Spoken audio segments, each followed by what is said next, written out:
The thickest, juiciest angel baby in the whole story is our worthless loser awakening guide. See, right now we are at the dungeon exam and everyone thinks our emo orphan is going to get humbled because he has trash support class and just chose nightmare difficulty alone. But then he starts farming everything with ease. See, in the day of the awakening, everyone was getting pharmacist, enchanter, composer, all the useless civilian classes. But this boy got the thickest angel babe who descended from the sky in silk that was fighting for its life against those bakery rolls, 6 wings glowing, 10 angelical moisty toes, and she looked him in the eyes and said, "Light is your belief and the source of your power. Under the belief of the sacred, the light will always protect you and burn away all evil." Then she vanished straight into his forehead to live there. Bro went nuts. He finally can take care of this usual protagonist problem, sick hot sister with Alabama behavior who melts her brain every time he visits her in the hospital bed. He runs straight there after the ceremony, pays the insane 10,000 fees that were about to kick her out, and drops slow regeneration on her. Golden glow wraps around that helpless body and she just melts into the sheets, moaning how warm and cozy it feels. Like a full body hot spring massage straight to the soul. I'm not making jokes right now, gang. Those were literally the words of that psycho sister. And that's not even the best part. Every girl in the academy who gets a taste of his holy energy is begging for more. They line up after training saying it's so comfortable and warm when it enters their bodies, thighs squeezing together, and let's skip that part. But now back to after bro went inside the dungeon and people were shocked. He walks in glowing gold like a walking church. First wave, tremble cats. Everyone wants to know what he's going to do this time, but he just swings his axe and makes use of skill with his hands, throwing energy blasts,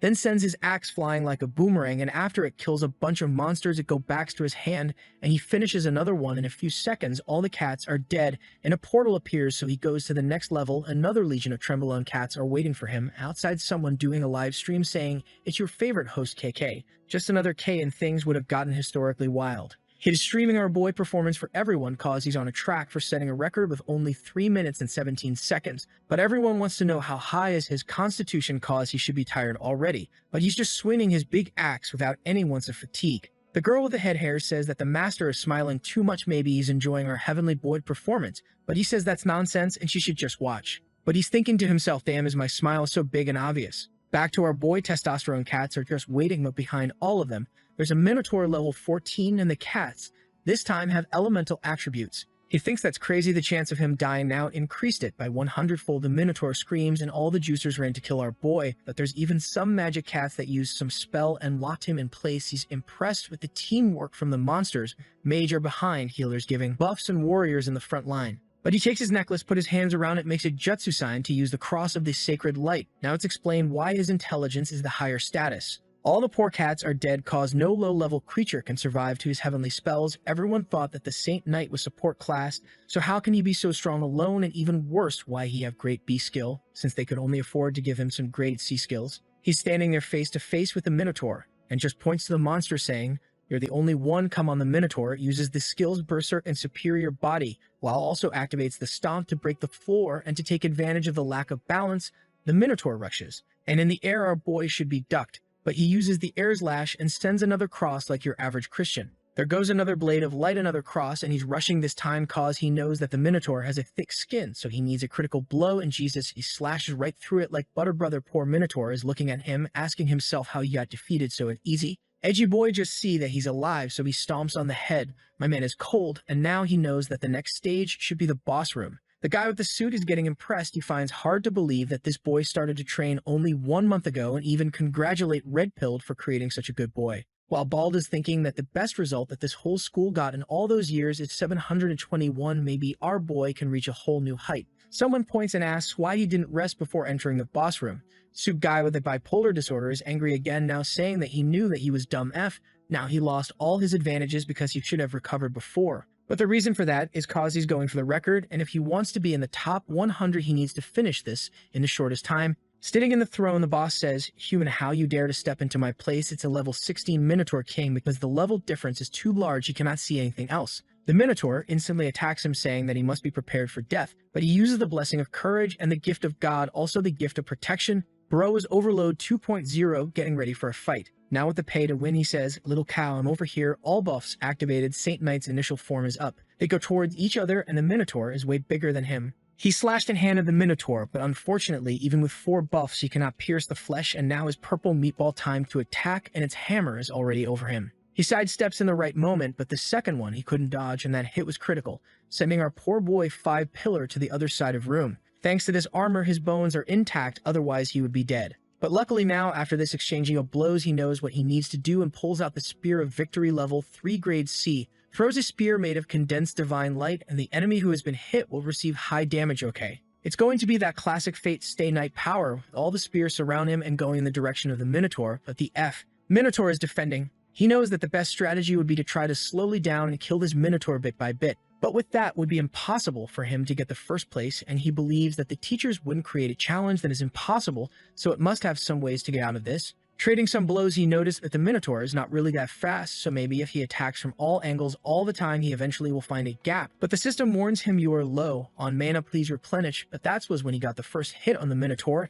and he learned that the Minotaur has another weakness. His resistance is low cause even if he has a thick skin. When pierced, his health is low. It's like a big skeleton with a thick armor, and when it gets hit, it's hard for him to regenerate. He needs to go all out all the time. If he runs out of mana before killing this guy, he's out. He didn't want to take a gamble. But there's no more chances, cause there's no more time. He pulls out the golden sacred sword out of the system, and with a mighty divine slash, he cuts right through the Minotaur, and finally killed the boss. Congratulations on completing the nightmare difficulty. Time 90 minutes and 24 seconds. The exam is finished. You made an SS clearance, and it's first place. Our boy was happy thinking, now I can go to any university that I want. I finally did it. In the year that he transmigrated to this world, his mother passed away, his sister was sick, and he had a lot of debt. All of that was pressing really hard against his back every single night, and he felt as if he was going to explode. But even under such harsh conditions, he chose to not give up, always thinking, if he can't increase his status, he will practice his combat skills and cultivate his fighting spirit. The thought giving up never crossed his mind. And the system's appearance gave him a second chance in life, and now his fate is within his hands. He needs to work harder and grind harder than anyone else. And at that moment, his heart was the same as always, unshakable. He receives 5,000 XP and 23 points. Also goes up to level 13 and even gets some items like a forest belt and a forest ring and even a Minotaur King's cards. I love cards. That reminds me of Ragnarok Online and Hunter x Hunter. When he arrives in the middle of the arena, everyone is shouting his name, Master Yi, you are my god. Fill me up with all your healing. Hearing such offers, he got shy. He asked himself what is going on. That's when Bald shows up. He went solo and finished in under 10 minutes. You were an honor for this academy. From my years of experience, I know you have the highest potential of this district and your future is bright, boy. But our boy is humble and just says that they are overpraising him. He's not that much. When suddenly a car pulls up, come on, the results will be up in 3 days and you need to rest first. After that, the mayor fulfilled his promises to our boy. His sister got a professional medical team 24/7. When he arrived there, he told the nurse that he's here to give his sister some good news, and even the nurse knows that it's because he placed first on the exam. But when they are in the elevator, it starts to get too cold inside. When the door opens, everyone is frozen. He knows there's a problem with his sister, so he runs and the nurse tries to follow him, but she's got frozen in place. When he arrives, he sees a dragon and a healer with her. He pulls out the holy energy. The healer tells him to not attack, but her arms are already becoming a popsicle. He stops his attack and asks why he can't attack. She explains to him that her heart is at risk. If he attacks, he can kill her. Then he asks why there is a dragon here. She tells him that it was sudden, but the cold inside her body exploded and everyone got frozen. The best that she can do right now is suppress the cold, but you should hurry up and leave. But our hero wants to know what's going to happen with his sister. She says that she doesn't know. She can only do this much right now. They need a high-level priest. Our boy says that he understands and opens the system, using all his points to upgrade his low recovery, and the skill goes from level 4 recovery to level 10 regeneration. With that, he uses it on his sister. The priest is impressed cause his skill is more powerful than hers, and she's a level 23 priest. He keeps healing the girl and asks the priest to go down and inform the secretary, we need a high-level priest quickly. The girl warns him it's hard to get a high-level priest because they have a lot of things to do. Even if we call the one that we know, she won't make it in time. He says, doesn't matter who you call. Tell that person that the top one ranking in this exam promises to do one thing for him unconditionally in the future. She agrees and goes while our boy thinks that this burst of cold is something that she has been experiencing for the past year, and that's why she always suffered intense pain across her body. He knew that it was getting worse recently, but he didn't imagine that it could affect the outside world. Some time passed, and it's afternoon already while our edgy boy is trying hard to hold on, but things aren't going that well. That's when a green ball hits the dragon and bounces through the room. He looks back and shouts, don't touch her. But he also gets hit and is sent flying.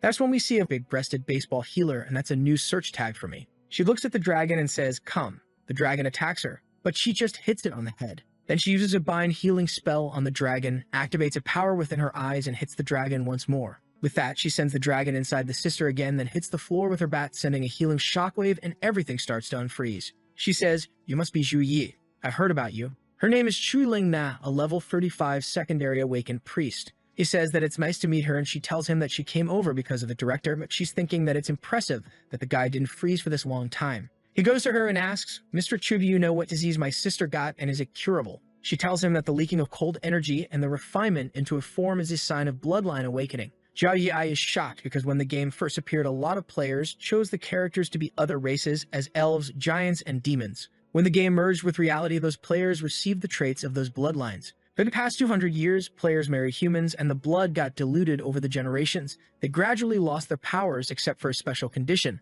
bloodline awakening. The healer explains that this bloodline awakening can bring both fortune and misfortune, and a successful awakening means that one can control the power of other races and the learning level will be multiplied. But if they fail, they will either be paralyzed or die on the spot, but his sister suffered from the cold because her body cannot handle the power of the bloodline. If her guess is correct, she awakened a rare freezing bloodline. Damn, we have Sherlock Holmes guys. But she needs to change her constitution if she wants to carry this rare bloodline, and as far as she knows, the treasure called Freezing Lotus can change her constitution, but it's very rare. The last time that she saw one was 30 years ago, and someone anonymous bought it for 13,000 million. And she warns him, "Your sister will not be able to suppress this cold for more than 3 months, and after that she will explode." But one simpler option is to just seal her bloodline, but that means a curse, cause she will not have any extra powers. 5 days later, and our boy's on the juice, training to be the next Chris Bumstead, doing some squats, push-ups, and sit-ups. Right now, he's choosing the stats points reward, and every day he's leveling up everything equally to reduce his flaws. He has the notification giving the exam results.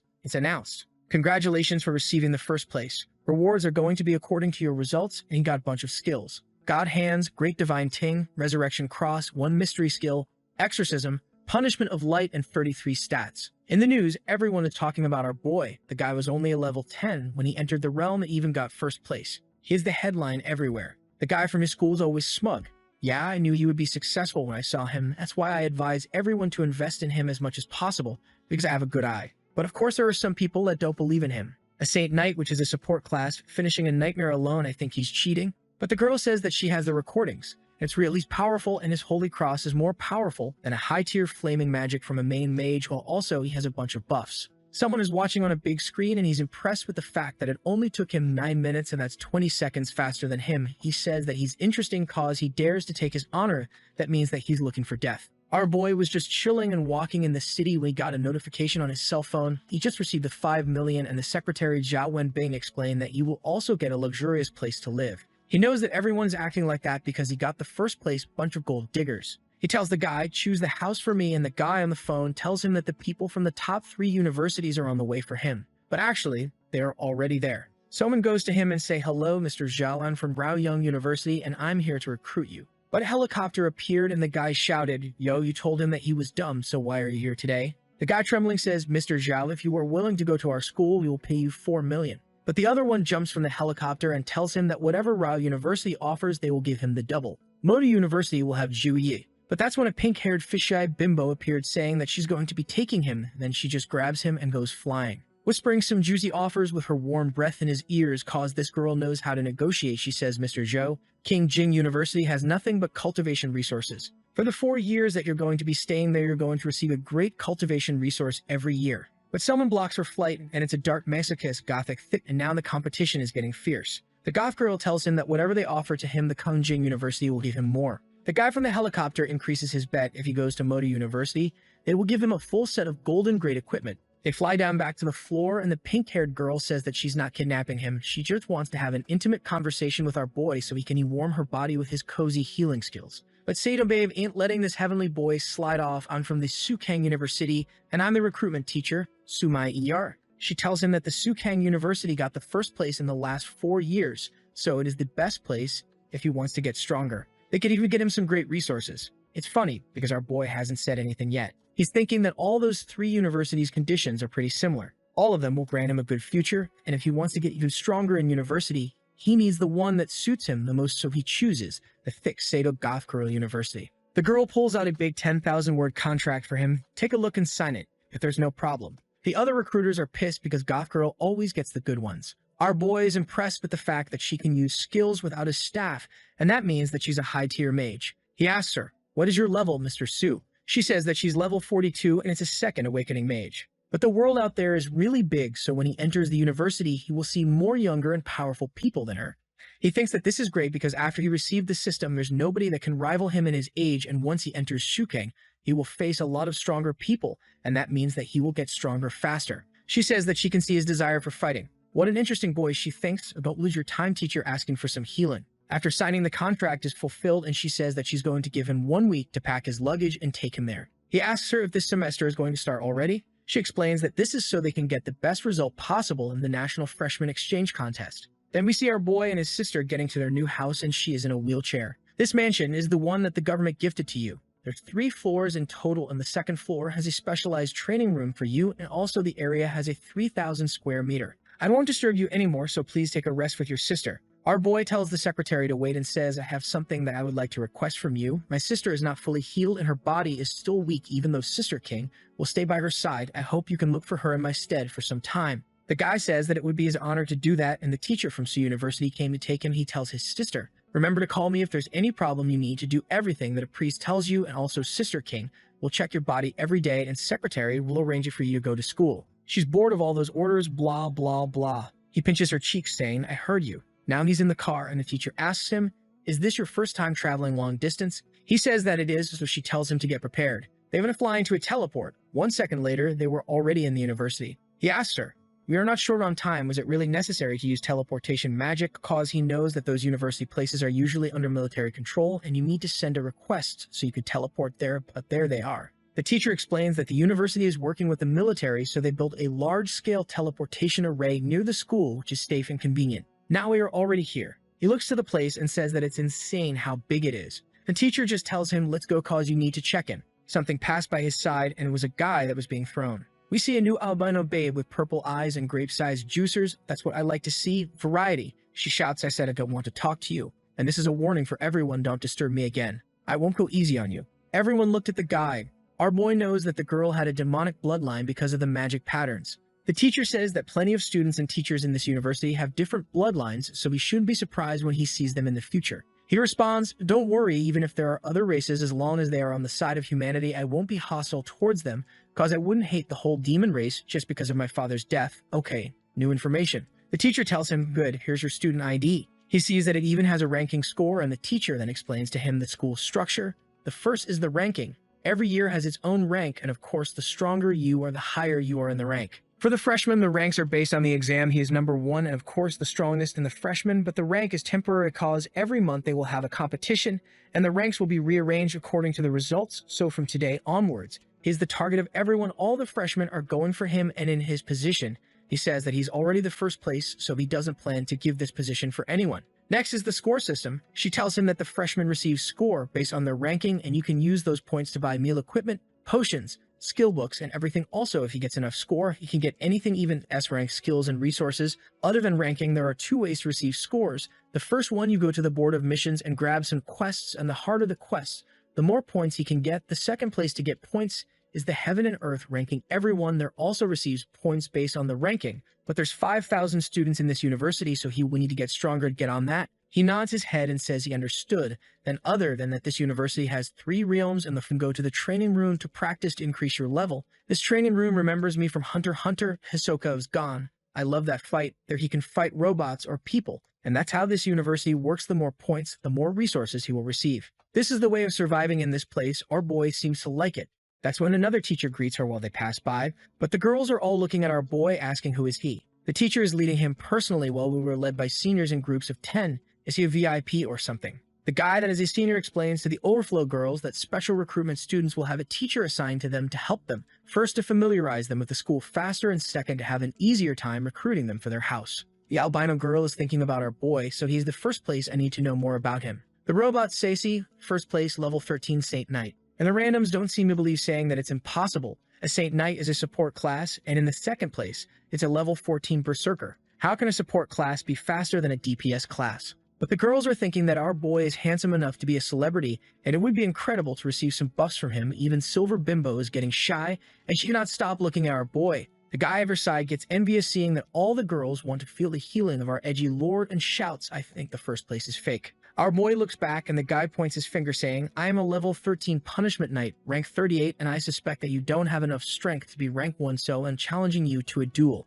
The senior grabs him by the shoulder. Student duels are something that you resolve in private, so don't waste everybody's time. Everyone thinks the same thing. What the hell is this guy doing? But the side characters can't hold themselves when they see the chance to be humiliated, so he says, "Don't worry, senior, I got this." But everyone now wants to watch, of course, and they know that this Legion guy wants to use our hero as a stepping stone. That's because they think that a Saint Knight is not a strong fighting class, so we can easily step on him. But our girl healer asks, why should I accept the challenge? The guy bets 100 score points, you get that if you win, and if you lose, you don't need to give me anything. Our boy wants the points, so he needs to accept this challenge, but also wants to use this guy as an example. He needs to be cruel, and only then they will remember. So he says, 300 score points, and I will fight you. Everyone was puzzled and shaking. He only got 400 points by getting into the top 40. That means that he will lose everything if he don't win against our hero. People behind him are speaking, saying that's a heavy price for a loss. He's trying to stand out right when everything begins and proving that he's one of those fools from the novels. But the guy knows that the albino bimbo is looking at him, and now he made the offer with his honor in the game. Now he can't back off anymore,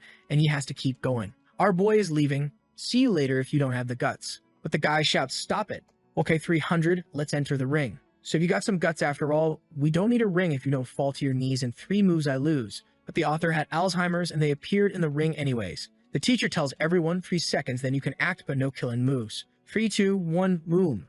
The guy rushes in thinking that Punishment Knight is just like a Saint Knight since both of them came from the Knight class. But the Punishment Knight excels in dealing damage while the Saint Knight is just a support, so this will be a piece of cake. I just need to be fast so he cannot use his buffs.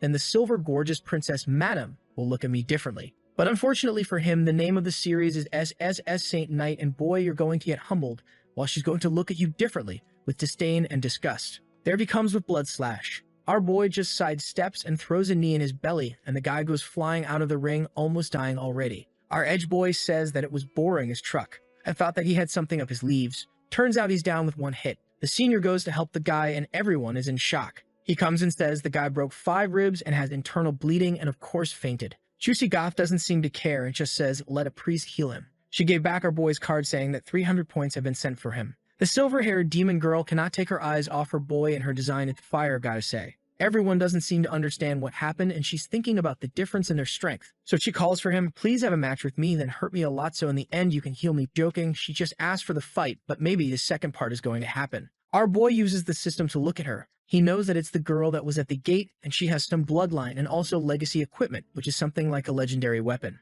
Seeing something like that, he wants to test his power, so he accepts. We are back in the ring, and he pulls out his warhammer this time. Some seniors are perplexed with so much fighting between the freshmen, but the other guy says, relax, it's just some rookie spars. The guy is Li Dong Shen, one of the Aurora Club captains, level 29 spearman. The panel is 3, 2, 1, begin. Silver Girl is rushing our boy with a Shadow Slash, and he uses a Typhoon Slash. The powers collide in the middle of the arena, and both of them seem to be fine. But she is thinking, what powerful strength, he's monstrous. She then uses her demonic powers, covering all her weapons with dark magic. But our boy just smiles and goes for the fight, saying, finally someone who can fight me head on. He goes for a juice hammer knocker while she uses an enhanced rapid stab. From outside, no one can see what is happening. The other freshmen are asking, is this really a fight between 2 new students? But Lin Dong says that without a trump card, the girl will lose soon. Purple Hair says that they look on equal footing for him. Ling Dong explains that she had to defend 1 swing out of 3 before, but now she's already having to defend 2 out of 3, and that means she's getting exhausted. Which is strange because normally when someone uses a huge weapon, they try to conserve stamina until they see an opening. But Juvii is not showing any sign of conserving his stamina, and it's getting harder for her to block this warhammer. The girl is sent back, and our boy tells her, I'm done warming up Gift of God, Gift of Courage, Weapon Blessing, and Blessing of Dome. She thinks that this is too much pressure. This is his true strength, while he is also pulling out the Spear of Victory. She uses a Phantom Slash and dodges our boy's attack. But he says that he knew that she would use that, and the golden spear is about to splash all over her face and make a mess. She asking herself undid him, but boom, she's down. He stops right when he was about to cover her with his holy light and says, do you want to continue? She gets up. No.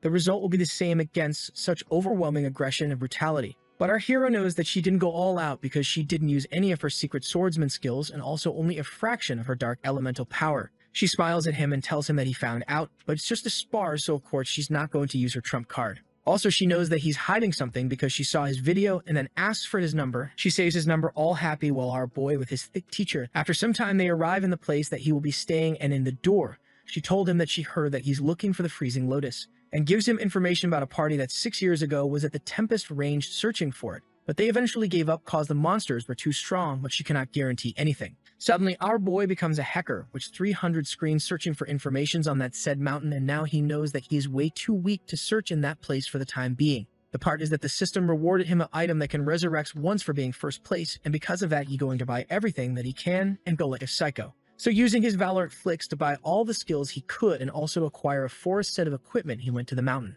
Now he's also an albino boy that is causing explosion everywhere. While the albino girl is in her room staring at her phone, she invited him to have a juicy workout together, but he refused to go to the mountain. So she calls a friend with green hair that looks like is going to cause trouble, telling her that she met a boy and he's special. The friend asks how special, and she says that she fought yesterday against him with the intention of her female charm to receive some healing, but unfortunately, he was a Sigma. Her friend tells her that he really has some willpower to resist her when she suddenly shouted that she was going to the mountain range to see him. Then we see a car driving over some monster and a cute girl throwing bombs. She is the mechanical girl Zhu Xiao, and with her is the smart-looking cold summoner Wen Tian Run. But suddenly a monster was above their car and was going to explode them, but relax, we have the Chicago citizen Zhu Dan to easily kill those guys with a Tristana ultimate. Then she shouted for someone to act, and finally we saw something amazing. With thick thighs enveloped by blue stockings was the swordsman Su King Lian. The mechanical girl was celebrating the victory when the summoner told her to step back and made an ice protection spell that was absolutely evaporated by a fire blast.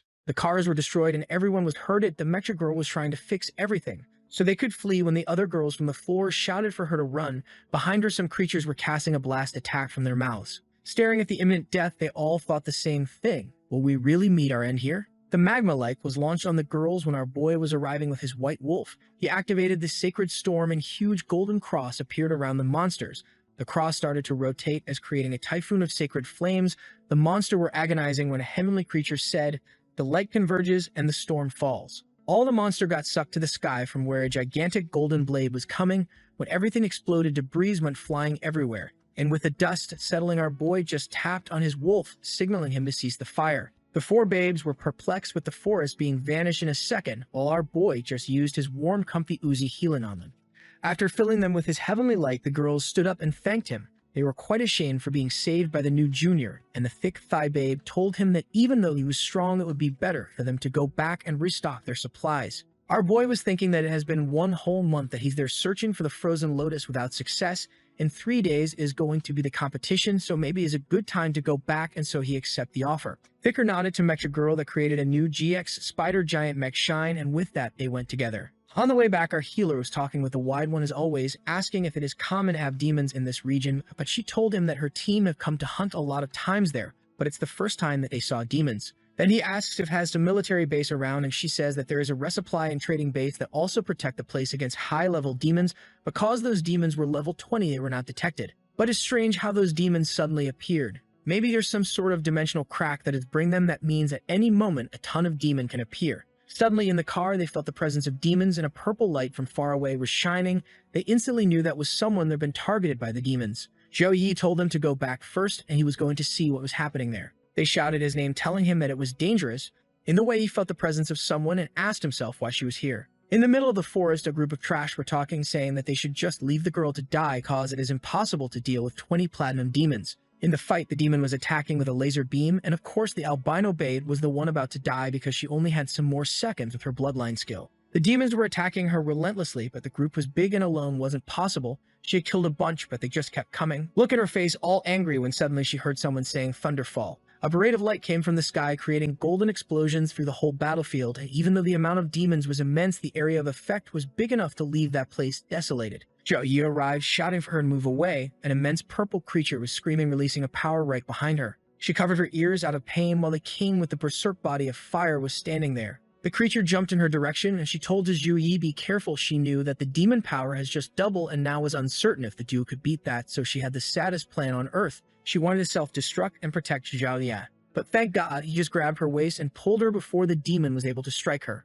He looked behind and used his punishment of light in the whole area, and once more surrounded the whole battlefield with a light punishment from the sky. He told her that now he understood why so many people like to be mages. Killing monster from so far away feels great. But right in front of them, another group was coming, and suddenly, they were completely surrounded. Is it just me, or has the art style changed completely? Our edgy healer used his golden fingers to imprint some comfy warmth inside her. She felt her body being filled with all those buffs. Flom slow regeneration to the gift of God.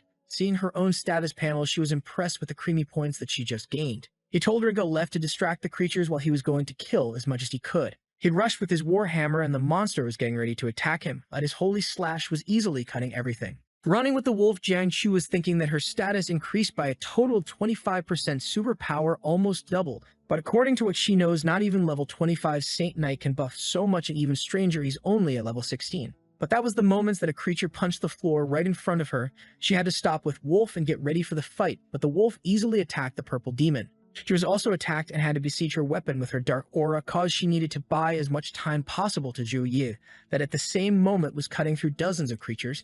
He distracted for a second, and a monster had the opportunity to attack him from behind. When the blade was about to touch his neck, a dark circle aura perpetuated a whole sky, vanishing that creature. It was Jiang Chu utilizing her shadow succubus whip that I wouldn't bother to let it hit me 3 times at max. Seeing all those creatures around them, our hero noticed that all of that was happening because of him. His holy powers was attracting every dark monster as a moth goes to flame. And he knew that it was the perfect time to use his best kick, like Cristiano Ronaldo sending a dome protection to John. He touched his chest and summoned a holy cross, but the size of this one was incomprehensible. With a hopping 200 meters range, all the demons in the area were disintegrated by the holy flame, while Jiang was standing there completely mesmerized with such a destructive power. The only creatures that could stand were those of high ranks, but relentlessly and without wasting a second, Zhou Yi said. Under the holy light, all darkness shall be vanquished, because when the light converges, the storm falls. It was his special attack that creates a circling cross around the creatures that rotates until it creates a tornado that vanishes the whole battlefield. From behind the forest, no one could believe what they were seeing. Is that something that a human really can do? The soldier asked his captain, should we announce ourselves? The captain was level 26 and knew that his team couldn't fight those creatures, but that guys alone, they're soloing everything, but maybe that was the perfect chance for him to make friends with such a prodigy. It was when the 4 girls that he just saved appeared again in the spider mecha. A Chicago Babe was about to say that they arrived to help him, but all they saw was a desolated place with our 3 heroes standing. Zhou Yi drank a potion, leveled up to 18, but his status was way higher than the average level 18, and with 156 plus 39 of wisdom, he was smart enough to leave a like in this video. Do you remember that the last chapter ended right when he and our dear Jiang Chu had just defeated the boss? He leveled up a few times and drank a little potion. Zhou Yi realized that he had many skills but not enough mana to use them all, and decided that he would ask the teachers about it when he returned. Suxing Liang came to talk to him, asking how he managed to handle everything. Even the sharpshooter Zhu Dan commented that his strength was somewhat unusual. Before he could answer, Jiang Chu collapsed to the ground, exhausted. The long battle had drained all her succubus powers. The girls kept asking how he had faced so many demons. Zhou Yi said they were only level 23 demons, so it wasn't difficult. But the girl kept analyzing him. He asked what the problem was. She explained that the legion of demons, like humans, had a general, and if he wasn't there, it meant he would soon appear. With that, they started to retreat. In the forest, people were still wondering what the boss was going to do. When he was about to say something, everything started to shake, and they felt a demonic aura. In the sky, they could see something resembling a dragon's visage approaching. It was the white dragon, and there was someone on its back. It was a level 30 demon summoning monster, flying on a level 24 fire albino dragon. All emergency radars in the region began to activate. Over the walkie-talkie, they were warned that all troops should prepare for combat. An army of adventurers quickly formed, and everyone received notices at other bases to also take the teleport and head to that region. The priests began to gather mana in case they needed to use a lot of magic to heal the wounded. The mages prepared to cast spells, and the warriors were teleported. Man, those guys are prepared. And a boy went to inform the northern major that the troops were waiting for commands. He drew his sword, shouting a war cry, saying that he was the blade that cut the thorns and the shield that protected that land. The soldiers repeated the words, and with that, he gave the order to advance. On his throne, the Demon King said that each of the attackers was always personally chosen by him. He had lost less than a dozen in all the time he had been on Earth, but this time, they had lost hundreds of lives. He then informed the army that since they were leaving tomorrow, they were free to do whatever they wanted. The demons celebrated, saying it was the best gift, while the king said he would never forgive whoever did that. Already on top of the dragon, he promised he would steal the soul and burn it in hell. Zhu Yi and the group just watched it, and the Demon King gave a summoning ability. With that, platinum-level creatures were summoned. Suxing Liang used an analysis device and noticed that there were several platinum and legendary-level monsters. She turned to Zhu Yi and said that the blue squad would protect him and told him to escape. He was confused, and the babe stepped in, saying his life was very important. Suxing Liang thought that a genius like him could not die there. It's worth dying for the boy. Man, they are dedicated. You just met him and already want to die for our boy. From the sky, a foot started to emerge from a golden pentagram. Jiang Chu was confused, and the girls celebrated, saying it was the Northern Protection Team. but the demon told them not to celebrate because no one could enter with a teleport inside the barrier formation. Suqing Liang responded that it didn't make sense, but the army appeared. The problem was that it was very far, and the leader asked what had happened. The teleport guys said they went to the nearest place outside the barrier since they couldn't enter it, and said they would have to wait for it to disperse. The northern major asked how long, and he said at least 5 minutes. He took a deep breath and said to prepare the information about the people who were inside. When the battle was over, they should at least collect their remains so that the families could hold a burial. Man, did they kill our protagonists and our babes just like that?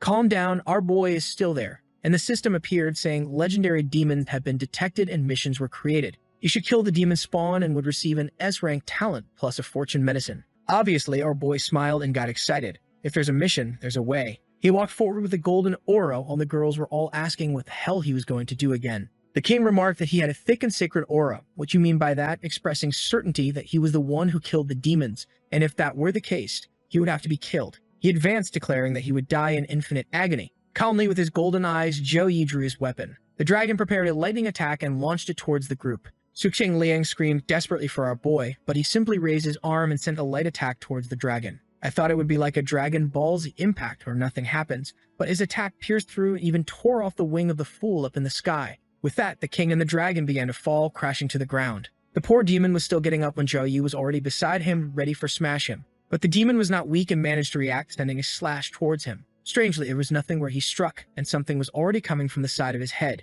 He almost got hit by a hammer, barely defending himself. Man, the impact lifted the entire ground, and the demon had to retreat. Even he was confused about how it was possible for an 18th level human to have enough power to go against him. Zhou Yi, fully confident, said that he was more resilient than he thought. The demon, enraged, leaped towards him before he could finish speaking. The protagonist jumped, dodging, and sent a light slash from above. The demon was hit and got a disoriented status. With that, Zhou Yi prepared a light punishment, and the demon tried to activate a demonic fire shield. The attack hit the shield squarely, and the demon seemed to be able to withstand it. That damn Zhou Yi said it looked like he would have to take this seriously. It was time to use what he received when he finished the exam. The demon seemed confused and called for the approaching generals. He gave the order to kill Zhou Yi, who was dancing like a cute princess in the sky. The boy's dance was no joke, and that thing was radiating a golden aura. The girls were all in shock at the performance, and the knights were a bit confused. Even the monsters didn't understand what was happening, until Zhou Yi clasped his hands together and a giant palm came from the sky. The demon king had a premonition that something terrible was about to happen. The light beam began to sweep the area until the hand crushed everything there. The girls were wondering if that really was Zhou Yi's doing. Even Jiang Chu's bloodline was scared. The northern major said that it was enough to rival a magical canyon. He asked if they already had information about who was inside. The teleport guy said they were all students from Tang University, and the one who had unleashed this ability was the holy knight Zhou Yi. The major said it would be very sad to lose someone so strong, especially since the demon king would not lose to that.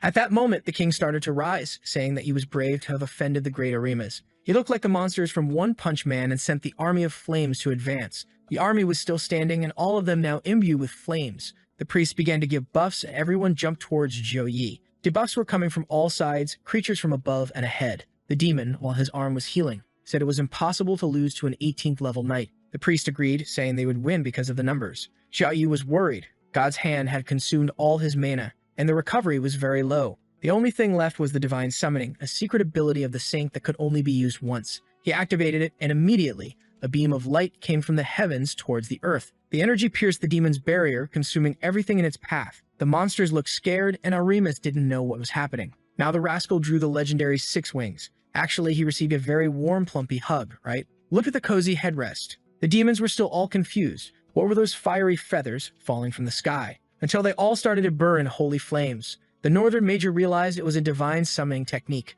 The teleport guy didn't even know what that was. The major explained that it was a maximum level ability that only some divine classes possess. Once he saw a level 58 priest use something similar and change the battlefield. Orimas, dying of rage, said it was impossible for an 18th level person to have such a secret ability. The priest tried to warn the king that if this ability was not interrupted, the entire legion would be exterminated. Orimas said that ability could switch between attack and defense and asked how long the Shadow Valley gate needed. The guy said 1 minute was all they needed. The king said he understood and declared that it was time for them to show their loyalty. He ordered all those remaining in the army to sacrifice everything they had for Orimas. One by one, the monsters knelt, sending all their energy to the demon. He concentrated the power in his chest, forming a purple energy. Meanwhile, Zhou Yi was flying in the sky, carried by his big and thick angel. She whispered in his ear that this species was vile and low, and she would grant him divine power. Stretching the boy's hand, she recited the classic, "Then God said, 'Let there be light.'" A single beam of light cut through the sky and exploded the ground. The demon stood up, all battered. The attack had created a wound in his belly, but the fiend had not fallen. He retaliated with an attack of black flames, raising an orb of malignant energy and summoning solar fire. Confident, he knew this was the secret ability of the demonic flame race, achievable only because his people had sacrificed themselves. Now he was resolute and sent the demon sun towards Zhu Yi. Our boy did not dodge. He stood still and static. The heavens exploded. Below, Orima's was exhausted from using so much energy, and the girls were all anxious, asking when the boy was. There he was, relief, intact with golden eyes. The demon started getting angry, saying it seemed they were now on the same level, but it was okay since a minute had passed and the return formation was complete. He only needed to get out of there. However, Jiaoya proclaimed that the heretic should be judged in the name of the gods and ordered him to die. He launched a light slash that hit the demon's back, tearing half the field. Through the smoke, he approached. The demon, writhing on the ground, begged to return to his sacred realm, until his arm fell to the ground, lifeless. The demons who had given their powers were hiding behind some rocks, unsure of what to do. In the sky, Zhou Yi saw that the demon was dead and the formation had been broken. Realizing it was finally over, he fainted. As he fell, the cheerleaders ran towards him. He regained consciousness to see them all worried and the northern army approaching. He heard people talking about his message and was trying to lift his hand in the hospital, saying he couldn't get up because there was something on his chest. He wondered if he was cursed or dying when he suddenly woke up in a panic. Then he noticed. It was the succubus sleeping on him. She said she had been there for 2 days while he thought the damned babe nearly killed him. She wasted no time pulling him in and giving him a cheek kiss, thanking him for saving her. She stayed for a moment and then left the room. Man, our boy was left a bit confused. The first thing that made him sad was not completing the daily missions while he was sleeping. At least he defeated the Demon Legion and received the S-rank talent Death Resistance, which makes him regenerate faster the closer he is to death. Additionally, he received an S-rank potion, the Potion of Luck.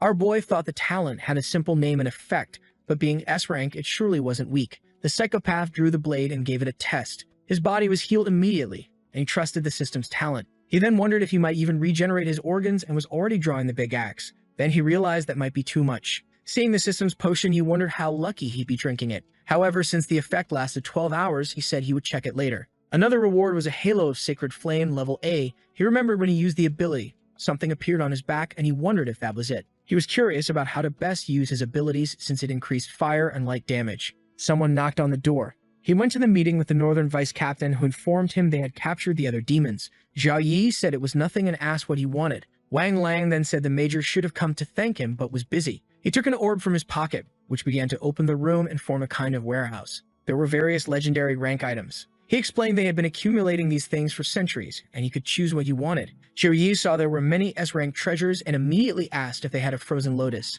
After searching, Liang found it and asked if it was that one. Our boy smiled, saying it was exactly that. Liang felt a bit uneasy, as it was more valuable than he thought, but agreed and dissolved the projection. He mentioned that the lotus was protected in their center, so it would take a few days to bring it. Technically, he wasn't supposed to give away something so valuable. However, it was perfect for the southern folks to ally with a prodigy like Zhou Yi. He then opened the door, but Zhu Yi told him that he needed to return to school tomorrow, so they should send the lotus to his dormitory. Liang acknowledged this, realizing he had forgotten that the boy was a student. With that, he left, saying Zhou Yi would receive it in 2 days. Our boy collapsed onto the couch, relieved, thinking his sister was now safe. His greatest ally in this whole story had been Aoyuma's, whose death led him to gain the lotus. Seeing that it was almost midnight, he needed to finish his daily missions. Meanwhile, Su Qinglang was extremely dangerous and soapy. Her friends came running to her, suggesting they should invite Zhou Yi to join their team. She responded that she thought he would refuse since it was easier for him to hunt alone. Her friends insisted that she should at least try inviting him with some extra insistence. She then knocked on the boy's door, but our boy was attempting to seduce her by lifting his shirt. She was a girl of few words and immediately asked if he wanted to join the Blue Phoenix team. He seemed a bit confused, and she mentioned that the girls on the team missed him and his warm and cozy healings. Gracefully, she approached, saying she wanted to thank him for what he did in the valley. The king of cheek kisses earned another one as she left. Our boy thought that the girls at this university were very bold. These were the most laid-back ones I'd have ever seen. My man is not ready for some tsundere aggression. At a meeting, a guy informed everyone that the demons had learned to travel through portals. The projectional horn man asked if he was sure and what that meant. The Northern Major explained that it meant demons could now attack the Earth at any moment. If multiple openings were made, they could be in danger of extinction. The only relief was that only level 30 creatures could pass through medium-level openings. The horn man responded that if that was the case, they needed to act quickly. instructed the snake girl to prepare legions for any attack, and the Senator Zhang, who was the cat, to inform other countries about this. A man with a red mark on his forehead asked if all this was due to the 18-year-old boy, showing the projection of our boy. He confirmed that his name was Zhou Yu, and that he was a holy knight of Suking University. Seeing that he ranked first as a holy knight, people were shocked. It was extremely rare for a support class to beat any other. They advised Wang Hu to personally check on this boy. He agreed, giving the Northern Major confidence that Zhu Yi would receive everything he needed. At Suking University, the first day was starting. The teachers of each class gathered there. In front of the crowd, they all introduced themselves. The head of the war house introduced himself as Wu Meng, welcoming everyone to the university. He announced that the rookie competition would now begin, conducted in 2 phases, with the first being a Secret Kingdom challenge. In the second phase, everyone would have a chance to challenge someone ranked above them, and if they won, they would steal that ranking. Thick Goth teacher was there looking for our boy, wondering where he was. The red-haired guy in the crowd listened to everyone talking about Zhu Yi. No one had seen him for a month, and the guy was confident he had fooled out of fear. Wu Meng announced the start of the competition and ordered the secret Silver Kingdom to open. A giant gate opened in front of them, and he said that this year they had the largest army ever seen. Therefore, only this time the Abyss difficulty would also be open. Everyone was excited. This extra difficulty was about 12 times harder than normal. Seeing the excitement, Wu Meng shouted for everyone to bring their best weapons and prepare. The Secret Kingdom was the home of the bears for levels 12 to 19, and people began to teleport. At that moment, the rankings started updating. He asked where numbers 1 and 3 were, and Juicy Dark Babe explained that both had gone north to gain experience, but hadn't returned. Wu Meng said it was ridiculous for 2 such promising individuals to skip initial training, and that they seemed conceited just because of their high ranks. Voluptuous Obscure Sphere Holder tried to explain that Zhu Yi wasn't like that, but he said there was no need to protect him. If they were absent, they should just reverse the rank. But suddenly our boy was bringing the Succubus girl like an Amazon delivery. He ran so fast that no one even saw them enter the portal. The system warned that it would be an extremely dangerous place where the return scroll could be used. Our boy was in a hurry. As soon as he entered, he used 4 blessings, facing an army of level 17 bears. For someone who had killed a bunch of level 30 demons, it was easy. Meanwhile, Jiang was easily killing the bears. The red-haired guy was confident that he would be the top one. The blondie was shooting, and the professors were impressed with this year's students' performance. Wu Meng said he wanted to see what number 1 was doing to have spent so much time in the north. Our boy was already equipped with his halo and axe. One swing and the monsters exploded, leaving no trace. The first level of the 16 bears was defeated in 5 seconds, which the elders thought was impossible. They discussed how someone from the support class could kill faster than others. However, thinking about our boy's ring, it commented that the boy didn't waste any time. Using it activated the light punishment and cleared the field. He headed towards the boss, jumped, pulled out the victory spear, and finished another one. Quickly, he was advancing and leveling up his talents, impressed by their evolution. He knew that the power of a class depended on talents. Previously, he only had the S-rank talent of the Holy Knight. However, now it was much easier to fight without spending so much energy. He was already done and approaching the exit when a message indicated he could open additional secret levels. He sensed a terrible dark smell, but knew it would be fun. The professors were impressed, saying he was brave and adapted very quickly. However, the tactics professor Zhang Ling said he had a problem. The Holy Knight class required many points to evolve in all directions, which could be a problem. Wu Meng said that once he finished the test, he would have a talk with the boy. However, now everyone wanted to have a conversation with him and have him as a student. Then the director and the man from the projection meeting appeared, saying they seemed excited about Zhu Yi, and he was eager to see his power. In the middle of the dungeon, Zhou Yi wondered if a cult was happening there. Just as there were benevolent gods, there were also evil ones. The one sitting on the throne reeked of darkness. Praying to a divine god was a simple act of trust. However, evil gods demanded sacrifices of the soul and life. Observing the carcass on the throne, he knew that not only humans prayed to evil beings. Even beasts, elves, and even angels prayed to such gods. In front of him, a giant level 19 bear formed, announcing that he would be a perfect sacrifice.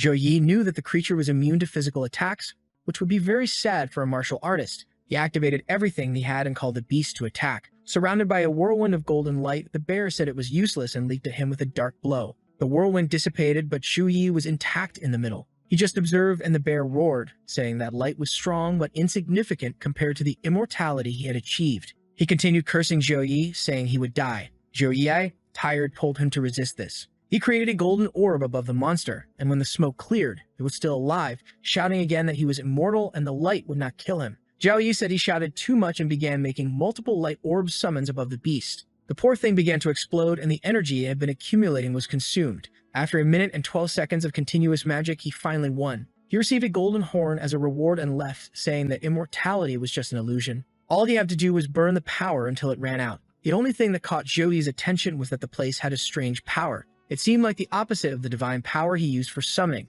Probably the evil gods have something like that. The flame guy was fighting the bears until he finally killed them again. He was exhausted, saying this extra level was harder than he thought. Facing another one, he was confident he would win in 8 minutes and charged forward. The chubby one was impressed with Zhou's magic, saying he was indeed a surprise for everyone. He had already left the zone and everyone wanted to recruit him. Then the director gave a little cough to the guy beside him. Wu Meng wondered if the chief of the place was really interested in the boy. They found it incredible that he was already at level 19, considering he was level 13 on the day of the test. The director explained that he evolved so much because he spent all his time hunting in the northern region. For someone who defeated a demon flame general, that test was too easy. Shortly after, the fire guy also emerged from the portal. Seeing Zhu Yi, he wondered if the kid had cleared it before him. He was already fuming, saying it was impossible for him to lose to this trash. He carried the glory of the 8 great families and was not supposed to lose to a northern trash. Meanwhile, Zhou Yi wondered why the guy was so shaken. Suddenly, Jiang started to fall awkwardly. You know what happens next? Our boy saved her in midair. The girl, mid-fall, was already smiling, saying he was amazing for finishing before her.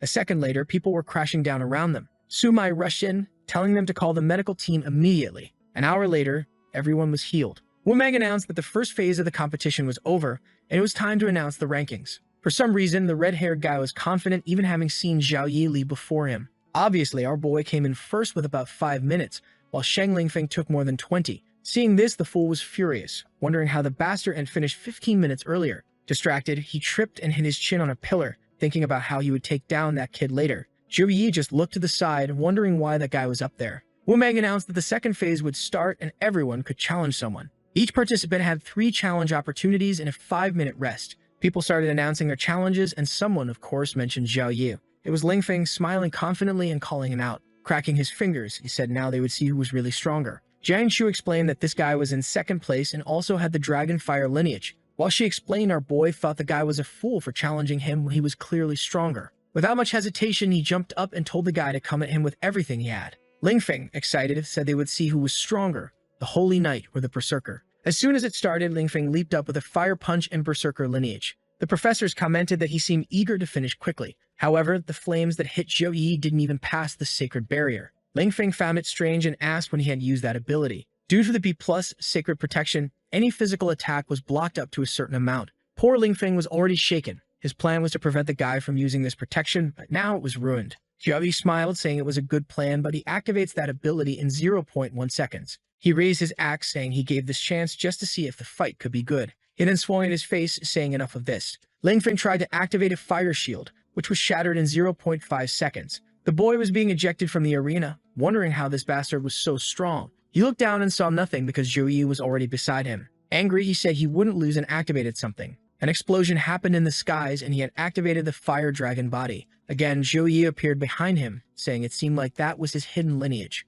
Grabbing the guy's hand, he thought he envied those born with such blessings. However, ready to hammer him, he said that even with that, he stood no chance. He swept the entire arena and Lingfeng survived barely. Zhou Yi realized the guy dodged at the last second. Lingfeng declared that the dragon lineage wasn't limited to physical powers and now he would see its true power. He sent a fire breath towards Zhou Yi, who stood there as always. The audience had no idea who would win, and Zhang was becoming insecure. Then Zhou Yi activated the sacred fire ring. Since it had flame properties, Lingfeng's powers began to be absorbed. For him, that guy in front was like a king. He shouted to himself that this was impossible and sent another attack. However, Zhou Yi said it was useless as flames never escaped his control. Attacking with a hammer, he announced it was time to finish this. Seeing his own flames coming at him, Lingfeng said he would never die from the power he had. He activated his lineage power, claiming he would regain control of his flames, but he got smacked in the face and was thrown out immediately. He collided with the arena's protection and then the lineage dispersed. With that, Zhou Yi had won, and the medics came to help the poor guy. The professors commented on how strange it was for someone with so much magical power to also have so much physical power. Suddenly, another girl, also the top of her region, entered the arena. She introduced herself as Song Xiaolin, a level 17 Taoist priestess who wanted to learn from him. Zhao Yi thought that the Taoist priest class was quite rare. He introduced himself and she asked if he had used all his power and requested that he activate all his buffs so she could feel his stats. Everyone commented on this strange request, and our boy agreed. She thanked him and he began activating a bunch of buffs. She was impressed, and our boy raised a golden light, stating it was his maximum power. Confidently, she activated several talismans and asked him to use everything he had. At that moment, he swung his hammer at her head. She surrounded him with talismans, cast an enchantment, and commanded an explosion. The terrain was destroyed, and as she ran around, she wondered where Zhou Yi had gone. He appeared behind her, asking if she really thought she could escape that easily. He swung the hammer again, which she barely managed to defend against. She was scared that even with all her defensive passives, it was difficult to defend. Deciding to take a risk, she threw some spheres at him and performed a jutsu. She borrowed the power of Ki and Ku and commanded the horde to obey her. Zhou Yi found it interesting that a Taoist priestess could summon soldiers. They charged at him, but our boy just prepared and hammered them all. He noticed the creatures weren't strong, but seemed to recover very quickly. He kept striking while the girl couldn't believe it. That formation had trapped level 30 people before, and he was handling it easily. A second later, he was behind her, about to strike again. Realizing she couldn't win, she surrendered, apologizing and admitting that Zhou Yi had won. He asked why she didn't go all out. She winked, saying she knew she couldn't win, so she accepted defeat gracefully. She wasn't stupid. She knew that taking Zhou Yi's heavy hits on her small, plumpy body would prevent her from fighting in the other two battles. She left, thanking him. Our boy turned to the crowd, spun his hammer, and asked who was next. Obviously, no one was eager to challenge him. Jiang Shu was proud, while Su Mai said it was expected that he showed strength beyond imagination. Wang knew that all the professors would want to recruit the boy. Su Mai turned to speak to the chief, who said she didn't need to worry. He had a strategy to recruit the boy. A guy came to knee Lin Feng in the chest, and before he fell, he grabbed his arm and kneed him in the chin too. Poor guy was done for. Wang Li, the blondie, said it was a good fight, but that he didn't stand a chance. Half an hour later, it was all over. Zhou Yi was first, Jiang second, and Song third. They then gathered in front of the professors. Wang Lai started introducing each of the houses. The house he belonged to focused on battlefield survival and was called the House of War. The wizard with magical powers was obviously from the elemental house. The redhead announced that those who wanted to use weapons should join the House of Armaments. The old woman, or possibly just someone with white hair, said that her house was for those who liked battlefield strategies. The chubby guy said that those who liked to create weapons could go to the House of Logistics. Each of them was boasting in their own way. At that moment, Jiang approached our boy and asked where he was going. Wu Mang said that if Zhou Yi went to the House of War, he would be his instructor. Our boy asked about the advantages, and Wu Mang replied that each mentor could recruit an elite student who would learn various techniques and receive exclusive resources. The wizard immediately offered legendary magical equipment, claiming he would be the best mentor. However, the armored guy disappeared and reappeared beside him, saying he would receive any weapon he wanted. There was a fight, with all the mentors wanting to recruit our boy, who felt something similar had happened once before. The underdogs were all shaken, having become second choices. Wang was trying to come up with a plan to steal him from everyone else. The school director then suggested that Zhou Yi become his personal disciple. Everyone turned around without saying a word. The director mentioned that he would bestow upon Zhou Yi the power of a bloodline. Zhou Yi asked what he would gain from this. The director explained that if it worked, he would receive the bloodline of another species. People were amazed, and Lin Feng grew even more enraged at our boy. Meanwhile, Jiang was intrigued, thinking her brother would become even stronger. With the director's offer, no one dared to object. He then brought out an orb with a sword, saying it was a gift from the captain. Ling Feng recognized it as a medal of honor. How did the damned Zhou Yi receive such a thing? Everyone was shocked. To receive a medal of honor, one had to have done something incredible for the nation. The message stated that it was a token of respect for those who contributed to China. Our boy didn't know when he had done this. Wang said that he didn't know how the boy received it, but if it was here, he deserved it. With the medal in hand, our boy thanked the director. The old man said there was no need to be so polite. Zhou Yi, now showing acceptance, said it was an honor to become his student. Wang quickly said they should go then. Wu Meng realized the professor was afraid they would steal Zhou Yi from him. As soon as Zhou Yi disappeared, everyone wanted to talk to Jiang Chu. Now they were fighting amongst themselves while she stood confused in the background. Zhao Yi appeared with the director in a room surrounded by a circle. The room was filled with shelves of potions. He seemed impressed, and the director explained that it was his private mansion. He then walked, saying he would prepare the ability to forge the bloodline technique. A purple circle with 3 elements appeared in the air. The director explained that human bloodlines have a certain limit on how much power they can receive. Therefore, the only way to continue progressing is to mix with the bloodline of another race. Zhou Yi asked if the professor was also interested in leveling up. He said yes, but at his level, it takes years to gain enough experience. Even though he is at level 64, creatures from other worlds that are at boss level are still not easy to defeat. He could receive the bloodline of angels, dragons, or titans. Since his body couldn't accept all 3, he had to choose one. The angel bloodline would give him a high affinity with the light element. The titan bloodline would allow him to control lightning. The dragon bloodline, the purest of all, would enable him to exert pressure on any nearby creature. Zhou Yi knew these bloodlines were from creatures of at least level 60. Humbly, he asked the professor which he thought would be best for his case. The professor appreciated his caution for such an important decision. He advised that the titan and dragon bloodlines were very powerful, enhancing strength and mana capacity. However, since Zhou Yi had such an affinity with the goddess of light, the angel bloodline would probably suit him best. Zhou agreed that this seemed to be the right choice. The director remarked that Zhou seemed comfortable with the angel bloodline and said he would introduce him to the seniors later. Zhou then asked why he had received the Medal of Honor, and this seemed excessive for just eliminating a simple army. The director revealed that his battle against those creatures last time exposed their plan to invade Earth with small-scale portals.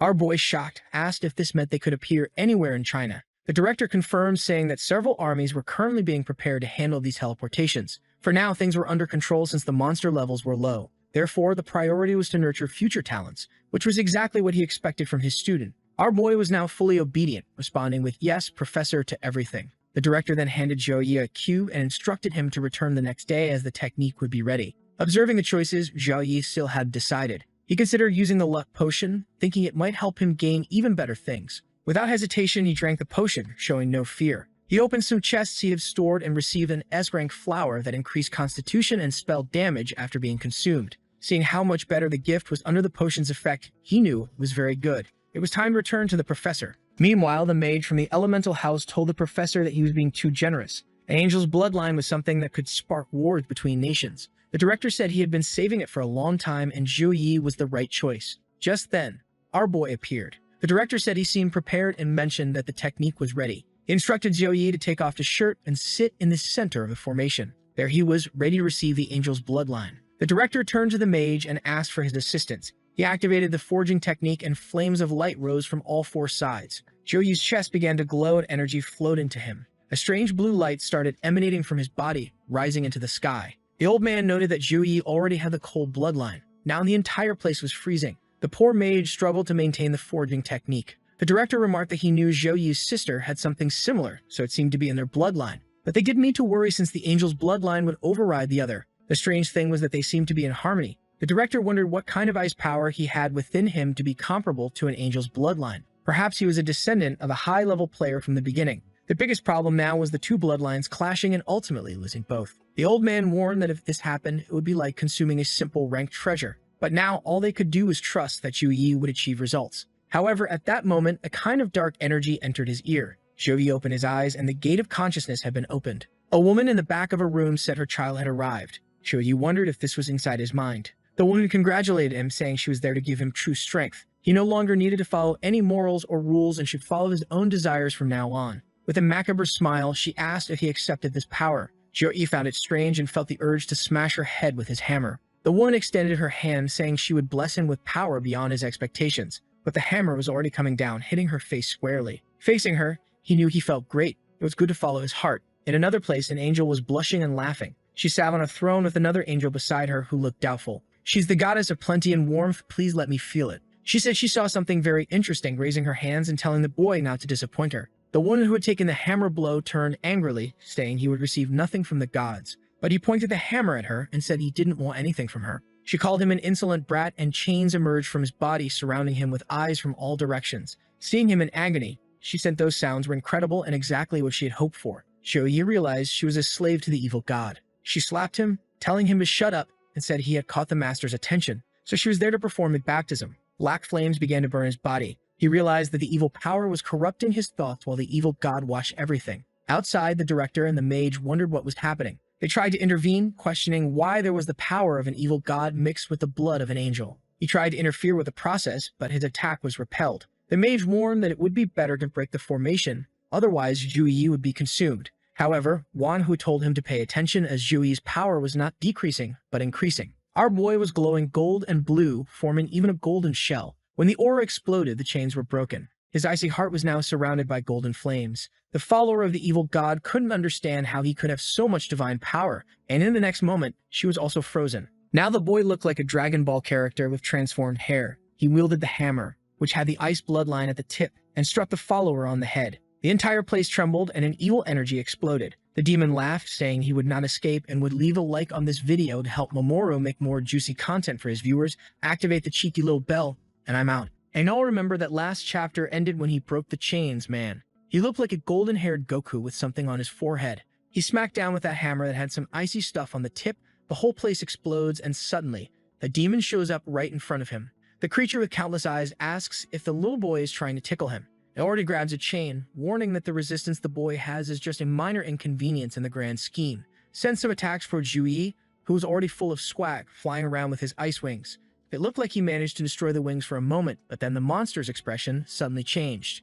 Our boy man was already behind it, activating a formation beneath the creature. A bunch of ice spikes starts shooting up. Dude, the demon got skewered from every side. The creature then said that the boy was very happy with the little gift he received. The power humans call magic is merely the remnants of the light granted by the true God, but he, as the greatest servant of Master Exia, possesses a power beyond mortal understanding. Now the monster was gigantic, and our boy looked tiny in comparison. Here comes another barrage of attacks, but Zhuyi dodges with ease. Or actually, like he's dodging, but at the same time he's all twisted up. Those giant wings aren't really helping either. Then the creature starts preparing an attack from Spatial Void. Man fires a laser right at our protagonist. But he's Sigma as always, right bro? Just stood there, and that thing on his forehead appeared huge in front of him. While the attack was being blocked by that, he charged forward once again. The creature doesn't understand how he's withstanding all of this and tries to launch the same attack as before. But if he figured it out once, he'll figure it out twice. Meanwhile, the hot goddess is watching everything, real happy with our boy's performance. Last time I didn't notice, but this goddess, she looks exactly one-to-one like that goddess from the Reaper story, man. Bro, it's literally the same character. And what our boy is doing, man, is cruel. He's poking the monster in the eyes. Now the beast is all twisted up, all squirming, saying it's impossible, trying to understand where his power is coming from. Too late, kid, you turned the lights on in the room at 2 in the morning. And now you're gonna burn in agony. Light flashing everywhere, explosions, and now our boy lands back on the ground. In his hand appears this orb all full of swag with stuff floating around it. Finally, our boy turns back into the regular Zhuyi. But even after transforming back, the item was still floating in front of him. A giant pillar of light shoots up outside. The old men are shocked, trying to understand how someone with the power of an angel managed to completely suppress the power of an evil god. I don't even remember anyone's name anymore, guys. I made this story 8 or 9 months ago, but we're gonna call this dude Pedrinhan Testa, little rock on the forehead, until we figure out his name again. And Pedrinhan Testa says it's unbelievable, but it seemed like Zhou Yi managed to merge the energy of an angel with the bloodline energy of ice. In front of him, bro, is this babe old angel chick. Always good to see drawn, floating there while our boy is just quietly cultivating. A symbol appears on his chest, and the angel comes over and presses her big milkers on his head.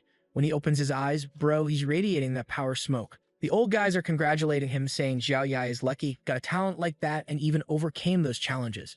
They wanted to know how he was feeling. Our boy, now totally buffed up, man, this angel came in with the testosterone, says that his power went through a qualitative change. Then something in the little window catches his eye. He had awakened the bloodline of a 6-winged angel. This was the talent that gave him dominance over both ice and light, and the more it evolved, the more elements he'd be able to control. On top of that, he gained immunity to B+ tier magical attacks, plus abilities like Purify and Disperse, for removing negative effects. He was all happy, telling the old men that he got a bunch of divine talents. The stone forehead guy congratulates our boy. Far as he knows, the 6-winged angel is the highest bloodline of them all. And now, the talents he had already received would keep growing stronger. But as if that wasn't enough, our not even a little bit balanced protagonist has to get even more, right? Like he clearly needs more help. He asks what this new thing is that just popped up. It's the S+ Angel Physique.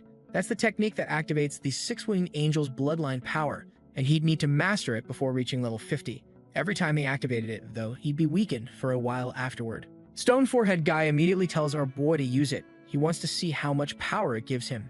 Zhuyi just nods and says, alright, let's go. He closes his eyes and shouts out Angel Physique.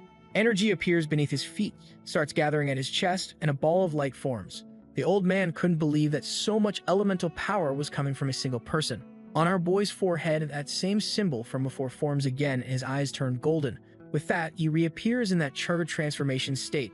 And Pedrina says that now he can feel the kid is at least 5 times stronger. He asks how our boy feels, and Zhu Yi explains that his body feels more filled with energy than ever before. The light and ice elements felt like loyal allies he could control however he wanted. The energy was even setting off sensors nearby. A bunch of alerts started spamming, saying it was getting dangerous. Pedrina congratulates our boy, but tells him to deactivate it before the system's defense protocols kick in. Then he returns to normal. The alarm shuts off, but Zhu Yi notices something weird with his hand. He keeps opening and closing it while trying to heal himself. The old man asks what's going on, and Zhu Yi explains that even though he used the power for only a short time, his body was already exhausted. Immediately, the other instructor says that this will have to be used as a trump card. It's obviously powerful, but it drains all of his energy. While the two of them are talking, the old man thinks to himself that whoever wants to surpass Zhu Yi among the other students is gonna have a hard time. Pedrina then tells our boy that since his ice bloodline is so strong, his sister's probably isn't bad either. He says it's best to give her the lotus soon so she can recover and have a good future. Then he puts a hand on our boy's shoulder and tells him to rest. I think our boy teleported out of there, right? And the old man asks the other guy what he thinks about Zhou Ye having attracted the power of an evil god. They need to be careful not to risk losing the kid's life. Stone Forehead says he has no idea, but thankfully Zhou Ye survived. Still, he's going to investigate and won't let anything slip. Now our boy, holding that cube in his hand, knows that soon he'll receive the ice lotus from the people he worked with. The problem is getting something called ice grass, which is part of the process. He shows up in a room counting how many points he has and what he'll need to buy it. Then suddenly, someone knocks on the door. If I had to bet $1 million, it's a big-boobed girl. And yep, bro, it's the most badass of them all. I'm even scared of this one. He turns around and asks what the giant goth girl wants, all blushing and thinking that she saw him just a day ago. But today, he looked way stronger. Seems like he awakened his bloodline. She smiles and says she brought some gifts from the war house that they had promised him. Our boy's confused. He had chosen Wang Hui as his master. So why was the other house giving him resources? I think Pindran Hana Testa is Wang Hui, right? As Umei sits down, glances in the side, and says that even though Master Wang Hui is his personal tutor, he'll still take classes with the war house crew. He asks her if she isn't part of the mage class. Man, this woman's power is so intense that the scene even gets a sunlight effect just to block our view. She says yeah, she's a mage, but she teaches in the war house. Then she waves her arm and says he can take the resources, and we already see in the list the second item, right bro? It was the chilled grass. He clicks it, saying that he's one lucky boy. Huh. Who would have thought he'd get exactly what he needed? Interesting. He writes down his name and thanks her. Whoa, suddenly she gives him a glare, saying that now that everything's settled, she's gonna have to teach him a little lesson. Then she starts poking him non-stop, saying he took way too many risks in that test and should have been more careful. She's scolding him while he's thinking to himself that he can't tell her the system said everything was safe. Her expression then changes and she says that every year tons of geniuses qualify in this place, but only a few become elite. He has to understand that most of them end up failing because they run into some accident and die along the way. She's not trying to nag him, but she asks him to be more careful. Our boy says he understands and then asks if she can recommend a few safe dungeons so he can go back to farming. As Tower is always, she says alright. Next scene, they're walking through a gate, getting close to some robots, and she says that here he can run extremely realistic training sessions and even choose the difficulty. The creatures went from level 1 to level 10, and at level 10 they could fight head-on with someone at level 20. I don't really remember the level system in this story, but I think 20 isn't that big of a deal, right?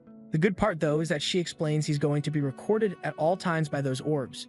That way, not only will he be able to train, but he'll also get perfect feedback. Obviously, he needed to be careful, since the machines work like programs, so if he sets it to very hard, he might end up getting hurt. She turns around, gorgeous as always, thank you artist, and says she's going to teach class, and it'd be good for him to start on the lower levels. But obviously, he doesn't care about that and already tells the robot to start on level 7. The program runs, the robots appear and start moving. On level 7, 50 of them are activated, and suddenly, it's like a bullet is already heading straight for Zhuyi's head. Man, the robots were throwing missile machine gun torpedo bombs. But hey bro, our guy just killed a demon god. He dodges that stuff easy. First, he decides to test out the ice fist to understand exactly how that bloodline works. One punch right into the creature not only destroys it, but also starts freezing everything around him. Another creature to the side fires a shot, but now he raises an ice shield already hyped because this power seems super versatile. The creatures are all closing in while he's releasing a vortex there. With that, he summons an ice storm that looks just like the one in his sister's room. Remember the little sis in the bedroom way back at the beginning? Man, that was a while ago. The storm spreads through the place, he draws a pentagram, and when he slams his hand down, the power explodes too. All the surrounding robots drop to the ground and he's congratulated for clearing level 7. The training results start being calculated. The system shows he took 3 minutes, and our boy's thinking that hopefully the final one will at least push him a bit. Without wasting any time, man, he already orders the system to move to level 10. But the system says the level 7 robots have been damaged severely. That's why they were initiating the backup system. Some robotic arm starts hammering on the core in the chest of a robot. Looking to the side, Jogia sees a giant Megazord man. It was the level 10 combat robot, the kind that could go up against someone at level 25. Not only that, this one had the highest current intelligence level. If he ever felt in danger, it'd be smart to stop the battle, or he could seriously get hurt. But Zhuyi's pumped about it. Finally, he could get a proper training session in. A robot charges up a laser and fires it at him.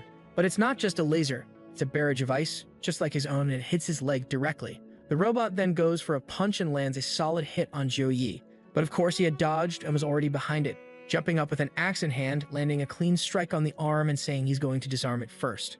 And bro, he really disarmed it. The ice arm of the thing vanished. But this robot was no joke. Even with its arm ripped off, it still fired a laser from the same hole. That's when our boy realizes the energy the thing just used was the same as his. He's confused. Why is this creature constantly copying his abilities? And before he can figure it out, bam, a monster is already coming in for a hammer smash. The attack comes, but now our boy's golden hand appears too. Man, the attack is blocked, but a chunk of ice on the floor turns into a wolf. When Zhou Yi looks to the side, bro, the creature's already too close, goes straight in for a bite. With no time to use another power, our boy has to rely on brute strength to hold the monster's jaws open. But enough of that. Bam, he unleashes a burst of light and transforms, saying that now he wants to see that boss try to copy an angel's physique. Then we cut to someone placing their hands on an ID panel. It's our dear Jiang Shu, our succubus girl. She's all happy because it looks like she received a bunch of resources after joining that house. Finally, she can go back there and try to beat level 7. But the system apologizes and tells her to come back tomorrow. The robots today were too badly damaged. She doesn't get it. This is the freshman training field. Most people don't even get past level 6, so how could something like that happen? Even if it was brother Zhou Yi, she knows it wouldn't be easy for him to clear level 10. So who the heck is in there right now? In the battle, some chains started coming out from the Golden Gate. Zhou Yi thinks it's the final boss and says to the creature, "These chains once left me powerless, but now I'll share the agony with you." Oh damn, right in the wolf's head, bro. Man, I thought the chains were gonna restrain the thing, but no, they straight up shattered it. And now, just because I said they shatter, they went and restrained the other one, damn. He also activates the vision of light, which lets him detect the creature's weak points. And of course, his attack goes straight for those points.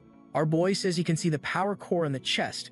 I mean, to be honest, right, it didn't really take a divine vision to see that huge glowing thing in the middle of its chest, looking like Tony Stark. Zhou Yi punches and creates a massive energy barrier. The robot has to initiate its self-destruct protocol to try to take him down with it. This one takes training seriously, man. That's when our dear Jiang shows up through all the smoke, while the systems announce that level 10 had been completed. She's all startled, wondering who the hell that demon is in there. But when she gets closer, her expression changes. She sees our boy from behind, radiating that golden aura. He's totally worn out, exhausted, while the robot congratulates him, saying his performance went beyond excellent. Zhou Yi, though, was thinking that because of that wolf, he ended up using way more time than he should have. He needed someone, or maybe a pet, around to handle those little distractions. Haha, someone's approaching. Super thick thighs. If you want to have her as a pet, just say the word. And there she is already walking up close asking, "Did you awaken your bloodline? How'd you get so strong?" The badass replies that yes, he awakened the 6-winged angel bloodline. Her eyes are all sparkling. She says she knows that one's extremely rare, basically a divine ability. She, on the other hand, has a half-decent succubus bloodline. It's a bit better, but still one of the weaker ones. Looks like he completely ignored what she said, didn't even try to say, "Nah, it's okay. You'll get strong too." He just walked off, turned around and said, "Let's go to the market and buy some pets." Poor girl, no chance for a girl in love. She just goes along saying she's coming with him all happy. Now outside, arriving in the pet area, a bunch of vendors are yelling, while she's pulling on our boy's arm asking what kind of pet he wants. He remembers that storm wolf he used that one time, but it disappeared after the fight. That's why he wants another storm wolf, if possible, one with talents like his. That's when someone with their hand on their waist walks up, saying if that's the case, he's got just the thing. The guy introduces himself as Liu Ji-Su, a third-year student and seller of level 22 creatures. The wolf he had for sale, he raised it himself. He can guarantee it's top quality. Jiang says this guy's a student at Kang University, so the pets he raises are definitely high quality. The guy then brings out the storm wolf, man. It's got one blue eye and one gold eye. What are the chances our boy doesn't take that one? The guy says, right, that this furry sewer rat has been alive for 10 days and its mother was a silver tier storm wolf, so clearly, it's a good one. Our boy answers humbly, man, not looking for no sewer rat. He just wants to know where the gold ones are, bro. He wants the top rank. But Jiang explains that it's really rare to find gold rank creatures when they're that young. Our boy says, alright then, he'll take a look at this big rat here. Jiang, though, comments, she's seen some other storm wolves and this one's way too small, probably undernourished. It's gonna be one of those cases where the thing's tiny for 2 days and then suddenly the size of a building. Jiang, all awkward, tries to say it's normal, that the little guy is just small for now but will grow soon and blah blah blah. But Zhu is already grinning, saying he's taking the black rat, while Jiang is all confused with that dumb smile of his. Right away, Jiang hands our boy a scroll, saying he'll give it to him for free, for only 60 points. Wait a sec, is it free or is it 60 points, you damn scammy vendor? That was what allowed him to make the contract. Our boy finds it pretty convenient. Yeah, obviously there was some trickery behind it. Jiang was selling the weakest one in the whole litter. He thought it was a loss having picked up this creature, but thank goodness, this dumb freshman showed up. Our boy places his hand on the scroll and says the command to awaken. What are the chances now that it turns out to be an insane creature? Jiang's face already changed. A black wolf appeared with a moon on its forehead. Man, I think it's still small, but now it's full-on swag. The pet experts nearby seem to recognize that this is the aura of a legendary creature. Meanwhile, Jiang is clinging tighter and tighter. Any minute now, she's gonna crawl under his shirt. Jishu, on the other hand, is losing it. He sold a legendary creature for dirt cheap. The black rat jumps onto our boy's arm, and of course, it needs a name. And that's exactly what our spherical succubus girl says. Oh no, wait, you're calling it gray? The thing's black, dude. I'm not calling it gray. Ah, Dan, I'll respect your wishes, Zhu Yi. Of course, right then, Jiaxu comes creeping up, saying that unfortunately, he sold the creature at the wrong price. He was supposed to charge another 1,500, but hey, he could cancel the contract now and take the pet back, and still come out ahead with 300 points. The other vendors, though, are all laughing at him, saying the idiot sold it for way too cheap, and now realizes what a mess he made. And Zhu Yi, man, you think he's a fool. He says he's never heard of anyone asking for more money after his sale's already been finalized. The guy's shaking all over, and Zhu Yi tells him to go stop dreaming, man. What's up with you, kid? This talent of yours awakened some evil in your heart. Of course that clown Jiaxu is still trembling, trying to figure out how he's gonna get out of this. He takes a step forward and already falls backward in fear. Our boy turns to his waifu and says he never wants to see that guy's face again. Meanwhile, Jiang, who's awakening her succubus bloodline, looks at the expression he's making and says, now that you've got gray, unfortunately, we'll have to see each other more often, so I can play with your pet. As he walks out of the pavilion, everyone starts murmuring. They just now remembered. That's Zhu Yi, the guy recruited by the Grandmaster. That's when a guy with flaming shoulder pads and red hair steps up, telling everyone to make way. Looks like he's the brother of the loser who just got wrecked. He's already begging for help. But man, he kicks him so hard, geez, even Zhu Yi doesn't do that to his enemies. His name is Liu Wucheng, and he tells his idiot brother to understand what it means for someone to have received a gold medal. He's lucky the boy just walked away, so it's best he disappear before things get worse. When he finds out Zhou Yi is the one who got the gold medal, the guy's already got his ham on his face, wondering what the hell he's done. Our boy, on the other hand, is observing Gray, watching the aura it's giving off. He wonders if this has anything to do with the Lucky Potion's effect, and whether it's still active. That's when suddenly, someone knocks on the door. It was the guys from the northern region, right? The ones he helped before, bringing the reward he had been waiting for, the Ice Lotus. Right away, Zhou Yi accepts it and thanks the captain. They place the box on the table, and when he opens it, the lotus is inside. Now he could combine the lotus with the grass to finally form the frozen pill. He clicks to craft the item, but it's so rare that he needs to hire a pill master. Unfortunately, that's not something so easy to deal with. The scene then switches to the pill department. He's arriving there among giant furnaces and finds a receptionist. He wants to know if this guy Yitan is around. The girl explains that he's on a date and that she's his student, known as Lim Yi. She says all he has to do is tell her which pill he needs forged, and she'll take care of it. Right away, he shows her the ingredients and says he needs an S-class pill. She's shocked, since those are extremely rare resources, and she wants to know how a freshman like him has that kind of stuff. The humble boy says it's all just luck. She then tells him that since he already has both ingredients, he just needs to pay 800 points. That's the cost of production. He leaves his contact info and is told to come back later for it. Numbers are exchanged, and the scene cuts to one of the university's corridors. Two guys are chatting about how they heard that creatures from other worlds started showing up in several places. Zhou Yi is listening in, and one of them also says that apparently most of the frontline fighters had to retreat. That's because the creatures are spreading all over the world and there aren't enough people to handle them. As he takes his seat, Zhou Yi knows these reports are going to spread. It was inevitable. Then suddenly someone taps him on the shoulder. It's Song Selan, glowing outfit perfectly matching his too. She immediately says she was chosen by Master Wu Mang and from now on they're classmates, and asks him to take good care of her. Alright. He offers his hand and says he hopes she'll take care of him too, but she replies that she's way too strong, so that's probably not gonna happen. That's when someone enters the room. It's our massive professor, as always welcoming the students and introducing herself as Su Mei. But before starting the real classes, she had an important announcement to make. As the rumors said, large-scale invasions were happening on every border. Even though the creatures that had appeared recently weren't that strong, the government had to take it seriously. Because of that, the resources allocated to schools like theirs were being multiplied. And also, the rewards for missions they take on would be increased. Everyone's getting excited. Not only would they get more resources to grow stronger, but they'd earn even more when they succeeded in missions. That panel right there was just the artist showing off his skills drawing Su Mei. The guy's getting good at illustrating that lady. She then asked everyone to calm down and stop focusing so much on the rewards. As students, their first priority should be getting stronger. Our boy is completely love-struck looking at the professor, thinking she seems to be getting stronger every day too. What kind of strength is she building up? Then she crosses her arms and says class is about to begin. Sometime after class, a few guys are talking. One of them says he challenged the goblin dungeon but got destroyed super quickly and lost tons of points. The blonde friend tells him to stop being dumb. He can't go around challenging nightmare difficulty places like that. Hearing all that, Zhuyi knows that now that he's level 19 and no longer needs the Lotus, he doesn't have to go back to the north. A dungeon like the Goblin Abyss might actually be a much better place to farm experience.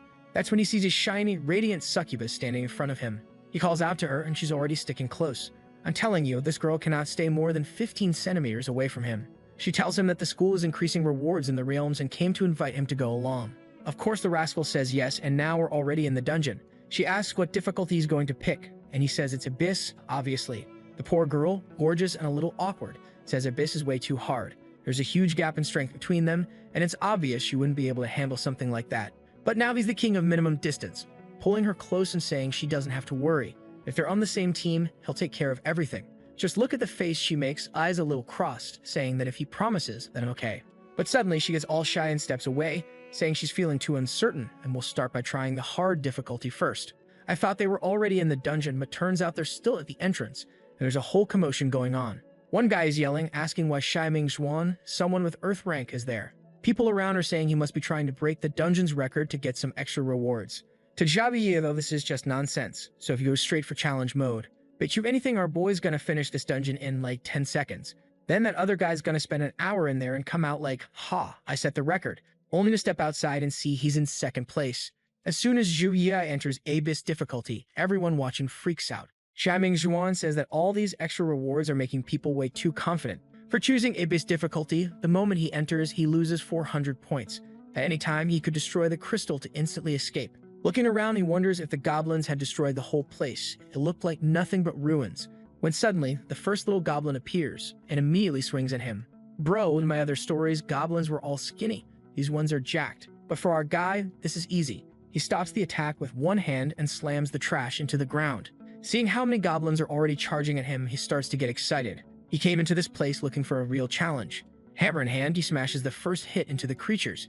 That hammer, though, is more like a sword, because instead of crushing, it ripped through them. But then, bam, the same scene repeats. He looks to the side, and there's another wave of creatures coming. That's when he starts to understand the difficulty here isn't in their strength, it's in the numbers, which means he's going to have to conserve mana. For now, he sticks to using low-cost abilities to kill the creatures. The good news? The XP is awesome. After some time, he had finally cleared everything. And as expected for someone already at level 19, leveling up was getting harder and harder. He at least hoped the dungeon rewards would help with that. He then opens the final boss door, the Goblin King, level 24, already talking trash. So the foolish human came here, but I have prepared your death. Obviously, the creature doesn't stand a chance, and Zhu Yi easily dodges the first strike. Still, Zhu Yi's impressed. Even though it's not that strong, it really wasn't something to underestimate. When the king looks up, bam, a huge beam of light hits him in the head, or almost. The boss activated a dominant body skill that formed a barrier. The creature even says it's impressive that a human could even scratch him. Seeing that physical attacks weren't working well, our guy whips a chain around the boss's back and completely restrains him. And right then he notes that for a boss, its magical resistance was shockingly low. So he blasts it with a Kamehameha, and that's the end of the monster man. Dungeon cleared. Just like he expected, he ends up setting the new record. Ah, and there it is, exactly what I said earlier, right guys? He already decides to keep running dungeons and pushing forward until he reaches level 20. Outside, people were talking about how this Abyss level was actually harder than they expected. No one had finished it until now. Jiang was feeling relieved that she picked the hard difficulty instead. While everyone was chatting, suddenly one of them points out something and tells the others to take a look. Someone had just set a new record.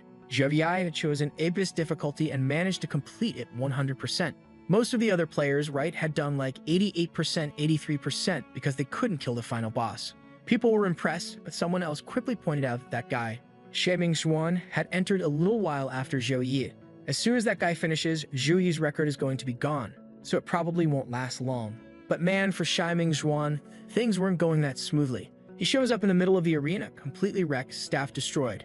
Someone helps him up and he says this level was way too hard. Even with gold equipment, he ended up losing it all. Then he notices some kind of commotion going on and wonders what it's about. He decides to ignore it and go take a potion while his friend in front starts talking about that guy who went in right before him. The second the guy says Jodie completed the Abyss level, he flinches. In his mind, a memory flashes, a glow appearing behind someone. He walks up, thinking there's no way a level 19 freshman finished it. He's sure the guy must have cheated and wants to find out how. But the moment he introduces himself as rank 86, our boy completely ignores him, saying he's got other things to take care of. The dude's just left standing there with a fat face while Jiang comes up to congratulate our boy, saying that he really is incredible and that it's super hard to keep up with him. But Joey pets her and tells her not to worry. He'll pass on all the tips so she can clear it easily too. Shaming Swan, though, man, he's losing it over there. Or actually, he seems totally dejected while his friend tries to console him. Obviously, everyone around is roasting him now, saying that the elite guy just got humiliated and even with all that gear, he's still starved. And when our boy said he was heading back to another dungeon, he wasn't joking, bro. There he is again with John. He's all cheerful, saying it's been a while since they worked together, while she's all flustered, remembering that day when he used the light punishment move and wiped everything out. She says she got cornered that time and almost did make it out alive. Our boy says it was an honor saving her. Sneaky guy, huh? Trying to get something or not? That succubus girl's gotta work too, my guy. Right then, the goblin horde shows up, and he starts giving her tips, saying to conserve energy, since they're weak, but come in huge numbers. She thanks him and pulls out a big old sword while he activates his buffs. The first goblin rushes forward and he says, I'll handle this one. One hit. Classic hammer attack that slices instead of smashes. She's impressed. Thanks to his buffs, she felt like her strength had doubled. She charges in and lands a heavy slash. At least her sword slices too, not just crushes. She keeps farming easily, saying that with Zhuyi's buffs, this dungeon was a joke. They keep grinding, and before long, they're face to face with the boss. The creature gives its usual pre-fight speech while Jiang asks how exactly he beat the Abyss-level boss. He explains that the creature has super high physical resistance, but when it comes to magic, it's pretty weak. Right away, she gets ready, knowing that since magic is the key here, she's gonna have to bring out everyone's favorite bloodline, right guys? The Succubus bloodline. Bam, she lands a clean cut. The attack hits the monster directly, and it responds that she really does have an impressive demonic power. Too bad though, it still wasn't enough to take it down. I thought she was gonna go through that same badass transformation from the other day, but actually she's just there defending herself with her sword, apologizing. He tells her not to worry that he's gonna use the same technique as before. He uses light punishment, but this time the monster manages to defend itself. He's surprised, after all, he just killed this thing before and it was easy. So he says that, unfortunately, he's going to have to go all in now because things have gotten out of hand. He launches an attack with his chain, but the boss tears through it. Now Jiang's panicking, saying it's all her fault things got complicated and she doesn't know what to do anymore. In the middle of all this panic and looking wonderful, something starts to awaken inside the girl man. A voice inside her says she's too weak. The badass bloodline starts wrapping around her, telling her that she's so useless she can't even win with Zhuyi helping. If she really wants to help in this situation, she needs to use the true power she has. And then, bam, she seems to awaken something right at the moment the boss breaks free from the chains. It comes charging in to smash Zhuyi, who says it looks like he's going to have to activate his own bloodline. But then, slash! A cut goes flying and slices off the boss's arm, bro. When our guy turns around, one of her badass wooden sandals comes flying too. He turns to see what the heck Jiang Chu just did, while the boss is standing there with his arm up, bleeding everywhere. Guys, she awakened the artist's talent. I mean, the succubus talent, right? She's even talking in a little speech bubble with a heart in it, telling Zhao Yi not to worry. She's got this. The boss, poor thing, is already dealt with, lying on the ground bleeding. But from where the slash came, it looks like a curse is spraying across his body. And she just keeps evolving. Whoa, easy there, warrior queen. The monster writhes in pain while she seems to be absorbing all of its demonic power, saying she won't stop until not a single drop remains. All we can do in a scene like this, man, is admire that panel the artist poured his soul into. Meanwhile, Zhu is just like us, eyes wide open, staring, taking it all in. Then a voice from the dungeon congratulates her, and she earns 23,000 experience points. Bro, she's there with her hand over her mouth, saying she finally killed that annoying boss, and Momo never wastes time with 35 minutes of still images. Okay, I dragged that scene out, but hey, there's another panel that definitely deserves it. The girl is dangerous now, like a car crash. Airbag straight to your face as she steps up to Zhu Yi, now only 2 centimeters away, wanting to know why he's not saying anything. And what's this? Her succubus tail just attacked. Our boy thought about stopping her, but too late, she's already grabbed his hand. He tries to pull back for a second, trying to explain himself, when suddenly, he activates his bloodline. He uses that calming buff to try to keep it together and asks if she's really the Jiang Chu he knows. And that's when she catches the Chaves syndrome, bro. From 1 second to the next, she drops to the ground all shy. I think she realized what she was doing. Her power starts fading and she gets all awkward, apologizing, trying to explain that it was all because of the succubus bloodline. Our boy lifts her chin and says it's okay then. He thought she'd been possessed by a demon. This couple is complicated. When she wants it, he doesn't. When he wants it, she doesn't. He tells her to get up so they can get back to farming. That's because he's sure that once she gets used to the demonic power, she'll be able to handle all of this on her own. While he's thinking about their next steps, people outside are once again complaining about how hard the Abyss level is. And once again, The message pops up that our boy broke the Abyss record, the one he himself had already set. A little while later, another record. A few minutes later, another record from Zhu Yi and another from Jian Chu. The poor folks watching are already holding their heads in disbelief. They say there's no way, there's just too big a gap between them and these geniuses. Once more, the poor Goblin King got taken out, this time by the combo of Zhu Yi's chains and Jian Chu's attacks. And there she was already saying it looks like there's gonna be a fireworks show and asking if he wants to go watch it together. After all that farming, man, the poor guy's exhausted, so he says yes. In the streets of the Elemental Hall, even though lights are powered by magic, the couple's broke and just wandering around while Jian Chu thanks him for all the help he gave her today. She gained a ton of experience. He says he didn't do much, it was just a little push. Then they stop in front of the statue of Wei Yang, a mage who once stopped an entire legion of demons all by himself. In life, he was considered a deity. Our boy turns to her and asks if she knows anything more about the Dark Era and asks her to explain. She says that in the year 2544, tons of talented classes started appearing, and that period was considered a golden age. On the front lines, they had countless legendary heroes and humanity was no longer at risk. But that's when the era known as the Dark Age began and creatures started invading every corner of the world. Those considered the Golden Elite gave their lives to save the world and eventually took back the land, securing the peace people enjoy today. The problem is, if something like that were to happen again, humanity might not survive, because we're no longer in that golden age full of legendary heroes. Zhao Yi places a hand on her head and tells her not to worry. The creatures showing up in the rifts aren't that strong. She smiles back, saying she's sure everything will turn out fine. People are recovering and humanity is getting stronger by the day. That's when the fireworks start. And of course she grabs our boy's hand, pulling him to go watch. Oh come on, all this little romance build-up and nothing ever happens. I miss our Chen Yuan from A Perfect Life, bro. 2 chapters in and he was already playing League of Legends with the professor and the prettiest girl in the university. Sometime later, I think our boy's heading home. He's bummed that he doesn't have the professor's teleport skill. That's because he wants to get home fast to deliver the pill to his sister. But to be honest, it's been a few chapters now with that pill just sitting in his inventory, right? I don't think the urgency's all that serious. For some reason at home, his sister is drawn like a tiny little dwarf, wondering where her big brother is. Dr. King pats her head and says not to worry, he'll be there soon. Ah, and the door opens. And who's walking in, huh? It's the Chad, full swag, saying he's back. She jumps up and hugs him, and he's impressed. Her condition seems to have improved, she's way more energetic. Bro, seriously, last I checked, wasn't this girl in a wheelchair? But whatever, man. The doctor's happy to see our boy again. He says it's been a while since he last saw his sister King. She asks how long he's staying, and he says 3 or 4 days since the tournament ended. Man, I'm still confused. Why is his sister so small now? Am I going crazy? In the early chapters, she was like shoulder height. Now she's there smiling with that little psycho face of hers, asking if he brought a gift for his cute little sister. First, he pulls out a horn that summons a gold-rank ghost to protect her. She gets all happy and he pats her head, saying that once she's fully healed, she'll be as strong as him. Still can't accept how tiny they made her look now, but whatever. Then someone rings the doorbell and our boy opens the door. That guy, the same one who gave him the house, says he brought the priestess Zhou Yi requested. Madame Chu, who definitely has tons of healing stored up, says she came because of Secretary Xiao's request. Our boy thanks her and says he managed to get the pill. The secretary, though, is shocked, asking if he means the ice pill, which is extremely rare. He, a little embarrassed, says yes, but explains that later. First, he wants them to treat his sister. His sister, man, is clinging to his shin, she's so tiny, asking if this is really going to work. He gives her the pill and tells her not to be nervous. All she has to do is take it and her bloodline will awaken. Then she won't have to rely on him for everything anymore. Bro, did he just roast her or help her? What was that? Then he activates his aura and says he's gonna throw some buffs on everyone to help with the process. Off he goes. Blessing of protection, blessing of dawn, blessing of courage. Right away, his sister feels a strange power. Meanwhile, Madame Shui is stunned. She's a super high-level priestess, but not even her sacred power is that pure. He tells her to activate the formation, and she agrees. There's a little flourish with her hands and stretches her arm toward the sister, and boom, a pentagram forms under her feet.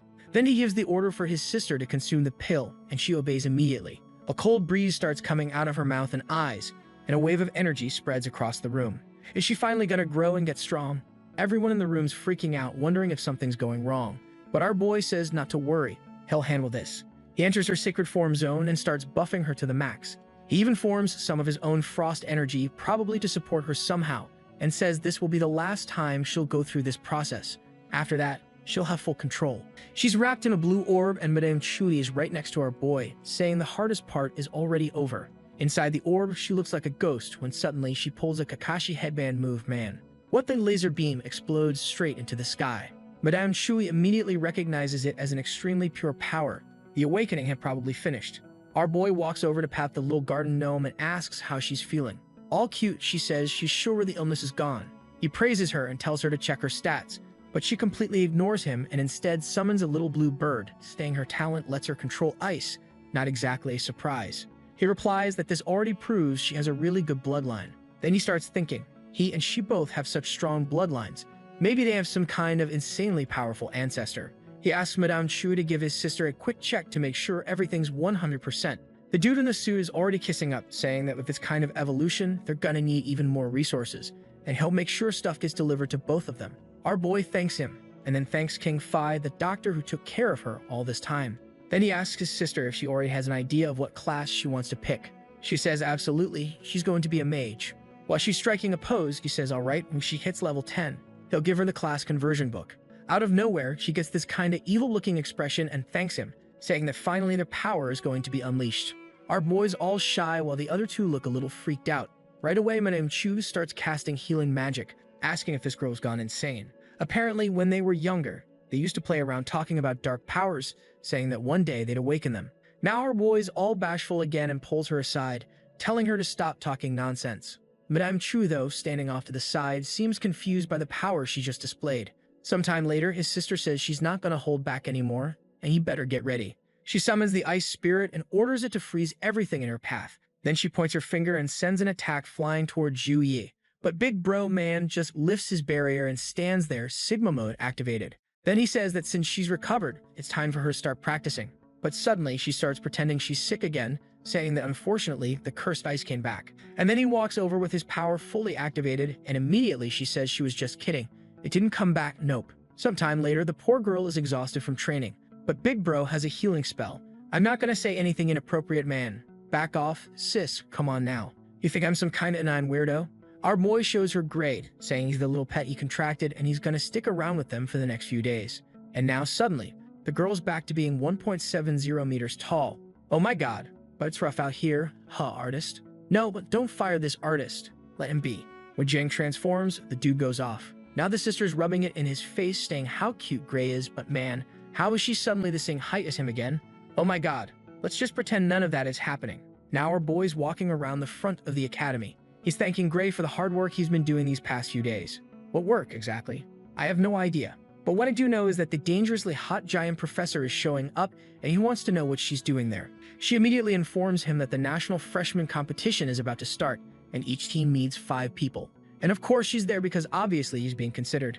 Not just considered, he's gonna be the team leader for the freshmen and has to build whatever team he wants. She shows him a list with the top 10 strongest students in that competition, excluding him of course. He had to pick 4 people from that list, and if our boy is truly the Bravo, he'll pick 3 girls. He's not much of a thinker. He says, alright then, just give him the top 4. That's it. Miss Sue tells him to think just a little more. It's an important decision, especially since the competition is long and people with high stamina tend to perform better. But the humblest boy in China says not to worry. If the opponents lose quickly, he won't take long. He's already glowing up with gray on his arm, saying he's confident. There's no way he's losing this.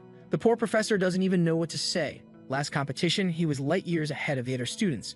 Maybe they don't even need a healer, since Yu Yi has some healing skills himself. So she tells him that in that case, she'll pass him the formation. She then asks how his sister's awakening went, and he says it went perfectly and thanks her for the concern. She looks a little happy, and he then asks for the class conversion book. She asks why, and he says it's for his sister. He feels like more and more creatures are showing up, and he's starting to feel an urgent need to make her stronger. She smiles and says he really is quite the cautious one.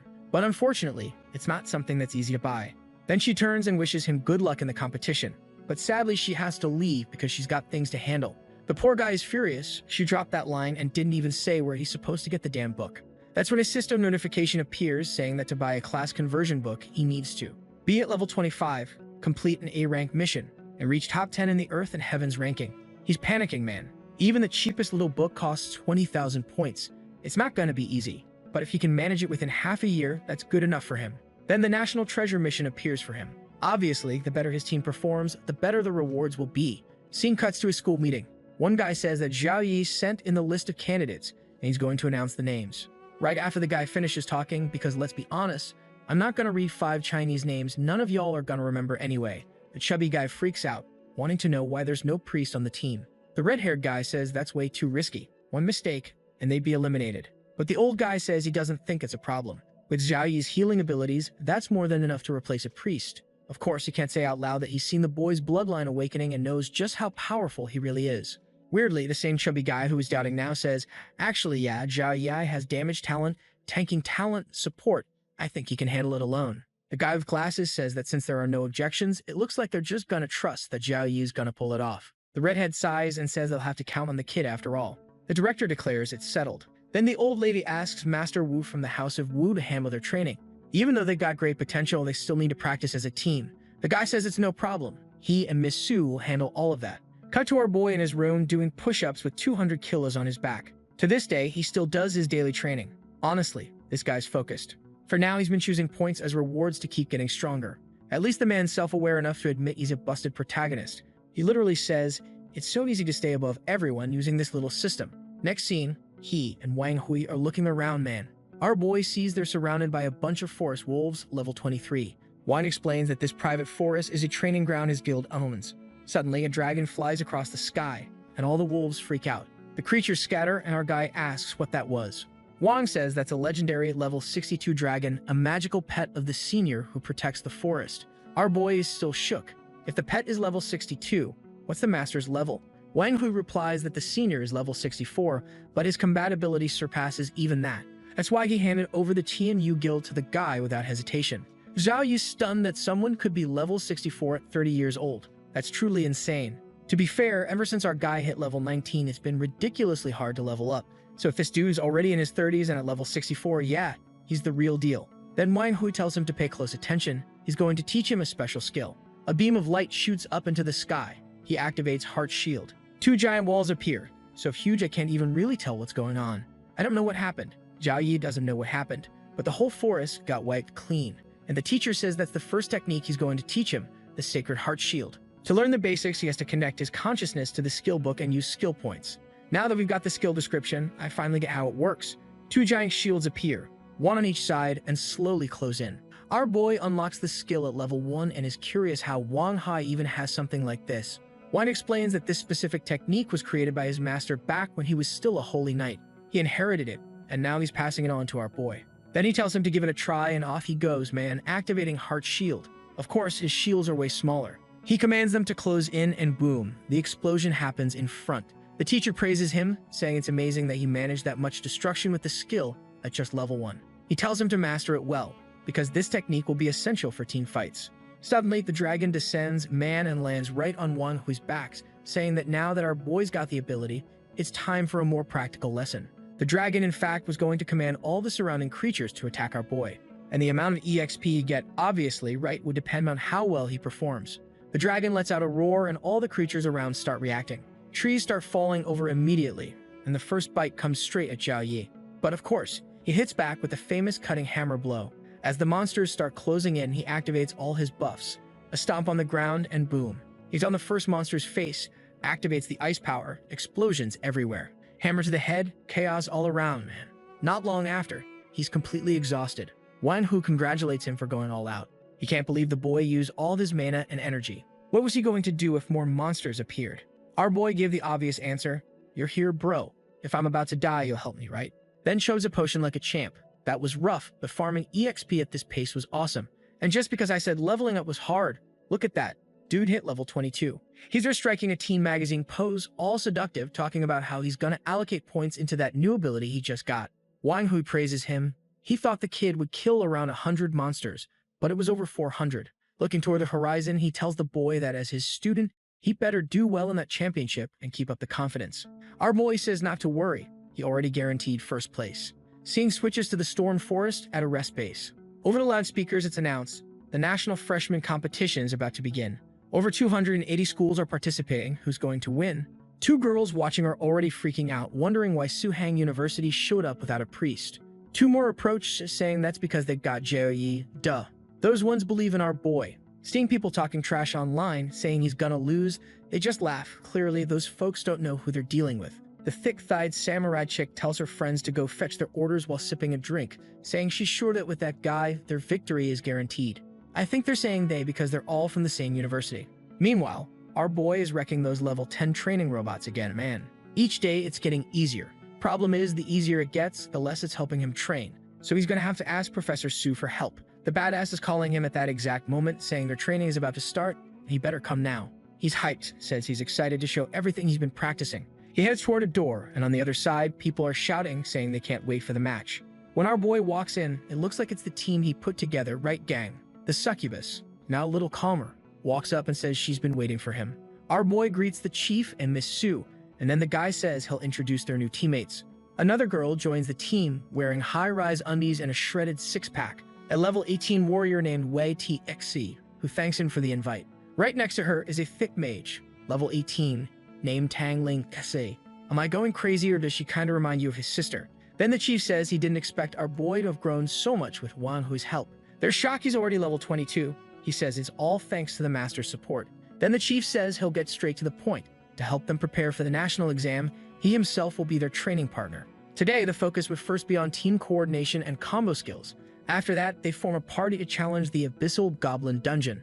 Man, he already did that once solo, did it again with the other girl. It's gonna be way too easy now. Tangling C, the little blue mage, is all shy, saying she's only level 18. Now she gets why this place is gonna be kind of embarrassing for her. She's walking right beside him, thinking there's basically no way she could lose in this dungeon with him around. Our boy notices her looking and throws out a cheeky smile. AIA, this dude's feeling himself. She gets a little flustered and runs ahead, and he wonders if he's that ugly or something. Then they're teleported in, and our boy says, since it's our first time working together, let's go over a few tactics first. Abs Girl will focus on defense and drawing aggro. Jiang Chu and Ling Xa will handle physical DPS, while he and Song She Lan stay in the back to support. Everyone says they got it, and the first goblins appear. They get ready, the creatures charge in, and Abs Girl steps right up, throwing down a full-on brawl. A punch to the ground launches the goblins into the air, and she's stunned by how much energy from our boy's buffs is flowing into her. God's blessing, blessing of protection, dawn blessing, courage blessing. Tangling Sassy is blown away that he can cast so many buffs without even prepping anything. Even she, a trained mage, would struggle to keep up with that speed. The ice bird she summons starts distracting the goblins. Jiang Chu takes the opening to slice right through them. Our boy tells everyone to watch out for precise attacks. An arrow flies in, but the tanker jumps in and blocks it. Looks like some different monsters showed up, probably because other challengers are active too. For Zhu Yi, this was perfect. More challenge means more growth. Light punishment blasts through the middle of the mob. He says to chill. He'll handle the ranged ones. The two girls thank him, and Song She Lan says she can't slack off either. She fires off some talisman scrolls that stick to a goblin and explode the entire area. Outside, the director and Miss Su are watching. With this level of sync and power, this tournament was basically in the bag. Meanwhile, Miss Su can only comment that Zhu Yi just keeps growing non-stop. He and Jiang alone already had multiple dungeon records. The boss says he knows that very well, which is why this time the dungeon difficulty has been cranked way up. Back inside, Jiang Chu is struggling a bit, surrounded by a swarm of goblins. But she activates a Shadow Slash and clears them out. The Talisman Girl summons the 5 Thunders of Justice, while the Ice Mage unleashes a Frost Tornado. Come on! The buffed-up brawler is flying around punching, jump-kicking, roundhousing, going full anime. She's amazed at how insanely different everything feels thanks to our boy's buffs. Then Tangling Kasa comments that finally the goblins are done. But our boy warns, that was just the warm-up, don't let your guard down. YTXI says not to worry, with double the strength, she's got this. The girls all agree, it's easy mode with these buffs.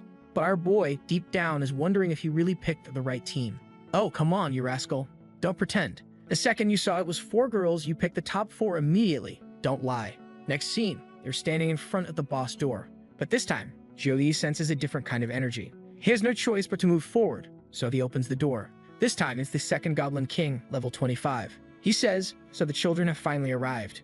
The girls are shaken. A level 25 legendary boss is way too much, even for them. The boss says that since he knew guests were coming, he prepared a few presents. He raises his staff and starts charging up a massive fireball. Seeing that the mage is already panicking at the amount of mana packed into that thing. She just stood there like an idiot, and Wei TXI had to jump in front to protect her. Problem is, her shield got shattered. Even with double the strength, thanks to the captain, she didn't stand a chance against something like that. The boss says he's been preparing this place to be all their graves for a long time. Another fireball is launched, and this time they had no way to defend against it. Of course, the Chad shows up with full calm, right? He activates his ice bloodline, Bro, raises a massive shield. The mage, though, says to be careful.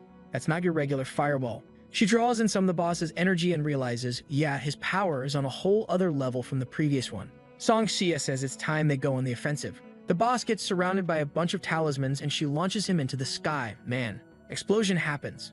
But of course, the creature just absorbs the flames and thanks her for the meal. Poor girl has no clue how one of her most powerful attacks did absolutely nothing. Tang Ling tries again. Poor thing, she's got zero chance. Jiang Chu, I think it's time to activate that succubus power, huh? It's not easy out here, my warrior queen. How about you awaken that busted bloodline already?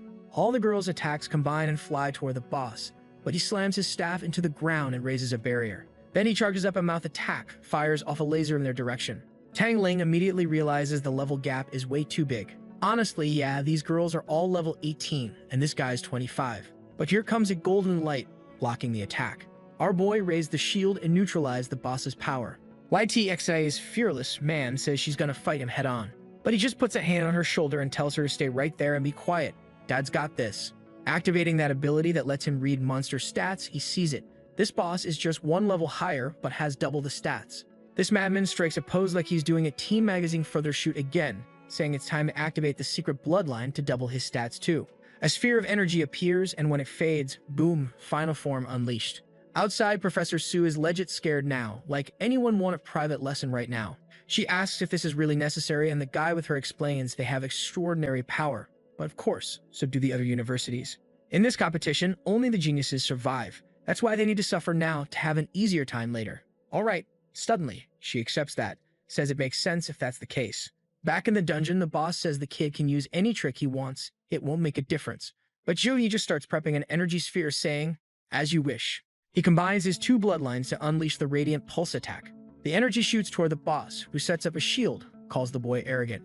Now it's full on explosions, meteor showers, apocalyptic fireworks from the kid's bloodlines, just flashes and energy beams everywhere.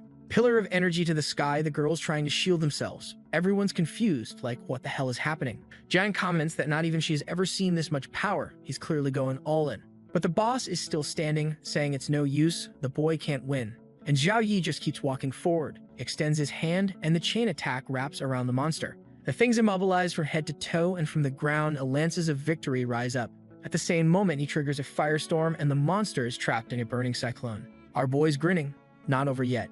Charges in, smashes the boss in the face, activates another ability. My god, how many more does this guy have? The poor boss is already apologizing, saying he wasn't strong enough to entertain the kid. Looking like a full-on One Punch Man episode now.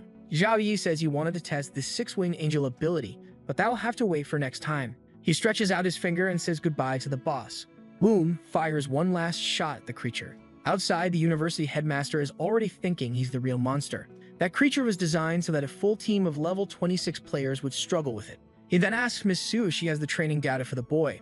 She replies that yes, just today he cleared level 10 in 6 minutes and 12 seconds. The headmaster smiles and says, well, that explains it. He really is different. Look at that different right there, man. The little system handing him rewards again. And since the girls were part of the party, they all got EXP too. One run through this dungeon with our boy was worth more than a whole week of training. Zhao Yi finally powers down, gets 11,000 EXP. Someone comes running. It's Jiang Chu, asking if he's hurt. Sadly, she still hasn't awakened her succubus bloodline, to everyone's disappointment. They head over to the boss chest, and the first items they get are a level 24 staff, a level 24 fire spirit shield, a level 24 magical fire ring. All of them were gold rank items worth a fortune. Our boy says it looks like they got lucky. He asks if the girls want them, but well, poor things, they're all still level 18. They can't use this stuff. The ice mage? Yeah, a fire staff isn't gonna help. At the same time, neither our beloved succubus, nor the talisman girl can make use of the other gear. Our boy goes, all, what a shame. Guess I'll just keep it all. Thanks, ladies. Kidding, he's humble. He says he'll put the gear up for school auction, and then split the gold equally between them all. The buffed up girl protests, no way. You should get at least 70%. You did everything. Song agrees, saying it would have been impossible without him, so he deserves the biggest share. But our boy insists, splitting it evenly is better. That way they won't have to stress about points for a while. And Jiang reminds them, when it comes to points, this guy's never lacking.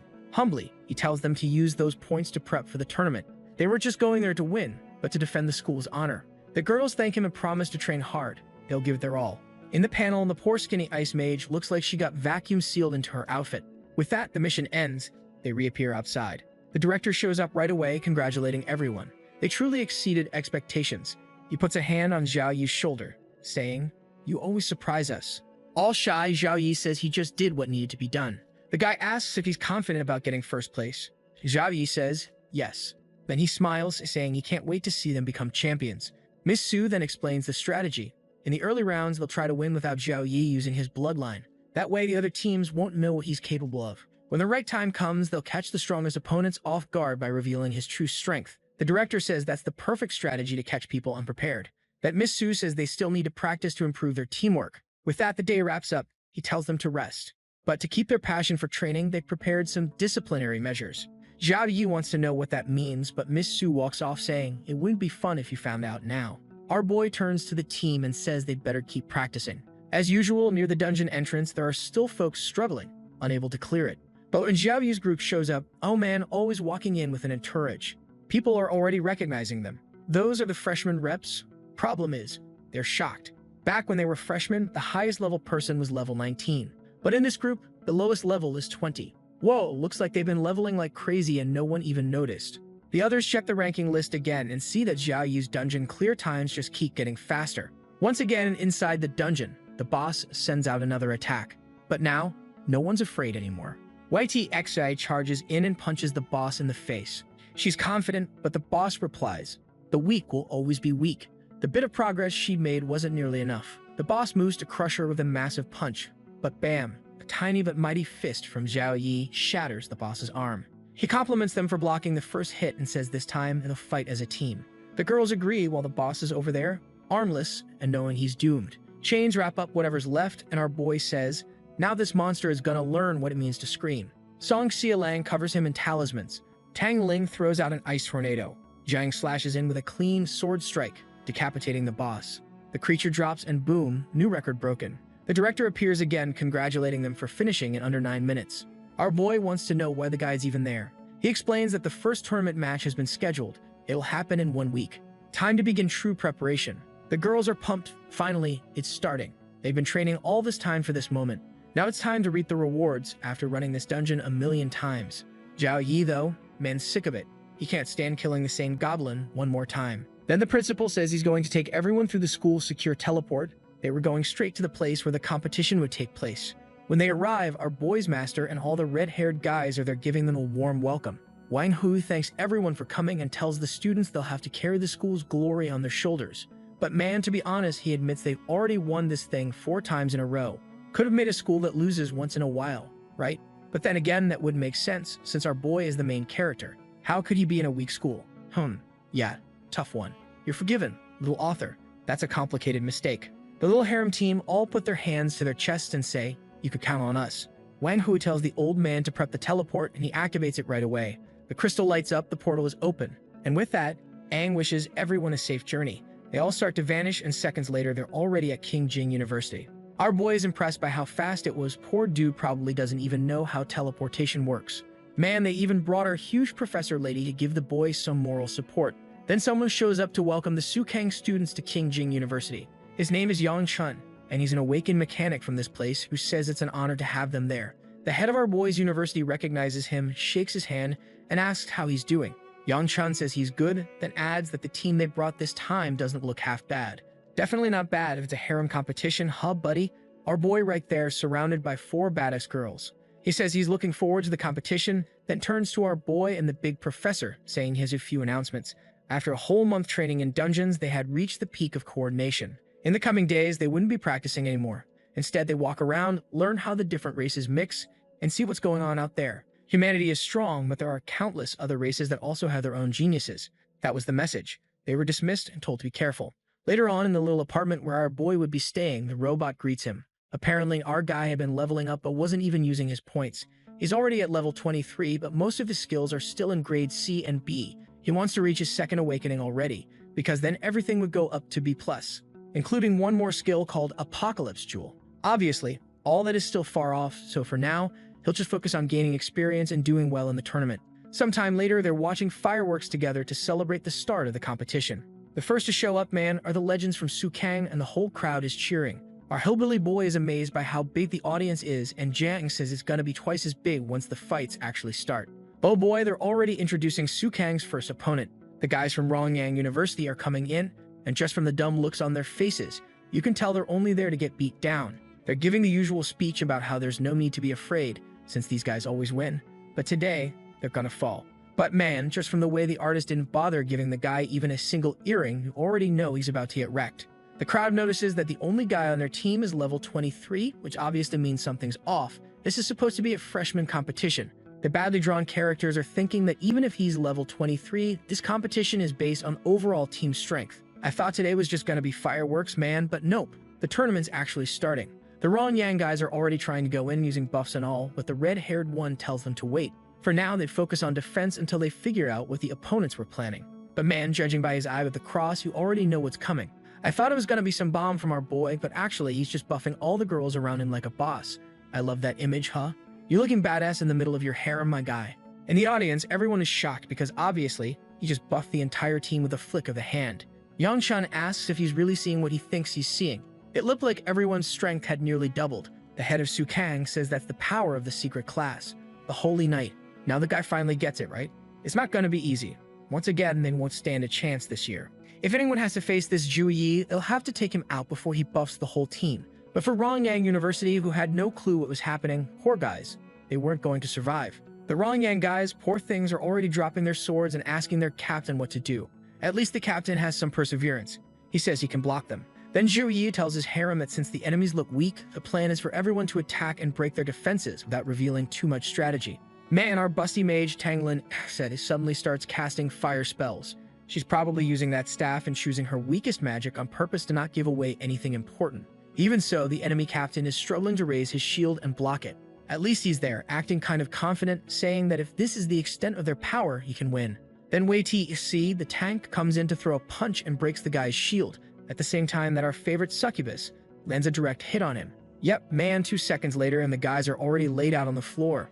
Tang Lin already says that was kind of disappointing and too easy. The team walks off and Song says she didn't even get the chance to use any magic. That fight was terrible. Our boy tells them to chill. Probably only Modi University and King Jing University would be real challenges. Poor Yan Chun as they're trying to figure out what kind of training created these little monsters. The captain laughs and says there's no training for that.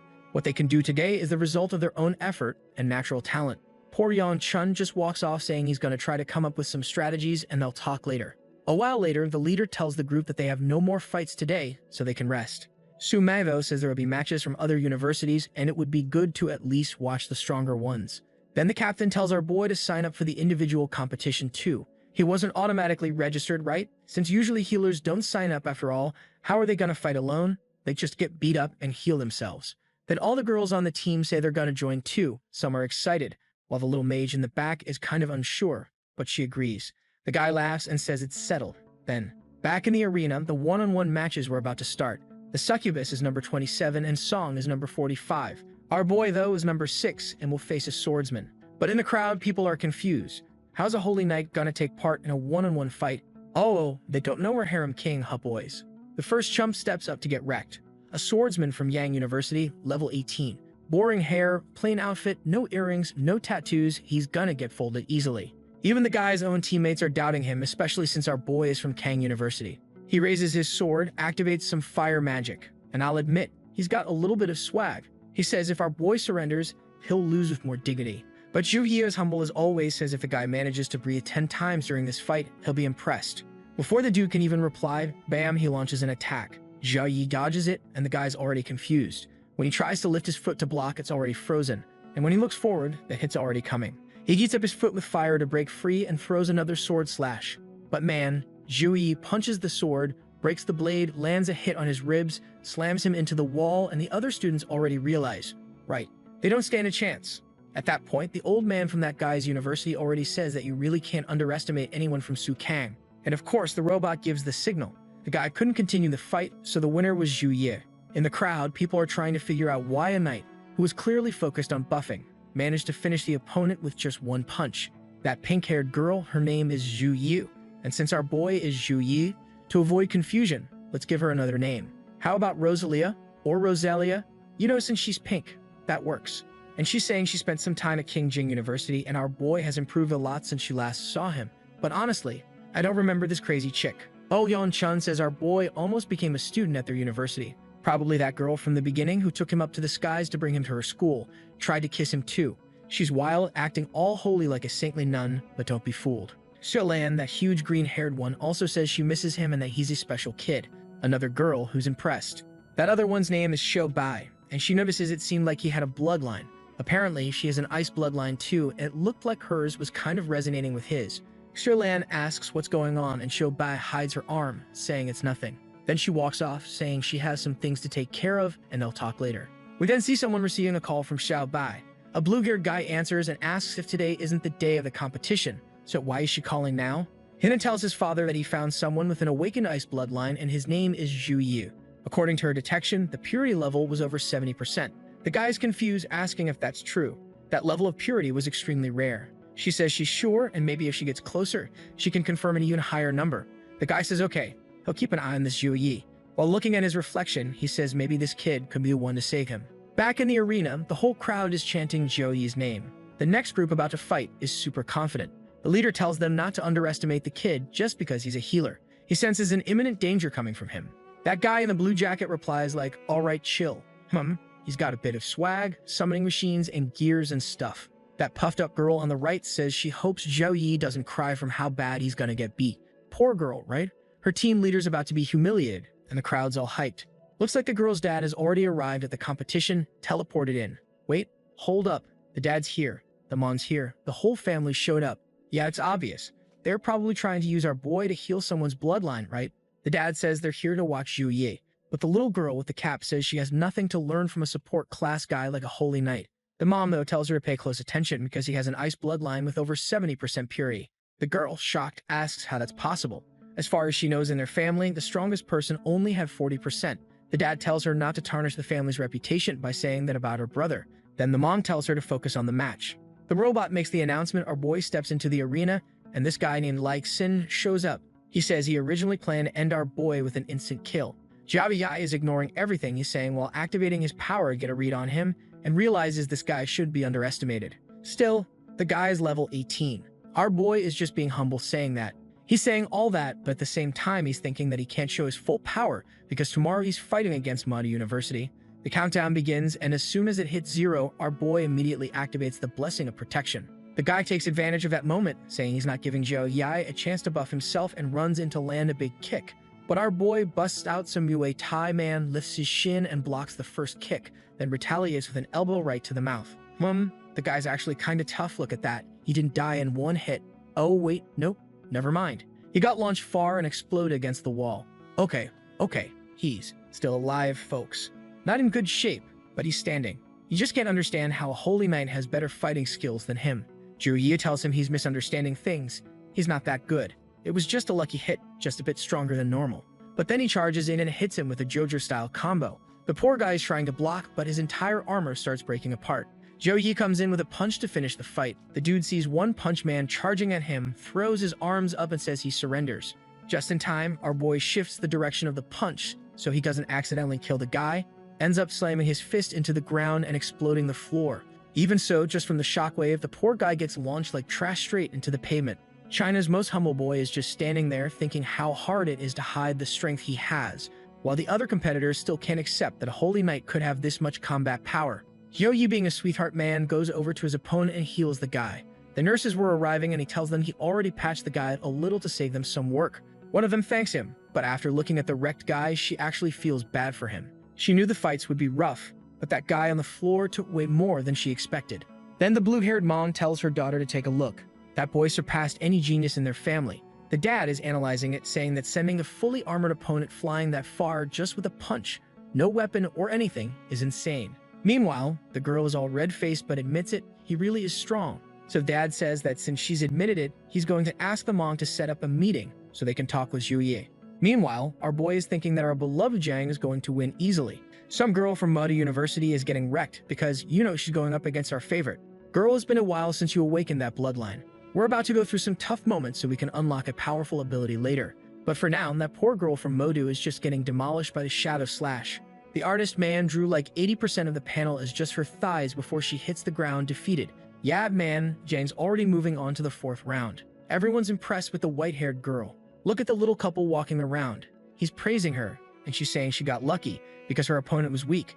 Then she adds that if she ends up facing our boy, she's surrendering on the spot, she's got no chance. But he tells her he wouldn't hit her. Suddenly, the blue-haired girl comes running toward our boy. That's when I realize this is the girl who made the phone call earlier, so she's not the mom, folks. She's the older sister of that little girl. Jovi asks what's going on, and she says she noticed that he has an extremely pure ice bloodline. She says her family name is Zhao, and Jiang immediately points out that this is one of the ancient clans, just like the Jiang family she's from. They've been around for centuries and can't be underestimated. The only problem is, it seems like fewer and fewer members of their clan have been awakening the bloodline, and even the purity percentage has been dropping. The poor girl gets a bit embarrassed and says it's true. The girl seems to suggest that our boy is part of her family somehow, and he's understandably confused, asking, "How do you know I'm part of your family, you crazy girl?" She pulls out a stone that her father brought. It allows them to analyze someone's bloodline and determine if they belong to the Zhao family. The mad lad just decides to go along with it and takes the test. His bloodline purity shows up as over 90%, and even Zhao Yi admits he feels a strong connection between their bloodlines. Right away, the girl says her father wants to meet him as soon as possible, and our boy agrees. Everything's going a little too smoothly.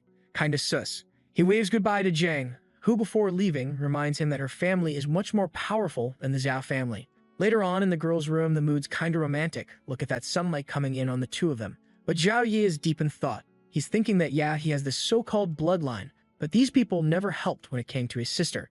Now that they've found out he has talent, suddenly they want to talk. He doesn't really know how to feel about it. Suddenly, the door opens, and her father walks in. The man introduces himself as Zhao Heng. He shakes his hand and says he's heard that Zhao Yi seems to be quite an extraordinary person. It's amazing to see someone with such pure bloodline. Woof, the guy gives him that evil-looking smile and a little cough. You already know some shady stuff is coming. He says that Zhao Yi's father and his own came from the same grandfather or great-grandfather, something like that. Zhao Yi responds with the obvious, but cuts him off, saying all that is in the past. The man then makes an offer. If Zhao Yi ever joined the Zhao clan, he'd get all the resources needed to train his ice abilities. His third awakening would come super fast, and he'd even receive a secret class. Zhao Yi's confused and says that he's already awakened the Holy Knight class. So what exactly would happen? Zhao Heng explains that there are ways he could forget about the Holy Knight stuff and focus on the ice abilities. With his purity, he could show the true power of that bloodline. But our boy remembers the angel, right? The one who first appeared to him, and ever since then he's been getting stronger fast. There's no way he'd just give up something that major. Obviously, the Holy Knight is a big deal, folks.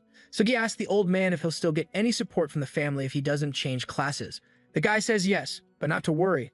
They had every book on the ice class available. Zhao Yi thanks him and says it's a good offer, but he refuses. The dad is already flaring up with aura, confused, saying it doesn't make sense. Once Zhao Yi changed classes and focused on ice, he'd become truly exceptional. That's when our boy also activates his aura man and says he's already getting plenty of resources from the university. Besides, he's not that worried about the ice bloodline. He's focused on evolving as a Holy Knight. The dad, however, tells him to think again. The Holy Knight is a support class and would never deal as much damage as an ice mage. Our protagonist did not like hearing his class called support and says tomorrow he'll show them all the true strength he holds. He says goodbye to both the dad and daughter, telling them they'll see each other in the arena. The daughter then asks her dad why he didn't try harder to get Zhao Yi to stay longer. He replies that soon enough the boy will understand the limits of being a Holy Knight. When he faces the raw power of damage dealers from other universities, he'll see the difference. At that moment, the younger daughter shows up and tells her father to stop chasing after this Zhao Yi. He's not even that important. The father says he'll explain it to her. The greatest ancestor of the Zhao family was the first person to awaken the bloodline and was someone incredibly powerful. Because of him, the Zhao family stayed at the top among the elite for many years. But when the dark times came, countless members died. Ever since then, the Zhao family has only been awakening people with much lower talent. The bloodline they carry today is considered cursed, and with each generation, it gets weaker. That's why, if they had someone like Zhao Yi around, everything would completely change. But for now, they didn't need to worry. At this moment, the boy was blinded by a streak of victories. Soon, he'd face a harsh defeat and understand why he needs their help. The younger girl asks what happens if Zhao Yi wins.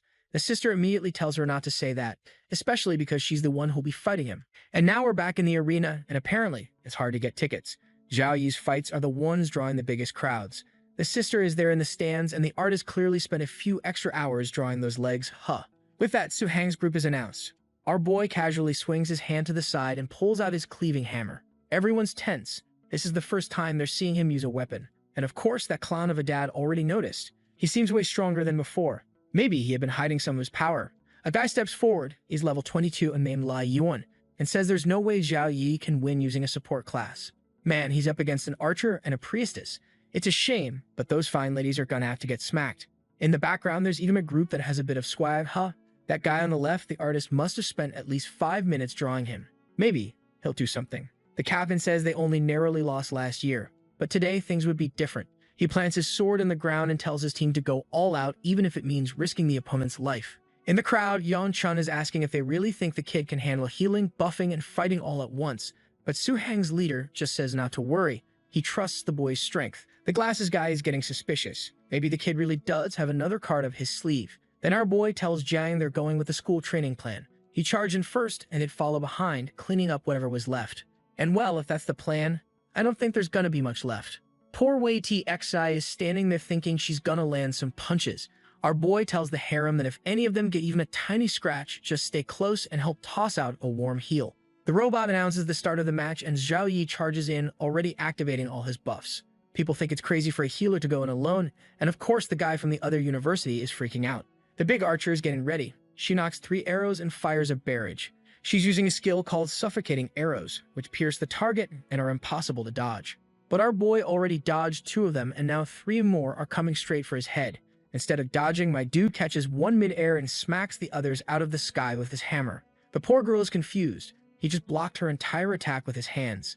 The enemy captain says it's interesting how he fights, but once their mage finishes casting his spell, things are going to change.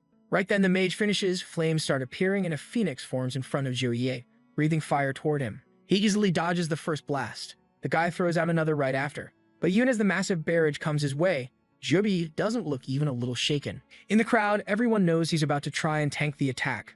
That's insane. This spell was an ultimate.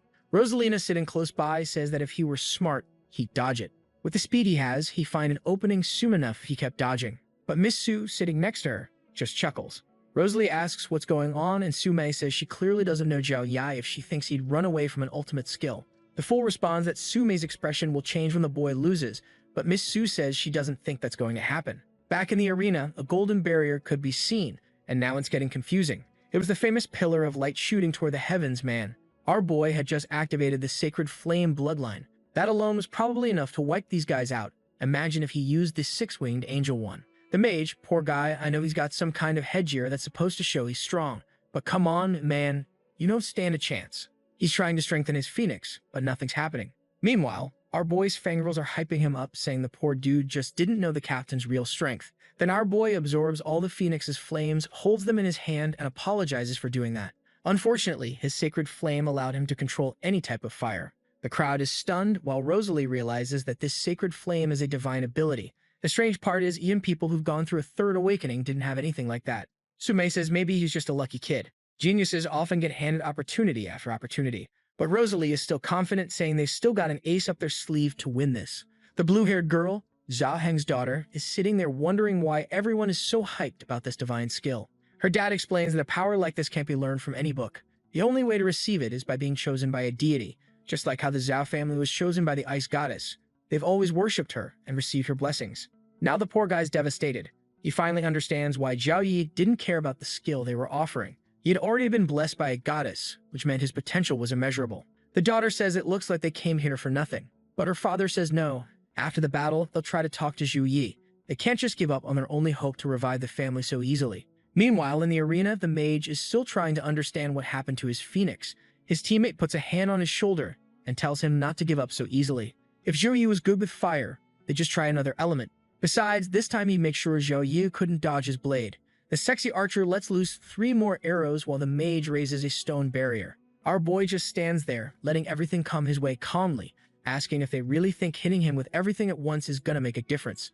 That's when he uses the ability he learned from Wang Hui to raise his shield. The poor girls on the other team are starting to get impressed instead of focusing on the fight. Then Zhou Yi says it's time he shows them he's got long-range attacks too. Before the mage can even shout for everyone to fall back, boom! A fireball explodes in front of him and a pillar of flames shoots up. The poor archer manages to roll out of the way, but she knows. If that fire had hit her, she would have evaporated on the spot. That's when the knight asks where their mage went. The mage, poor guy, thought he could tank the attack and just use a barrier to protect himself. But Zhu Yi stretches out his hand and says he's giving back all the flames he stole from the phoenix. The guy's shield shatters and he's completely incinerated. His staff breaks and he's left there, smoking on the ground. Man, Zhu Yi is out for blood. He says it looks like this fight still isn't over. Right then, the enemy captain says it's time for them to all go in. And our boy is already charging forward, swinging his cleaving hammer. And to this day, that hammer that cuts still makes 0 sense to me. The captain's shield is knocked away, and though he stays on his feet, he now realizes. Zhao Yi's strength is way higher than he had ever shown. But man, the captain's not backing down. He slashes forward, saying he's not weak. Zhao Yi just smacks the attack away with his hammer like it's nothing. That was one of the captain's Gogan moves to farm level 20 monsters.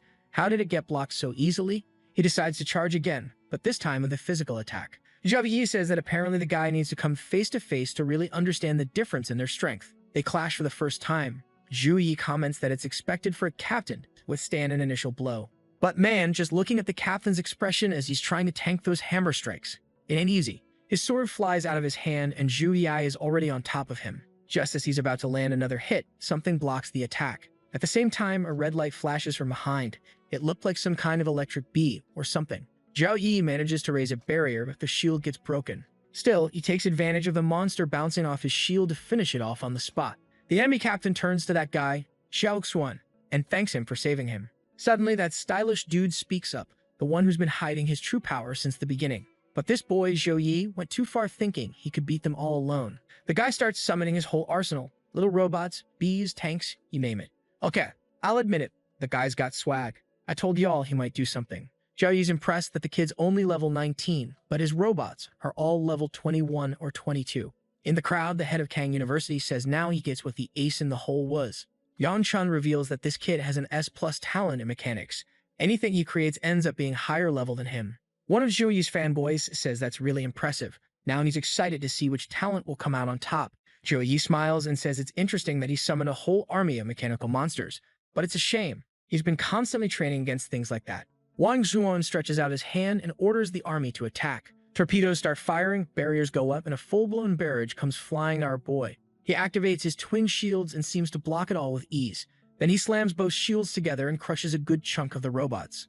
At the same time, a golden light flares behind him and he unleashes his sacred area explosion. The robots start evaporating, exploding one after another. Wang Zuan, poor guy, is practically crying. He says he used all sorts of bulletproof materials, but even that wasn't enough. He pulls out a virtual keyboard and says it's fine. He's still got something more. He summons another army and says that this time Zhou Yi has no chance. Finally, the girls jump in to help, breaking through one of the robots, while our boy glances at his system screen, thinking they arrived at the perfect time. Once again, a vortex of fire surrounds one of the robots, and when the guy tries to call for a retreat, it's too late. Everything gets vaporized. In 1 second, he loses connection with 74 robots. He had already lost a third of everything he could build, so he decides to go all in, summoning the Judgment Apex, a huge mech that appears behind him. This monster is a kind of giant dragon that starts firing hooks, grabbing the other creatures and absorbing them. With that, the summon powers up to max size and max defense. In the stands, everyone's being covered by the shadow of this Megazord the guy just pulled out. A legendary rank creature, level 23. There's a girl in a blue skirt who's super impressed, but honestly, I don't remember who that crazy chick is. Meanwhile, the captain of the enemy team is just stunned, saying their ultimate card has finally been played. He squints over at Jiang and mutters that at this point they don't stand a chance. But Jiang doesn't even blink. She charges forward, shouting that her big bro's not going down.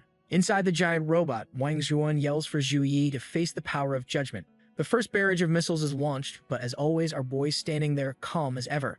As the attack's about to hit, he dodges the first wave. But then he glances back, he can realize they were coming straight for his head. Ah, the slick little guy used a technique like dash here, dash there, and made the missiles crash into each other. Wang Zuan starts losing it, yelling for him to stop running and face the firepower head-on.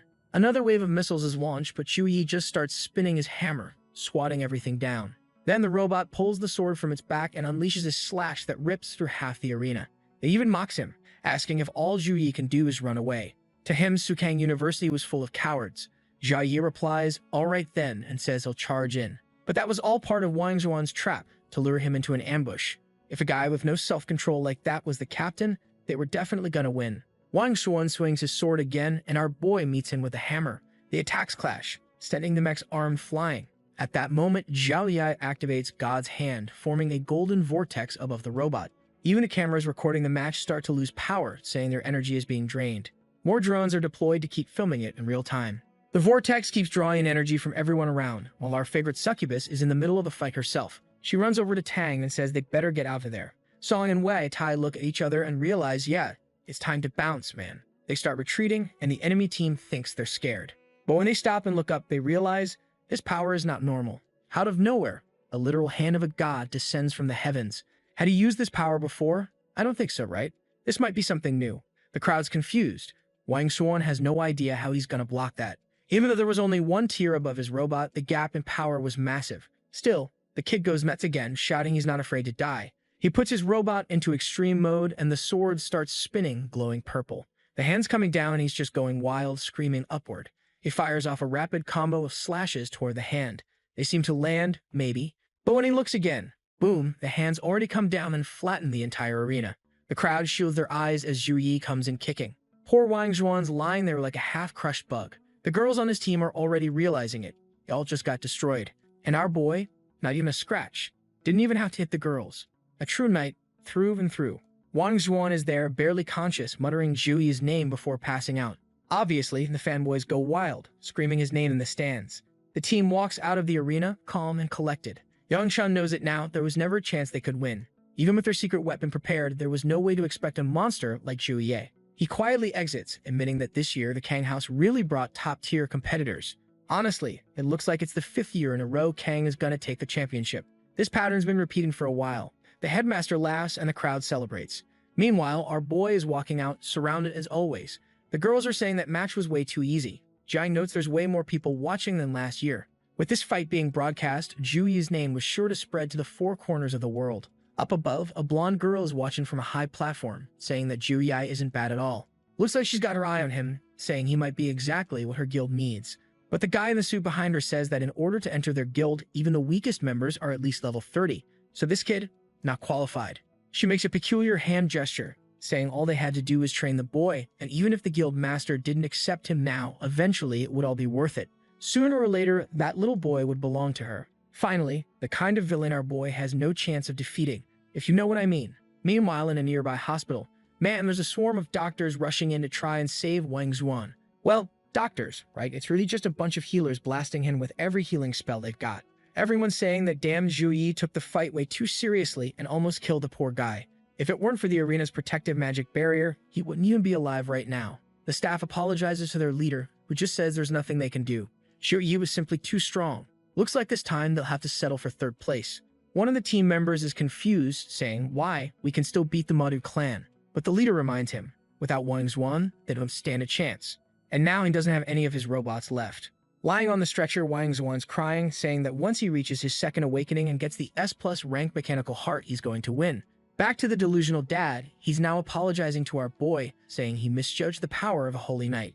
He never imagined someone could have so much strength, healing, and damage all at once. But Zhu Yi isn't in the mood for chit-chat and tells him to get to the point. So the man says he spoke with the elders of the family, and if Zhu Yi came back to them, he wouldn't just get support from his branch, but from the entire Zhao family, including the Xiao elders, the most powerful of them all. Under normal circumstances, such an offer would never be made, but with our boy's potential, they agreed.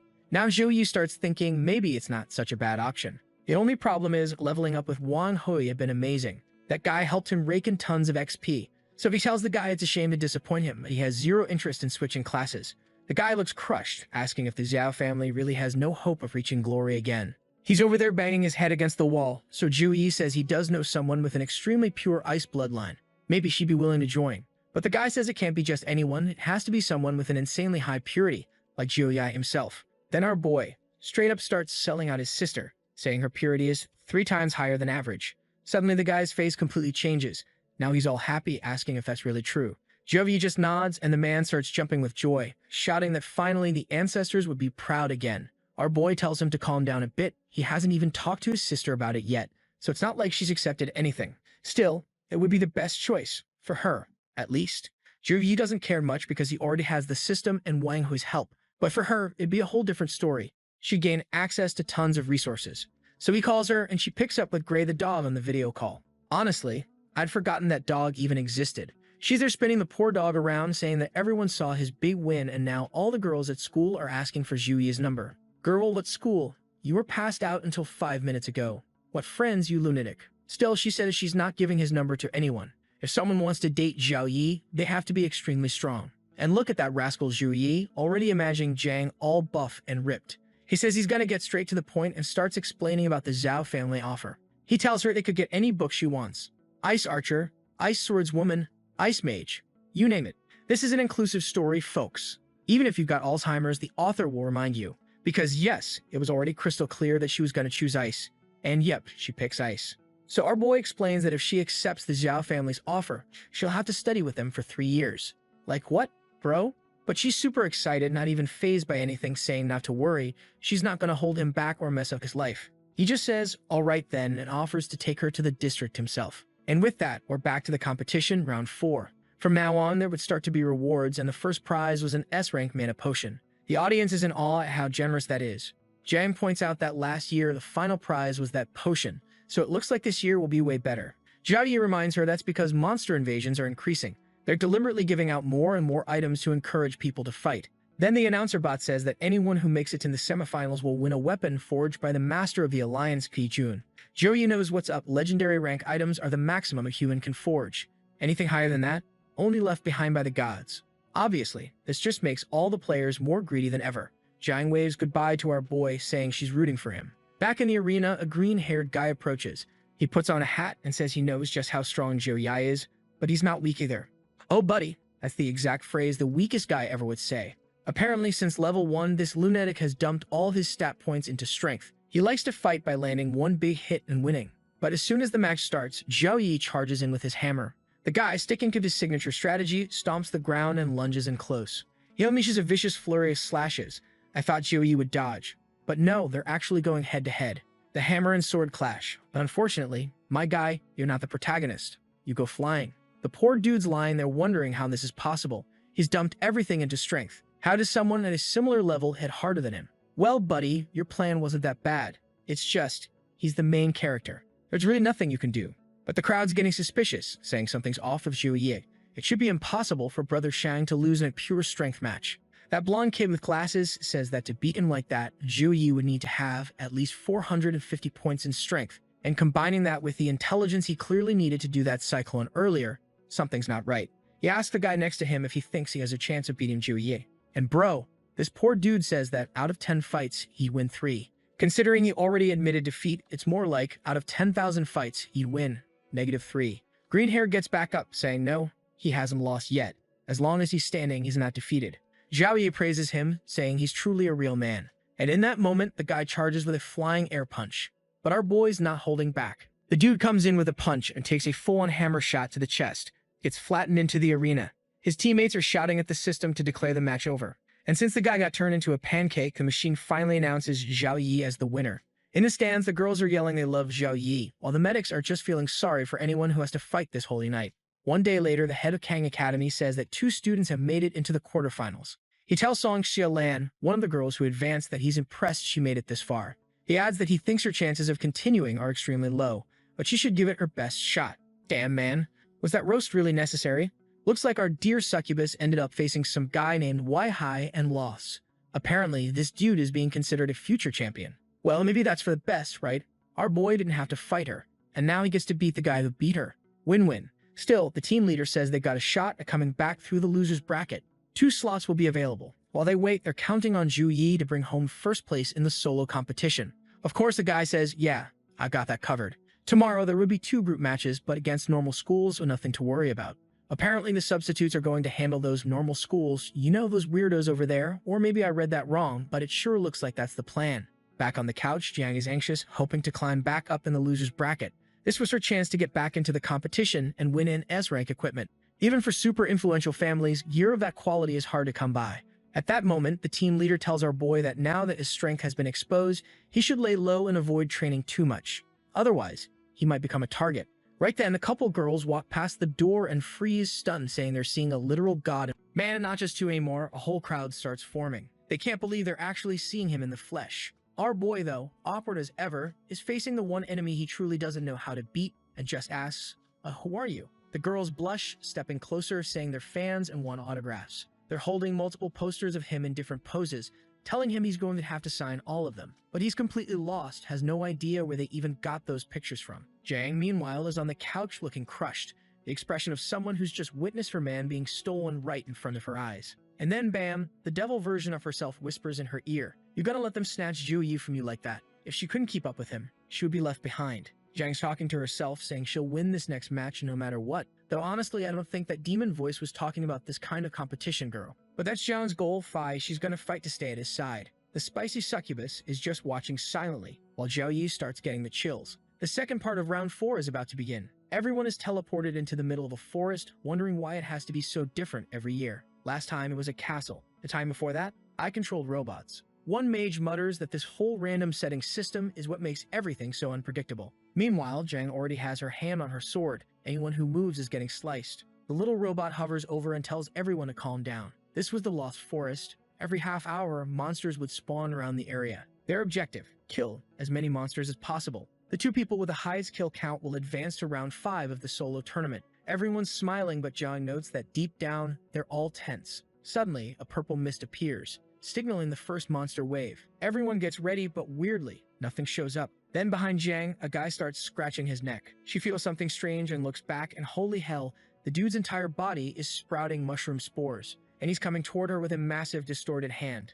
But suddenly, he vanishes. A voice echoes from the forest, contaminated, exiled. The problem? No one even saw those monsters approach. And now, one by one, everyone around her is getting forcefully logged out. She calms herself, trying to figure out what's going on. Then, plop, something lands right on her shoulder. Obviously, it's one of those freaky mushrooms. She immediately activates her succubus fireblood to burn it away. The girl's already starting to transform. That's when you know things are getting serious. But then, out of nowhere, she starts shouting at everyone to surround themselves with energy and eliminate the creatures before they get contaminated. Did she forget this is a competition? Thank God everyone's so dumb that even with all that, they were still dying left and right. At least a few mages had some sense and started setting themselves on fire to stay safe. Poor Zhang, she's got demon lineage but acts like an angel. Meanwhile, our boy, who's got angel blood, acts like a total demon. But Zhang quickly realizes the mushroom spore things weren't giving any points, so she had to find the real creatures. Deep in the trees, she detects a few big-headed freaks. She immediately activates her bloodline, dashes in, and slices the first one. Even though the monsters had some OP ability, they were kind of weak overall. So she charges toward a few more, and slash, down they go. Meanwhile, back in the arena, a match is going down between a university team and the Sukang substitutes. Everyone's diving in, throwing magic, launching torpedoes, spitting fire. Mechs jumping in, slashing here, punching there. Then suddenly, bam, a volley of arrows heads straight for one of them. But that golden shield appears out of nowhere. Yep, our boy from the main team had to step in and save the goofballs. And of course, he takes the moment to scold the priestess in the back, telling her she's not providing the protection they need. The poor girl's all flustered, apologizing. On the other team, the red-haired girl and the samurai dudes are pissed. They're like, what's this clown doing? Acting like it's a training session instead of a real match. They all charge at once, but Zhu Yi's team suddenly notices. He's just there, chillin', messing with his phone. Turns out he just got a pic from his waifu saying she passed. Damn girl, proud of you. Obviously, that only makes the enemy even more mad. But 2 seconds later, they're all on the ground. That part of the competition wraps up, and the next day it's finally Zhou Yi versus Waihe. Oh snap, look at that reporter, bro. His little cap says KK. One more K and we're gonna need historical reparations. He's all excited, narrating the story of our boy who rose from poverty to become the Holy Knight and now faces Waihe, who has countless special bloodlines and comes from one of the most powerful families. He winks at the camera and says everyone must be dying to know who'll take the throne of kings. This fight's getting streamed worldwide. Back in the arena, someone's arriving by helicopter. Who is it? Of course, it's our boy and the team leader, as usual, flanked by his harem. I mean, what can I say? It's a harem. What are you gonna tell me it's a tactical team? They do nothing but stand there like, oh my god, Zhu Yi, you're amazing. On the other side, the team from Manga University arrives. Front and center, some blonde dude in a jacket straight out of One Piece. He throws it over his shoulder and slides his arms through the sleeves. Listen up, people, that only looks cool in anime or manhwa. Try that in real life and people will think you're mentally unstable. He walks over to greet the Sukang leader, saying he's excited for a friendly competition. The headmaster says sure, welcome, while thinking how hilarious that this chump actually thinks he's gonna beat Zhou Yi. Our boy's humility has become contagious in the school. Zhou Yi gives the guy a long stare. Yep, that's definitely Waihe, the one who smacked our beloved Succubus. Oh boy, you laid a hand on her and we didn't even get to see her transformation? Double punishment incoming. Zhao Yi's already smiling like a psychopath. No mercy for this one, folks. The names start getting announced and the crowd is going wild. Over at home, blue-haired dad is watching it all go down on his 130-inch TV. Next to him is one of the Xiao family elders. They tried to make him look old, but if you really look, there's not a single wrinkle on that man's face. Take off the beard and ditch the cane, and he looks exactly like the guy beside him, if not younger. He's clearly worried about Zhou Yi's chances of winning, but Zhou Heng tells him not to stress. He's analyzed all of the kids' matches. There's no one in this world at his age who could beat him. Waihe might be a genius, sure, but Zhu Yi is someone standing in the shadow of the ancient ancestors. Back in the arena, someone rushes toward our boy. He's already popped 7 buffs. It's poor Waihe, who smacks right into the shield's barrier. The two lock eyes for a second, then Zhou Yi swings the cleaving hammer. Waihe dodges, rolls on the ground, and activates Berserker mode. His sword bursts into flames and he unleashes a series of slashes toward Zhu Yi, but our guy's dodging with ease. Now that he knows the guy's a Berserker, the strategy changes. All Zhu Yi has to do is stall for time. Once the buff runs out, the guy's gonna be drained. The moment Wai realizes Zhou Yi is trying to stall, he charges in, shouting that he won't let that happen. Our protagonist grins, as expected of someone with talent. He wasn't going to fall for a basic trick like that. Wai launches a light-infused slash with his flaming sword. This was a level 9 technique he'd been practicing for years. And here comes our boy. Bam, hammer time. I've never seen this hammer lose to a sword. The guy's pouring everything into it and still can't understand why he's losing. Bro, look at your skinny sword. And now look at that hammer-sized truck slap you just took. He gets launched like always. But this time, Joey's not wasting time. He pulls out the sacred cross and begins the invocation. Waihe, however, smirks. He already knew this move was coming. He activates another Berserker skill, Battle Rage, and here comes Zhuyi's holy finisher. I want to see how Waihe plans to survive this. The blondie, not looking too healthy right now. Waihe's trying to tank it all on sheer willpower. Oh ho! He forged a full-on armor mid-fight and actually survived. Credit where it's due, that's impressive. The system explains to us that with Battle Rage, all incoming damage is reduced by 8%. The guy charges back in, and Zhu Yi notices he's trying to end this as fast as possible. Jovi, you could just dodge for 2 minutes, wait for the rage to wear off, then clean up.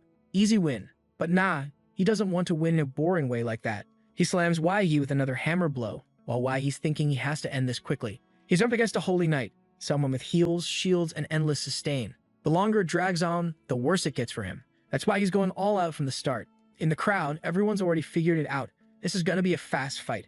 Neither one of them is holding back. Waihe throws another slash. Zhu Yi sidesteps with that clean protagonist move. Then, Lance of Victory, activated. It's coming down hard, but Waihe doesn't give a damn. As the attack descends, he throws himself into it headfirst. Literally, a headbutt. This madman's grinning, saying the Lance of Victory is useless. But Zhou Yi, protagonist mode on, activates Storm of Light. Lightning starts pouring down across the entire arena, and now Wai is actually getting nervous. The chain of attacks isn't giving him a single chance to recover. He takes the gamble, rushes in anyway, even though the lightning's still raining down. Of course, he gets struck mid-charge. The light punishment skill is over level 20. Even with 80% damage reduction, he's feeling it. The announcer's screaming that the poor guy's getting bombarded. Meanwhile, Wang Xuan, the mechanic kid, is just watching with a smile. Yeah, man, now the lightning's starting to pierce through. Looking at Zhu Yi right in front of him, he was devastated.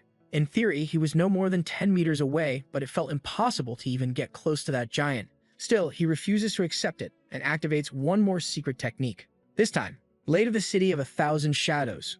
A thick smoke starts spreading through the arena, and our boy's just standing there, confused, wondering where the heck that guy vanished to. Suddenly, he looks to the side, and there's a sword falling. Actually, not just one, a whole storm. It's raining swords. Zhou Yi recognizes the move. It's a technique from a legendary ancestor who could turn their entire body into a sword. Basically, every blade falling is Wai himself, a technique designed to instantly massacre massive groups. Zhou Yi finally says, "Alright then, time to get serious." The swords begin pouring down from the heavens, and Zhu Yi stretches out his hand, muttering that the audience would be disappointed if he just repeated an old move. So instead, he combines abilities, activating the Sacred Flame, but with ice mana. Our boy starts stepping forward, freezing everything beneath him, forming a barrier that wraps around the whole arena. And as usual, it's the poor recording drones that suffer the most, glitching out as they try to film it all. Meanwhile, the viewers are all confused. Why is there ice magic happening now? The old man from earlier, who, reminder, barely looks 30 if he's shaved, stands up. All that's missing is Barbie kicking away the cane. He asks out loud, can't they see that's pure, perfect ice magic right in front of them? All the swords Wei summoned, frozen midair. Once everything's turned into popsicles, Zhu Yi just closes his hand, and they all shatter. Plus, there were golden strings attached to all of them. When Waggy's real body finally reappears, it's already completely slashed up. The poor guy collapses to the ground, unconscious, and the victory goes to our beast. The crowd erupts, cheering that their senior is way too good. Zhou Yi even pauses for a little photo op, definitely fishing for more poster material. With that, the solo battles are over, now only the team competition remains. While the teacher praises him, our beloved Succubus is twirling her hair. Y'all know what that means. But the university headmaster? He's shook. He knows Zhou Yi still has cards up his sleeve and hasn't even gone full power yet. He claps a big hand on Zhu Yi's shoulder, saying he truly brings honor to Su Kang. That's when the girls reveal. Su Kang always wins the team competition, but never the individual one. So this is the first year they're taking everything home. Giant hugs the mage girl, saying he could cosplay as an archmage now. Then she calls out to our boy with that mischievous little look, saying, "Tonight, we got our lax tilled." Unfortunately, no matter how much malice you try to inject into that line, they'll know what's going to happen. They're just walking together through the streets, arm in arm. That's the peak, the max, at least for now. Still, there are some random dudes worse off than our MC, just eating meat skewers, drooling over how hot that chick is. And then one bold fool decides to hit on the Succubus, saying he can't pass up this chance. She's one of the most beautiful women he's ever seen. Boot, she gives him one look. He gives up instantly, bro. The moment he realizes it's Miss Wei, he backs down like a toddler seeing the belt. They head over to a little stall to sit and chill. Jang runs into a shop and buys what looks like an agility potion. Oh wait, nah, it's a wine that increases agility. Of course. So our boy starts drinking with his waifu, who congratulates him for placing first. They clink glasses, take a sip. She says the flavor's amazing. 10 minutes later, she's slumped, all wobbly, completely drunk, asking why she's seen two of him. Zhao Yi realizes the city wine with agility buffs is way stronger than usual. He looks up to go find the rest of the crew so they can head out. But then, bam, an e-girl latches onto his arm. Man, she came in swinging with a mountain-crushing grip. Careful, Zhu Ye, you're gonna end up with a fractured collarbone. And she's already saying her cup is empty. Would you mind buying her a drink? Our humble lad replies that he just bought a bottle, and if she wanted some, it cost her 10,000 yuan. She laughs, saying he's funny and interesting. Maybe they could go somewhere a little more exciting to talk. That alone was enough to shake Jiang Fai. I don't know if she's about to go full combat mode or just give up entirely. She comes in with the double-handed approach, ready to eat the competitor off the battlefield. But the e-girl speaks up, saying, "If you're not his girlfriend, maybe don't get in the way of someone else's luck tonight."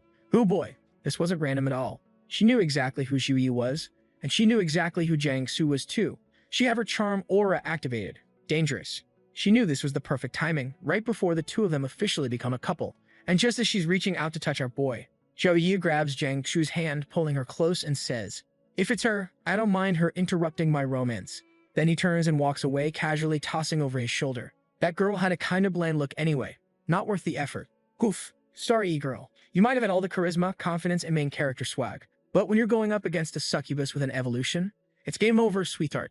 Better luck next arc. As the two of them walk off, Zhang stops him and says, "Wait." She places her hand on his arm and says, "Like this video that helps." And do you remember how the last chapter ended with that little waifu saying she liked our boy? He was shocked and his eyes went wide, blushing like crazy. Xiaoran said she should have said it before his date and that she hates seeing a bunch of girls hitting on him. Meanwhile, that little demon next to her is just whispering for her to kill everyone. Then, out of nowhere, she throws herself into the protagonist's arms and asks if she can be his girlfriend. The tan girl stops eating and the three of them just freeze in total shock. Time passes and the scene cuts to someone waking up. It's Xiaoran. She wakes up already remembering last night when she said she liked him. Then we see her spying on the protagonist while he's having breakfast. An old man at the end of the table says, "You woke up really late today, Xiaoran. We're already finishing breakfast." Meanwhile, Zhou Yi is sitting there eating non-stop and the girls are staring at him. Rand pulls out a chair, wondering if that whole scene was actually just a dream. But then she turns red as a tomato, questioning if it really was a dream, while all the women keep staring at her. Then we find out she probably fainted right after confessing,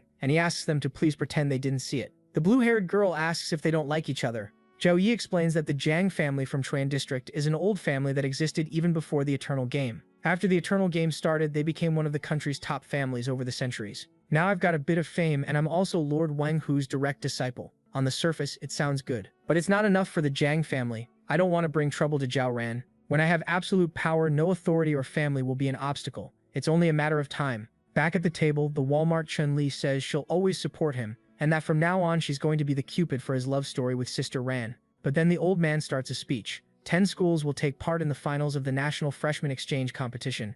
Each school has to fight the other 9, for a total of 45 matches, and the top 3 are decided by number of wins. Today is our team's 9th matchup. As long as we win this fight, the championship is ours. I hope you can stay humble and defeat Madu University. Everyone shouts that they understand, and the old man raises his hand, smiling like he's thrilled. Then the scene cuts to 3 insanely strong women, if you know what I mean. And someone says, "Sun Zhao, you're participating as a substitute, so don't feel too pressured." Sun Zhao is a summoner, and she'll bring huge support to the field, so all of you need to prioritize protecting her. Then this blonde guy shows up and says, "As the team mentor, I could hype you up with some words, but there's no need. We're here to rise again from our injuries. Our team's strength was built through slow defeats, which made it impossible to take first place from the beginning. He remembers how strong the protagonist is and says he never imagined a freshman like that could exist. He says his strength is worth 2 or 3 people, and that he's a monster who can beat the best schools without any trouble. Like any good teacher, he gives that motivational talk. Even if they lose, they have to lose with honor and not let the other schools look down on them, and he asks if they can do it. The dorks shout yes. Then they head into battle. While the other students are talking, the little elf girl is deep in thought, wondering, if I use that again, can I recreate the miracle from 7 years ago? Then the drone announces that the match Ao Hing versus Modwu is about to begin, and says the reward for the top 3 is a set of soul crystals and training weapons based on their current level. It continues. Second place gets a set of 4-star gear, and first place overall means every team member gets a set of 6-star epic equipment. The crowd goes wild, saying they're jealous and that these rewards are better than last year's. With his hand on his chin, our boy thinks, in terms of value, the prize is smaller than last year's exclusive gear. But the amount of rewards for team matches is huge. A full set includes top, bottom, boots, weapon, necklace, and ring. In total, each team, including reserves, has 10 members. 70 high-grade epic pieces are enough to forge 2 max-level legendary items. The busty girl says they're lucky if they win this match. They'll get all the prizes. Our boy shows up with his squad of waifus, and the crowd loses it, screaming their names. The drone tells both teams to get ready and starts counting. 3, 2, 1, begin. Without hesitating, the protagonist team charges straight at the enemy. The enemy elf girl summons a magic circle with a purple orb, points it at the protagonist team, and calls up a bunch of weird monsters. Seriously, there's a winged lion and a Cerberus in there. This is looking bad for our boy's team. All 5 enemies rush at him, and he doesn't even care, just keeps walking forward with that huge hammer. The lion lets out a yellow lightning roar, but our favorite mage blocks it and fires lightning back, sending the lion flying. The giant bees go after Zhou Yun, and she counters by throwing a bunch of cards that stick to their bellies. One command and they evaporate. The busty girl is out there punching the poor snake into the ground. It never even had a chance. Ran spins in with her sword and throws out a bunch of slashes at Cerberus. Zhou Yun notices the fight is making everyone improve. They're already about 30% better than before, and he gets ready to attack. The girls on the other team are stunned while the elf prepares a counterattack. Our protagonist throws out several slashes, and the enemy girls don't stand a chance. He closes in on the elf about to land a hit. The elf summons another monster, and our boy blocks a punch by dropping to one knee with his hammer. The elf, totally confused, uses the snake to attack the monster, but the creature bites once and rips the snake's head clean off, telling the elf to stop playing games and asking why she summoned him. The elf points at our boy and tells the monster to finish him. Zhou Yu realizes it's a rare legendary monster, the fire baboon. The baboon yells at him, "Face your death." The elf tries to explain, shocked that she didn't mean it like that, but the baboon charges anyway, and even Zhou Yi is impressed by the attack. The mage jumps in with a water shield, but the baboon is stronger. Zhou Yun joins too, using her powers to form a massive barrier. Zhou Yun is shocked that the water shield could stop extremely strong assassins, but it's basically nothing to the fire baboon. The baboon smashes Zhou Yun's barrier, but the busty girl forms a red shield that actually holds the monkey back. She thanks Yai for reinforcing her power, because otherwise the baboon would have already broken it. Zhou Yun asks what they're supposed to do now. Legendary class monsters are way too strong for them. Then our boy shows up, summoning a sacred light shield, and tells the team, "Leave this to me. Get out of the match now." They all freeze. The busty girl asks if he's kidding, because that monster is way too strong for him to fight alone. Zhou Yun says he's not kidding. He has ways to beat the baboon, but he can't protect them at the same time. The girls argue that they can handle themselves and that they're a team. He explains that if any of them slips up for even a second, they'll die. And even if a priest revives them, they'll lose 30% of their stats and be weakened for 3 months. Trying to be all gentlemanly, he tells Ran he knows she's scared he won't make it, but her being there will distract him. And he says, like a total Chad, that it's just a legendary monster. The spectators get hyped, and one girl says the legend from 7 years ago might happen again. The Madu team competitor, the summoner Sun Zhao, has summoned a legendary beast. The commentator says, "Can Zhou Yi turn this around? Who will take the champion title?" Sheng Lingfeng is already celebrating early, saying our boy is going to lose, since he's facing a legendary monster. Monsters have ranks: bronze, silver, gold, epic, and legendary. The higher the rank, the stronger and tougher the monster is. A legendary monster is extremely rare and powerful. Even the Goblin King doesn't reach that level. That's why everyone thinks it's both insane and dangerous for a legendary monster to show up in the competition. The commentator notices the girls are forfeiting and leaving the game, and Ran is the last one to quit. She says goodbye to Zhou Yi and tells him to do his best. The baboon breaks the shield, and with one jump our boy dodges. Then he fires off a yellow power. Next thing you see is blood droplets. The baboon realizes his hand got torn off in that exchange. Our protagonist floats in front of the baboon and says, "Now that the kitty's gone and the others too, I've got nothing to worry about." The other team is stunned that he injured a legendary monster with one hit. The baboon says, "I sense a powerful bloodline in you, human.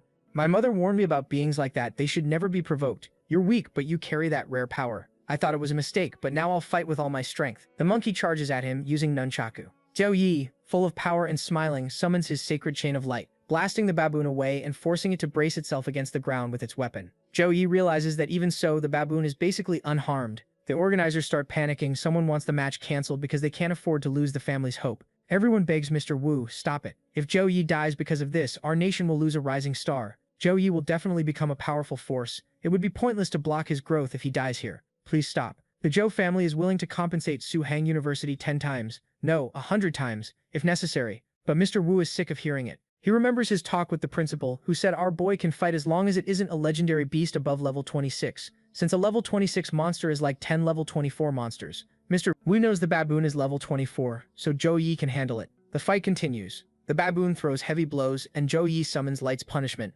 Zhou Yi uses a powerful light skill that doubles his strength, enough to kill even the Goblin King, but the fire baboon regenerates instantly and takes no real damage. Its regeneration is ridiculous. The baboon comes spinning in with its weapon, getting dangerously close, but Zhou Yi uses a web of chains to hold it. The baboon gets furious at his tricks. Zhou Yi realizes he's beaten a legendary demon before, but that one was weak to light. Now he's facing an enemy that adapts fast and resists light magic, and he understands just how much stronger monsters can be. Zhou Yi reapplies his buffs while in angel form and reaches his maximum power. The rival team sees he just keeps getting stronger and says it's a good thing he didn't go after Zhou. If she dies, the baboon is done for. So they increase protection around the elf girl. Zhou Yi, still in angel form, is about to use his god's hand. The baboon, now wearing fire armor, charges forward and unleashes its power. Zhou Yi's power is massively higher, and God's hand creates an explosion that would hit everyone nearby. But a girl reacts with water protection, creating a shield that saves everyone. People are relieved because they thought they were about to die in the stadium and would need priests to resurrect them afterward. The shield girl puts up a level 7 shield, since they knew the battle would be brutal. Zhou Yi's skill completely destroys the creature.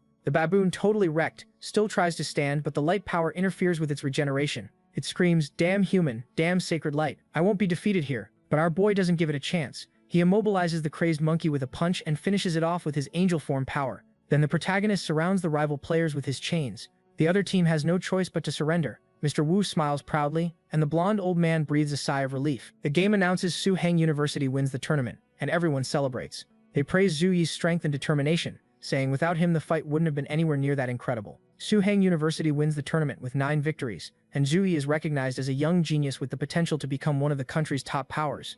Our boy returns to normal form. Ran runs over to him, worried about how his body is after using angel form. The cameras go crazy trying to film the couple. He tells her he's fine, just a little weak, but at least he leveled up. Their broadcast is blowing up, and everyone is shipping them hard. When Mr. Wu shows up and kills the fun, he covers the camera and reminds them of the rules. They can't film players' personal lives after the match ends. Mr. Wu orders Zhou Yi to return to the mansion, and says he'll inform him about the final competition, the survival match. Back at the mansion, Mr. Wu explains the rules of the final test, which will be a survival battle in a real realm. Competitors earn points by killing monsters and enemies. The map shrinks over time, and anyone outside the boundary gets eliminated. There are dangerous areas with deadly rifts, and the entry point is random. The school with the most points at the end of 7 days wins. The whole team says they understand the rules. The scene cuts to the old blonde guy walking down a hallway. He steps into a room and finds a group sitting around a table. The old man says, "So you finally made it, Master Su. What are you planning by gathering all the mentors except the ones from Suhang?" The dark-haired man with a mustache answers, "If nothing goes wrong, first place in the survival match will belong to Suhang University too." The final event of the National Freshman Competition, the survival match, is about to begin. It'll last 7 days and 7 nights with no audience on site, and it'll be live-streamed on every platform. The fight will take place in the ruins of the millions of Su beasts, an ancient battlefield packed with powerful monsters, deadly hazards, and hidden treasures. Only the competitors with both strength and brains will make it through and stand out. They're encouraged to fight bravely and carve out their own legends in this deadly challenge. The players get teleported into the match. Our guy realizes he isn't with his team, so he'll have to track them down. One player notices he's close to Zhou Yi and takes off running, but our guy wasn't even interested in fighting him since he was weak. Summoning his hammer, our guy gets ready to hunt these little pests. The scene switches to a green-haired girl with a bow, aiming at the guy who ran away from Zhou Yi, thinking it was our guy. But the boy notices and dodges before the arrow hits, realizing she's on his team. The girl asks why he was running so fast. With a grin, he says he got nervous because he ran into someone from Suhang University. Then they start walking, sticking to their plan. 2 boys watching the broadcast think it's weird to see someone from Modu and someone from Qingjing moving together, probably because their levels are close, so they're being careful and not picking a fight. Teaming up is the smartest move. Our protagonist is already taking on monsters one after another, beating them all and stacking points. A giant spider leaps in, and Zhou Yi smashes it with his huge hammer. Our guy gets excited because a tougher monster finally showed up, something that can actually boost his score for real. Mechanists are basically an army on their own. able to use robots to avoid strong monsters and hunt weaker ones, which makes them insanely efficient. Our guy is leading the rankings with 15,792 points, followed by Wang Xuan and Li Mengzhe. He sees that Xiao Ran, Xiao Lan, Tai Xin, and Ling Yi are ranking about where he expected. He studies the leaderboard, notices Tan Wei and Zhang Zhe have low scores, and finds out Tan Wei has been eliminated. He figures it could have been monsters, the realm itself, or other competitors, and he suspects some people have formed alliances. Soon, the system announces the safe zone will shrink in 3 hours, and he needs to sprint as hard as he can to make it in time. Our guy hears a scream and realizes it's Ling Yi. Our mage is fighting a group using every trick she's got. She traps an annoying guy under a massive boulder. Just as she's about to get hit from behind, she senses it, and triggers a stone trap that locks the girl in place. Happy she took the group down, she starts bragging until someone starts clapping. The mage realizes someone was hiding. A hooded guy shows up with wolves, saying he didn't expect Suheng University to have mages this good, but it's a shame her group overshadows her. The wolves rush her. Using water arrows to defend herself, she kills almost all of them. But one wolf comes from behind, and the hooded guy starts celebrating, thinking the wolf is about to rip her arm off. Ling Yi summons a power circle that incinerates the hooded guy. The system announces the player passed out from severe injuries and will be eliminated. Ling Yi gets points for the win, but now she's out of mana. Then the annoying guy trapped under the rock throws an axe to finish her off while she's already on the ground. The protagonist arrives at the last second and kills him. Ling Yi is injured on the ground, but our guy uses mana to heal her. Zhou Yi saw that 3 competitors from different schools had teamed up to attack her. No way. That happened by coincidence. A bunch of competitors have been taken out, and Ling Yi and Zhou Yi realize different schools have been working together to target them. They suspect someone is cheating, tracking other players' locations. Zhou Yi gets furious and swears she'll get revenge and wipe out every enemy within 6 days. Our guy explains that 9 schools teamed up to weaken him during the first 6 days, then plan to jump him at the end. But with the absolute power he has now, he's going to tear them all apart. He promises to avenge the mage and she turns bright red with emotion. Our guy says Tang should stay back since she's still hurt, and rest while he goes out to clear nearby monsters. 6 days have passed and today is the last day. Only 74 competitors are left, and everything is being broadcast 24/7. People watching start guessing Su Heng's team is finished, because it's only 4 players against 71 from the other universities. The system announces a location. Another team realizes Zhou Yi and Ling Yi are heading their way. They also notice Ran is coming from the north and she's strong, but they think they can handle her. A system voice orders the green-haired girl to take 5 people with her and take Ran down. The team gets into position, estimating our guy should arrive in about an hour to fight. Suddenly, a purple force blasts in at high speed and hits everyone. The green-haired girl immediately calls out that it's Ran, saying it's been a long time, and that she has the advantage in this fight. Maybe at the end of the competition, they can have a fairer match. Ran smiles as she shifts forms and says she might look like an easy target, but she's about to teach her a lesson. The green-haired girl is shocked that Xiao Ran activated a full succubus transformation, showing total control over her bloodline. Rain decides to fight even with 24 enemies around her. She charges in, demonic energy forming wings and tails, and she unleashes a powerful purple magic attack and explosion so brutal it slams everyone nearby. Another team waits for Zhou Yi to arrive. The ground starts shaking, and they know he's here. Our guy and the mage appear in front of a sunset, with a stone giant behind them. A competitor steps up and says the protagonist should feel honored, because 47 of the best participants from the schools teamed up just to take him down. Our guy smiles and says they're nothing but losers. They call him arrogant and he fires back, asking who there hasn't been beaten by him before. Zhou Yi accuses them of hiding behind numbers, saying without that none of them would have the guts to face him. He dares them to come at him all at once, saying even together they're not on his level. The competitors get ready, summoning fire, wind, and light powers. Zhou Yi watches from a distance and confident tells them to wait for him. Moving at insane speed, our protagonist hits multiple opponents at once, dropping them. They're shocked by his speed and strength, but they fool themselves into thinking that since he's just a freshman, there's no way he can beat all 47 alone. Several Jurassic-looking monsters appear, and our guy summons his angelic form. One monster pins Zhou against a wall. The opponents build a powerful magical defense, combining light spells, barriers, and protective fields. Glowing magic circles appear, stacking shield after shield. One of the girls thinks they held up and starts celebrating because there are still 6 layers of defense left. But our guy shows up, gathering aura, and says that was only the beginning. He focuses his power and releases a devastating wave of energy. The impact is so overwhelming that everyone around him is stunned by the force and starts running in panic. One player decides to act on his own. After analyzing Zhou Yi's power, he uses a plan he came up with after studying Zhou Yi's movements over and over. Even with almost no chance, he tries to block the attack. Zhou Yi, wrapped in a golden aura, fires off a massive energy blast and declares that everyone is under his power, surrender or die. A competitor tries to hit our protagonist from behind,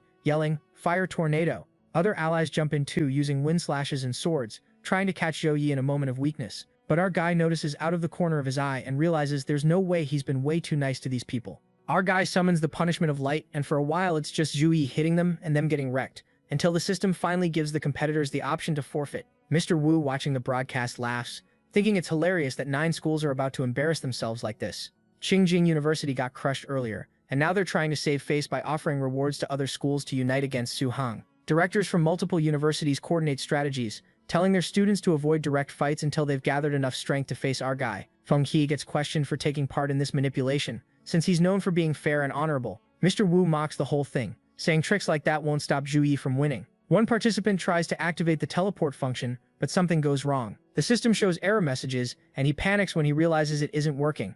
Other competitors get injured and try to quit, begging to be transported back, but they find out nobody can leave. Suddenly the sky changes, and a massive creature with a colossal purple eye appears, shocking everyone. Outside the battlefield, the teachers and directors watch in panic. They try to force the students' return, but realize it's impossible to use teleport magic. The live stream signal cuts out, leaving everyone with no idea what's happening. A monster appears behind Zhou Yi. The red-haired boy recognizes it, remembering he's seen it before. Zhou Yi gets warned that something is behind him. He spins and tries to strike, but the enemy vanishes into thin air. He quickly realizes it's a void beast, a legendary creature that's been trapped there for a long time. This beast can warp space and time, it's insanely dangerous, and it threatens everyone inside. The beast reappears. They realize they have to run because it's going to blow everything up around them. Zhou Yi, still in angel form, unleashes divine light power, but it collides with the beast's power, and the beast creates a portal that redirects the attack. The fight gets more intense, and our guy uses the sacred fist, concentrating power into his fist to strike. A purple beam appears and shoots past the beast. It was Ran grabbing our guy.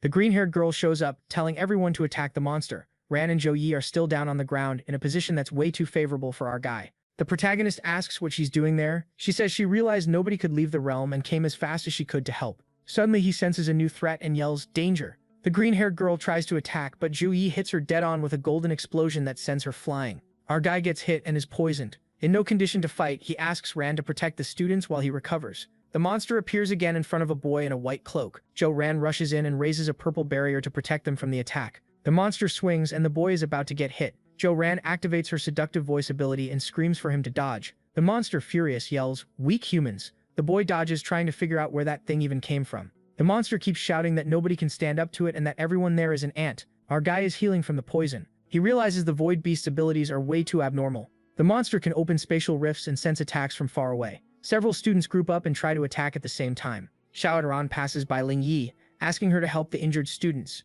A wounded student is in shock, saying it's over and they're all going to die there. Ling Yi tries to calm her down while healing her wound, saying Zhou Yi will handle everything. But the girl stays out of control, saying the teachers lied and the situation is way worse than they expected. Ling Yi asks what she's talking about, what she knows. All of a sudden, everything gets more tense. The mage senses something is wrong. She watches in shock, stiff with fear, eyes wide as she sees a new battle starting. Everyone looks on in horror as Xiaoran gets caught by the monster. Zhou Yi launches a powerful attack. Our guy screams Xiaoran's name and tries to reach her, but she disappears into a blue portal. Ling Yi explains that the director of Qinggang Academy planted spatial attraction butterfly eggs on all of them, creatures that can track their partners from huge distances. Those butterflies are natural companions of the void beast, and that connection is what triggered the attack. The monster mistook the students for thieves. Zhou Yi asks Ling Yi for help gathering all the eggs and the mother butterflies. His body starts glowing with a golden aura as he swears he'll destroy the void realm itself if that's what it takes to save Zhao Ran, and that he's willing to be the bait. The mage watches in silence, scared. Then they hear someone say she knows how to defeat the void beast. It's the little elf. She explains that the Sun family has a very special sealing technique. Even against an opponent at a much higher level, it can still work. But once it's activated, it drains all the user's mana. If the person can't handle the backlash, they die. The elf says she can't do it. Our protagonist offers to use the technique and asks the elf to teach him how. Zhou Yi learns it and starts giving off an intense blue energy. In his hands, a glowing butterfly appears, the symbol of the creature's link to the void beast. The monster's portal appears again. The protagonist crushes the butterfly to provoke the monster. Taking on his angelic form, our guy goes to face the void beast. Only a true summoner can use this art at full power. But Zhou Yi, being a different class, will try to force the technique using another method. He decides to concentrate all his mana into his eye, turning it into a summoning tool to connect with the power of the void. The void beast is shocked that Zhou Yi can keep fighting it for so long, but it says it doesn't matter because it's insanely powerful. Then a devastating strike of golden light tears through space and hits the monster out of nowhere. It screams, stunned, asking how that's even possible. Zhou Yi's gaze stays steady, determined to finish the monster off, even if it costs him his own life force. In his angelic form, Zhou Yi hurls himself at the void beast as it tries to escape through a dimensional rift. He yells that it's not getting away and activates the celestial seal, warping the space around them until it twists and closes into shards of blue light. Furious, The monster says it's about to show its true power. Zoe remembers his training with the little elf girl. She explains that a summoner's mana can call forth powerful monsters. She'll help protect him, but her mana is limited. Zoe pushes forward through the collapsing space, unleashing strikes of pure radiant energy, sacred light typhoon, light fragment, and light punishment, while the dimension around them breaks apart. The monster tries to mock him, but it's already weakening. Completely drained, Zoe gathers what little strength he has left, saying he can't keep going, and he calls up his final attack. Divine Punishment. A massive pillar of golden light drops from the heavens, swallowing the void beast whole as a holy glow takes over the entire battlefield. He burns through almost all his spiritual energy, and a sealing spell starts forming around him. The seal expands, trapping the void beast inside a prison of light. The enemy struggles, but divine chains overwhelm it. Zoe starts to lose consciousness, and memories begin flashing through his mind. His heart is already failing. Zhou-Ran appears, kisses him, and asks him to come get her. In a haze, Zoe snaps awake with his eyes glowing red, flooded with energy. He activates the luminous seal and binds the void beast with golden chains and sacred runes, shouting, "Stay here." The monster fights back, but it's completely finished. Defeated, the void beast begs to surrender. The system appears, announcing Zoe's victory and asking if he wants to keep the creature as a summon. Zoe demands that the monster hand over Zhou-Ran. Desperate, the beast reveals that she's safe. The scene shows her asleep inside a blue crystal flower. Zhou Yi lifts her into his arms and returns through the portal. When he comes back, everyone is stunned and asks if the beast was really defeated. Others notice the teleport function is back to normal and wonder what they're supposed to do now. Zhou Yi carries the unconscious Zhou-Ran to the mage, and she's totally confused. Then Zhou Yi summons his huge hammer and still demands that all the students surrender to him. The students are in shock that he still wants to fight, but nobody has anything left. One by one, students give up, and the system announces the points they earned. A few are upset that everyone quit. Realizing he's won, Zhou Yi returns to his normal form. Exhausted, he collapses to the ground. The mage rushes over to help. He says he's done, that he used all his mana, and that if the other students knew that, he wouldn't have been able to keep fighting. The system announces the top three: Zhou Yi, Xiaoran, and Ling Yi. Still on the floor, Zhou Yi smiles, satisfied that he won. The competition results are announced, highlighting the winning universities and the tournament's legacy as the students celebrate. The protagonist returns to his room. Relieved, he receives a flood of reward notifications for taking first place in every event. Among them are 3 legendary prizes: the Divine Sword Heart Talent, the Blade Flash Skill, and the Congenital Stalactite Treasure. He accepts everything at once. His body starts glowing with intense golden light, and he begins to levitate as magic circles form around him. A divine aura surrounds him, showing he's reached a new level of power. After being teleported, he gets the chance to test his new abilities. With a simple motion, energy slices across the room, destroying the floor and the walls. Next, Zhou Yi summons a golden sword, and realizes he can now control sword aura mastery that only legendary warriors reach after years of training. He tests a few swings, creating whirlwinds and cracks in the ground. He realizes he needs a real fight against an experienced swordsman to measure the full potential of the Divine Sword Heart. Then a girl appears. Zhou Yi called her so they could have a sword duel. A flashback reveals her intense training since childhood, practicing under a master's supervision, which turned her into a prodigy in swordsmanship. Chu-Ran admits Zhou Yi is physically stronger, but she fully trusts her technique. Zhou Yi asks her to fight with everything she's got. The battle starts with Chu-Ran rushing in at high speed, throwing out fast, precise slashes, while Zhou Yi answers with perfect reflexes. The fight is brutal. Strikes and counters collide, kicking up spirals of energy. Chu-Ran uses her Blade Flash technique, releasing a devastating wave of power. But she freezes when she realizes Zhou Yi is giving off sword aura, something only absolute masters achieve after years of practice. Shocked by his strength, she understands that Zhou Yi's talent with the sword is way beyond anything she expected. Chu-Ran activates her advanced technique, Phantom Shadow Sword, unleashing a relentless high-speed chain of attacks that creates afterimages of her blade. The clash grows more intense, both of them trading precise, heavy hits. In the middle of it all, Master Wu watches in disbelief. Zhou Yi used to barely even use a sword, and now he's fighting like a true master. While Zhou Yi shows wide, powerful movements filled with divine energy, Chu-Ran answers with agile, unpredictable attacks, keeping the duel balanced. But it's obvious he's holding back, adjusting his strength so he doesn't hurt her. The shockwaves make the ground tremble, and the impact forces Chu-Ran to retreat. Exhausted, arms aching, she surrenders. After the fight, Zhou Yi helps her up, and Wu praises him, calling him a master swordsman. Smiling, Zhou Yi says he had a trick up his sleeve, trying to hide where his sudden talent came from. Wu says he came to take them to the celebration banquet, but first he shares grim news. Feng was found dead in his dorm, apparently a suicide. The investigation reveals Feng had been manipulating his own students, giving them tracking insect eggs in exchange for them planting the parasites in other people's clothes, as part of a scheme tied to high-level resources. Wu reassures Zhou Yi that the Alliance will investigate everyone involved, and that the report will be released in a week. Then they're taken to the grand hall where the banquet is being held. The mentors explain that these organizations offer everything: money, power, women, resources, but warn that once you accept the contract, there's no turning back. The ceremony begins, and an elegant woman steps onto the stage, announcing that the top 10 students in the competition will receive prizes. Each one gets a bank card loaded with 20 million in currency, provided by the Alliance, plus high-level access within the organization, making them elite external members. The crowd erupts at the generosity billions in rewards, and many people comment on the power and influence the Alliance is showing off with that kind of display. In the middle of the celebration, everyone toasts Suhang's victory, while also acknowledging Zoe's decisive contribution. The girls come over smiling to clink glasses with him,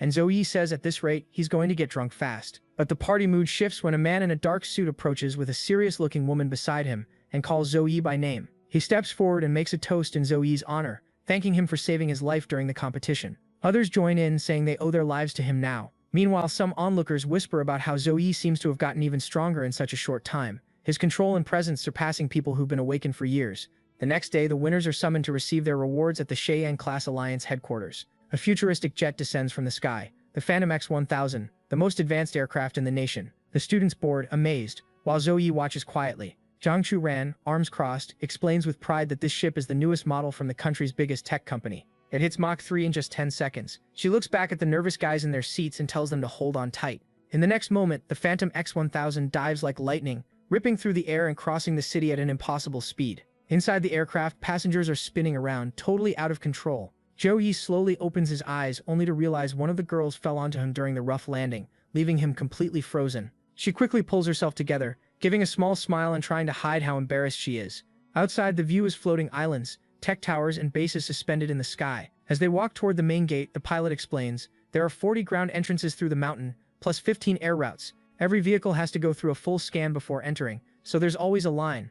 A voice announces their entry has been approved. The jet passes through a blue portal, emerging above a massive sky city with golden towers and floating gardens. Hey, I think that's the banner of Qingjing University, one of the guys says. The pilot confirms that it's the university's floating island. Joey watches the sheer scale of it all in silence. Joey follows the others through the palace's bright golden corridors until they reach an imposing crystal staircase. This is the headquarters, the pilot announces, adjusting her glasses over her bluish hair. Suddenly, a gigantic shadow crosses the sky, and a roar booms so hard the ground shakes. It's a dragon, one participant shouts, staring up wide-eyed. The creature is harmless and quickly leaves. It's so powerful that only a tertiary class master could control it. Everyone, please go to your assigned offices to receive your rewards, a man in a suit announces. Then the pilot turns to Joey with a confident smile. Joey, since you took first place in the individual team and survival categories, I'll personally take you to claim your rewards. They walk down a long corridor to a room covered in golden tapestries. You got exceptional results, the woman says. The class alliance is very interested in you. Would you consider joining us? Joey keeps a calm expression. Thanks her, but says he doesn't plan to join any faction for now. She keeps pushing, trying to persuade him in a sweet voice. At least hear our offer. A lot of people would do anything for this chance, and our rules are minimal. But Zhao Yi answers, rules are still rules. I'm still in my first year. I don't want to tie myself down to anything right now. The pilot laughs softly. Geniuses always make their own choices. Then she explains his rewards. You have 3 prizes. First, for the individual win, a custom legendary weapon. Second, for the team tournament, a tailored set of epic gear. And last, for the survival competition, you can choose any item from the Alliance vault. She stops in front of a circular golden door, metal clanking as gears turn. I'm taking you to meet Master Qijun, the Alliance's greatest blacksmith. He'll create your custom weapon. The door swings open with a heavy boom, and a wave of heat pours out of the forge. It's kind of hot in here, Zhao Yi complains. A dark-skinned man with blazing eyes and a golden beard steps forward. Master Qijun, the pilot calls. The individual champion is here. The blacksmith turns slowly, furnace heat reflecting in his red eyes. You're Zhao Yi? Yes, Master Qijun. I'm Zhao Yi. The old master says that at Zhao Yi's current level, he can make a level 25 legendary weapon, and he asks what type of weapon Zhao Yi wants. Zhao Yi says he wants a longsword that boosts both his strength and his wisdom. The pilot watches from a distance, impressed most people would crumble just from meeting Master Qi's burning stare. But Zhao Yi doesn't flinch, living up to his champion title. Zhao Yi adds that he doesn't have anything too specific to request, but as long as it's for a Holy Knight class and has enough killing power, it'll be perfect. The master thinks it over, judging Zhao Yi's fighting style. You fight up close and you also channel holy energy. Strength and intelligence will be your biggest allies. I watched the videos of your style. You fight with steadiness and precision. A longsword really suits you. He raises his hand and a shining stone appears between his fingers, radiating golden light that fills the entire forge. I've got an idea. He explains that weapons made with this core carry purification, dealing extra damage to undead and demons. He gathers the materials and makes them float. Meteor steel, abyss obsidian, dragon core, star fragment, holy tear. The master begins the ritual. Heart of fire, essence of the void, sands of time, eye of the storm, awaken, spirits of iron and souls of steel. He summons the divine hammer and thunder answers inside the anvil, shaping the blade with the voice of thunder. The sword starts to take form. The master keeps speaking as he engraves enhancement spells into the weapon. Engraving spells. When forging a divine weapon, every rule must be obeyed. He lifts the hammer one last time and shouts, "Final forge." The impact erupts into golden light, and the energy field expands. Zhou Yi and the pilot raise their hands, shielding themselves with a spiritual barrier. The energy stabilizes, and the master looks satisfied at the weapon in front of him. Equipment: Holy Light Sword, Legendary Grade, increases strength, endurance, and wisdom. Boosted speed, light attacks that deal area damage. Holy power capable of injuring creatures of darkness. Master Qijun lets out a shout and throws the sacred blade. Zhou Yi catches it firmly, feeling the weight and the energy pulsing in his hands. The old master watches and speaks with authority. The weapon has to recognize you as its master. Release your energy and make it submit. Zhou Yi closes his eyes for a moment, focuses his mana flow, and lets it run through his body and into the sword. Light wraps around him completely, rising in spirals of gold. The symbol of consecration appears in front of him, and a glowing figure shows up, like an angel with its wings spread wide. The Sword of Sacred Light recognizes Zhou Yi as its owner, sealing the bond between the knight and the divine blade. He checks the effects and thinks about all 4 attributes and the 3 special effects, exactly what you'd expect from a legendary weapon. Our boy notices the speed boost is the most useful part. Now he can attack 4 times in the time it takes the enemy to attack once. Master Qijun, sweating and out of breath, leans on the anvil. Forging a weapon at that level takes a ton of energy, so it's normal to end up like that. The old man even lost his pump after pushing himself so hard. The pilot comments that the birth of a legendary weapon requires several steps, and only Master Qijun could finish them in so little time. An ordinary blacksmith would take 2 to 3 months, and the exhausted old man tells them to leave because he needs to rest. The master also explains that most of the materials used in the sword are sacred elements. If Zhou Yi wants to strengthen it, he needs to use the same kinds of energy, otherwise he could damage its power. Zhou Yi thanks him. "Thank you, Master Qijun." As they leave the forge, the pilot turns his head so he won't look back, saying that now it's time for the team reward. Walking out of the forge, our boy immediately runs into a surprise. Several girls dressed as bunny girls show up and walk over to him saying, "Hello, Mr. Zhou Yi. We're the team responsible for forging your full set of epic-grade equipment." Getting lightly teased, the girls ask if he has any special requests for the set. Zhou Yi calmly says he wants a light armor set that boosts strength and intelligence. As he walks away, the girls watch him, whispering to each other, totally smitten with him. The pilot walks up, still smiling, and says it's time to choose his individual reward from the survival battle. An energy field forms around the two of them, projecting several options in front of them. The pilot says he can choose any of those items. Zhou Yi studies each skill floating in front of him. They're all S-class skills, each one strong enough to cause fights between top-tier warriors. He raises a finger and points at one of them. "I want that one." The pilot stares at him, surprised. Dimensional Leap is an excellent escape skill, but are you sure you don't want a resurrection one? Zhou Yi smiles. "Resurrection skills are rare, but I already have a return card in my system, and I've got other plans for Dimensional Leap." The pilot nods. "All right." She hands him a small shining box. "It's yours." Zhou Yi holds it carefully. The blue light coming from the artifact reflects in his eyes when suddenly a dark voice echoes in his mind. "Let me out, let me out." He clenches his fist on instinct, taking a deep breath to keep the disturbance down. The pilot watches him closely and asks what happened. "You made a weird face, Zhou Yi." Our boy plays it off. "It's nothing. Maybe I just need some rest." The pilot says she's delivered all his rewards and her job is done, and that there are other students waiting for them in the hall. As they leave, Zhou Yi is called by a familiar voice. He turns and sees a small group approaching. In front is a young man with a calm expression, accompanied by 2 girls. Zhou Yi asks straight up, "What is it? If you want to talk in private, we can find a place." The man says, "There's no need, they just came to say goodbye, and that all the participating teachers and students will return to Jing University through the teleport formation. If you have time, I hope you'll take Xiaoyun to the Tianlan district. You're both children of the Zhou family. We'll do our best to offer the best resources." Zhou Yi crosses his arms and answers firmly, "I'll take her when she graduates in half a year. Have a safe trip." After that, the protagonist walks away, but suddenly stops, feeling something off. He jumps up into a tree and scans the area. He felt like he was being watched. A girl calls to him, saying they're going to the city, and asking if he wants to come. He says no. Zhou Yi goes into his room and slowly closes the door. He thinks maybe he's getting paranoid because he still hasn't fully recovered. Suddenly, a sharp pain shoots through his head. A voice appears in his mind. "Human, let me out." The demon screams. Zhou Yi grabs his head and looks around, feeling purple energy spreading across the floor. "We already have a contract. Why are you fighting it?" The demon's body starts forming in the air, its face twisted with rage. "Are you messing with me? I'm thousands of years old and you think I'm going to obey some kid like you?" the demon says. The demon adds that if it weren't for that strange magic Zhou Yi used at the end, he wouldn't have had a chance against him. Zhou Yi says, "You injured 63 people and killed 10 in the secret realm. The Class Alliance had to spend a huge amount of resources to resurrect them, heal them, and fix everything." He stares the Void Beast down and continues, "Do you have any idea what they'd do if they found out the one responsible is still alive?" The monster replies, mocking him,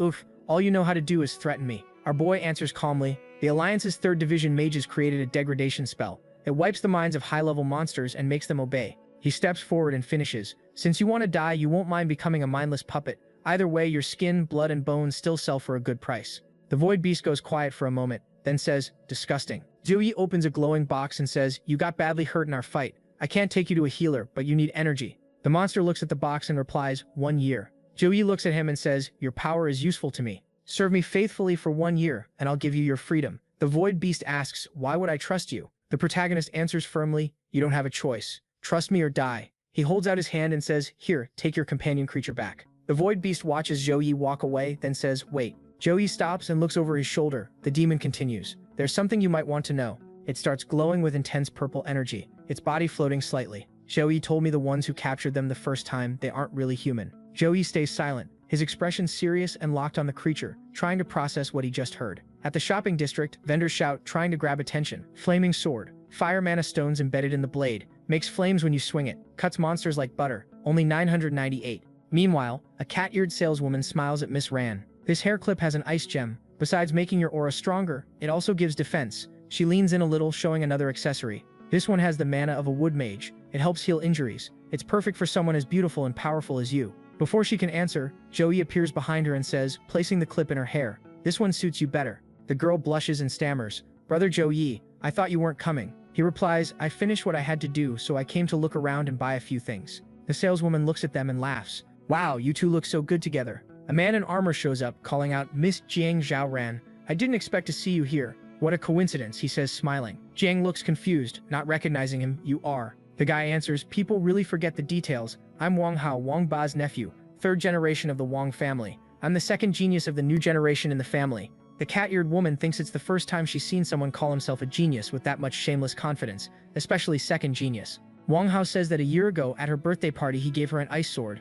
Jiang blinks, trying to remember, but Zooey cuts in, holding her by the waist. I saw some food stalls outside. Let's go check them out. He looks straight at Wang Hao. Our boy tells Wang Hao he has things to do and they're leaving. Wang Hao grits his teeth, feeling purple energy gathering in his hand. How dare you? What disrespect! A commoner dares to touch the daughter of the Jiang family. The energy explodes around him, and he shouts with hatred, kneel. A purple bolt shoots toward Zooey, but a golden barrier appears in front of him and Jiang, blocking the attack. Wang Hao laughs with contempt, his eye glowing with purple energy. Ah, so you're just a holy knight who's good at hiding. How arrogant. A commoner with a useless class and a low level. Beating you will be easy. Zhang clenches her fists, furious. You. But before she can react, Zooey steps forward, calm and confident. I'll fight you. 3 strikes. If you can touch me, I'll apologize. If you can't, you'll kneel and apologize in my place. And if you break anything, you pay. People start gathering, whispering, look at that, a fight's about to happen. One spectator comments, kids these days are full of energy, fighting in the middle of shopping. Wang Hao snarls, an electric aura wrapping around his body. Who do you think you are to challenge me? The energy around his hand erupts with thunder. You're asking to die, Thunderstrike. The ground shakes as the attack is launched, the purple explosion slamming straight into the golden shield around Zooey. The energy spreads, but he stays steady, pushing forward through the glare. The cat-eared saleswoman watches with a sly smile. He can't even break his defense, she says, amused. Wang Hao grits his teeth, forcing a nervous laugh as purple electricity coils around him. Hey, so you've got solid defense. Bet you dumped all your points into that. Inside, he's furious. Damn, I didn't think his defense would be this high. Wang Hao raises his hands, focusing more energy. But this is only the beginning. Thunder Leopard, my ultimate move. 2 massive electric beasts appear behind him, roaring as they charge straight at Zooey. Zooey stays calm, lifting his hand and selecting something from his equipment. Sacred Series Cross of Salvation. The golden weapon shines in his hands, and in an instant a beam of light pierces the purple beasts, disintegrating them in midair. Wang Hao's eyes go wide, stunned. Who is this guy?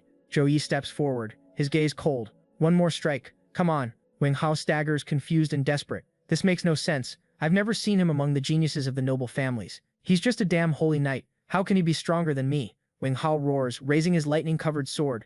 I don't believe you can block this, he yells, charging with everything he has. The blade comes down with a surge of purple energy, tearing through the air. Zooey raises his hand, his eyes calm. Holy cross! A golden light explodes, swallowing Wang Hao's strike and blasting him away with a powerful wave. When the dust settles, Zooey is standing firm, while Wang Hao lies on the ground, completely defeated. Joan crosses her arms, looking down at him with a teasing smile. Lightning element genius? Not that impressive. Wang Hao tries to get up, wobbling, his face covered in dirt and confusion. Why does he look so familiar? I've seen this guy before. Holy knight. The cat-eared saleswoman murmurs excitedly. It's Zooey, the champion of the exchange competition. Her friend adds, oh, then it makes sense. The girl next to him must be his girlfriend, Jiangchu. Ran. Wang Hao freezes, eyes wide. A freshman. He's just a freshman. Wang Hao shouts furious. Zhou Yi, I'll let you go for now, but you'll regret it when my brother comes back. He turns to Jiangchu Ran. And you bitch. How dare you mess with the Wang family? My brother will never forgive you. Zhou Yi and Jiangchu Ran walk away without saying anything, leaving him yelling alone in the middle of the crowd. Zhou Yi's group shows up, walking through the crowd. Wow, Jiangchu Ran is so beautiful, other people say as they watch them pass. Meanwhile, Zhou Yi and the others head toward the university's main gate. A man in a suit up front says, thank you to Qingjing University for the hospitality. Su Hang stole all the applause this time. We ended up being nothing but stepping stones on your path. Mr. Wu replies that sounds a bit harsh, and that friendship comes before results. Yeah, and I still came in last, the man says with a faint smile. Suddenly, a voice echoes among them. Everyone, get ready. The ground starts glowing blue as magic circles form under their feet. Teleport formation begins to shine even brighter. The mage orders them to activate the teleport circle. Blue energy flares strongly, wrapping around everyone. Jiangchu Ran waves. Bye, Shoulan. The green-haired girl answers with a smile. Bye, Shoulan. The guy next to them says confidently, I'll beat you next time. Zhou Yi answers casually, keep dreaming. Another teammate says goodbye. Then the beam of light covers them completely, and the group disappears. A man in a dark robe receives them, saying, welcome back, heroes of Su Hang. The old principal praises them, saying, everyone did very well. Master Zhou comments, satisfied, that their victory is already all over the news. Master Song just smiles, watching the group with pride. The principal starts speaking, explaining that the exchange competition isn't just a tournament, but a battlefield, where schools test their students and teaching methods. He continues saying that like any war, merit and rewards come naturally. The principal praises Tan Wei, Zhang Zi, Xu Chang, Huang Bin, and Zhao Qingzhu. You may have been substitutes, but you stood out in both the individual matches and the survival matches. The principal announces that each of them will receive 5,000 points. The students react in shock. One girl asks, how much is 5,000 points? Another answers excitedly, clearing the abyssal goblin realm costs 500 points. You can go in 10 times. A student comments, impressed. Normal students need a whole year of missions to save up that much. The director keeps going, looking at the main group, Jiangchu Ran, Song Xiaolan, Wei Tixin, and Tongling Yi. All of you did exceptionally well in the competition. Each of you will receive 20,000 points. Jiangchu Ran thanks him politely. Thank you, director. The director then turns to Zhou Yi. As the team captain, you led everyone to victory, he explains. As a holy knight, you defeated the mechanist Wang Xuan and the warrior Wei He in the one-on-one matches, securing first place. He continues proudly, and against the combined attacks of 9 schools, you turned the whole situation around, saved your teammates, and took first place in the survival match. The director finishes. You're the biggest reason we won, so you'll receive 100,000 points. Zhou Yi repeats, stunned. 100,000.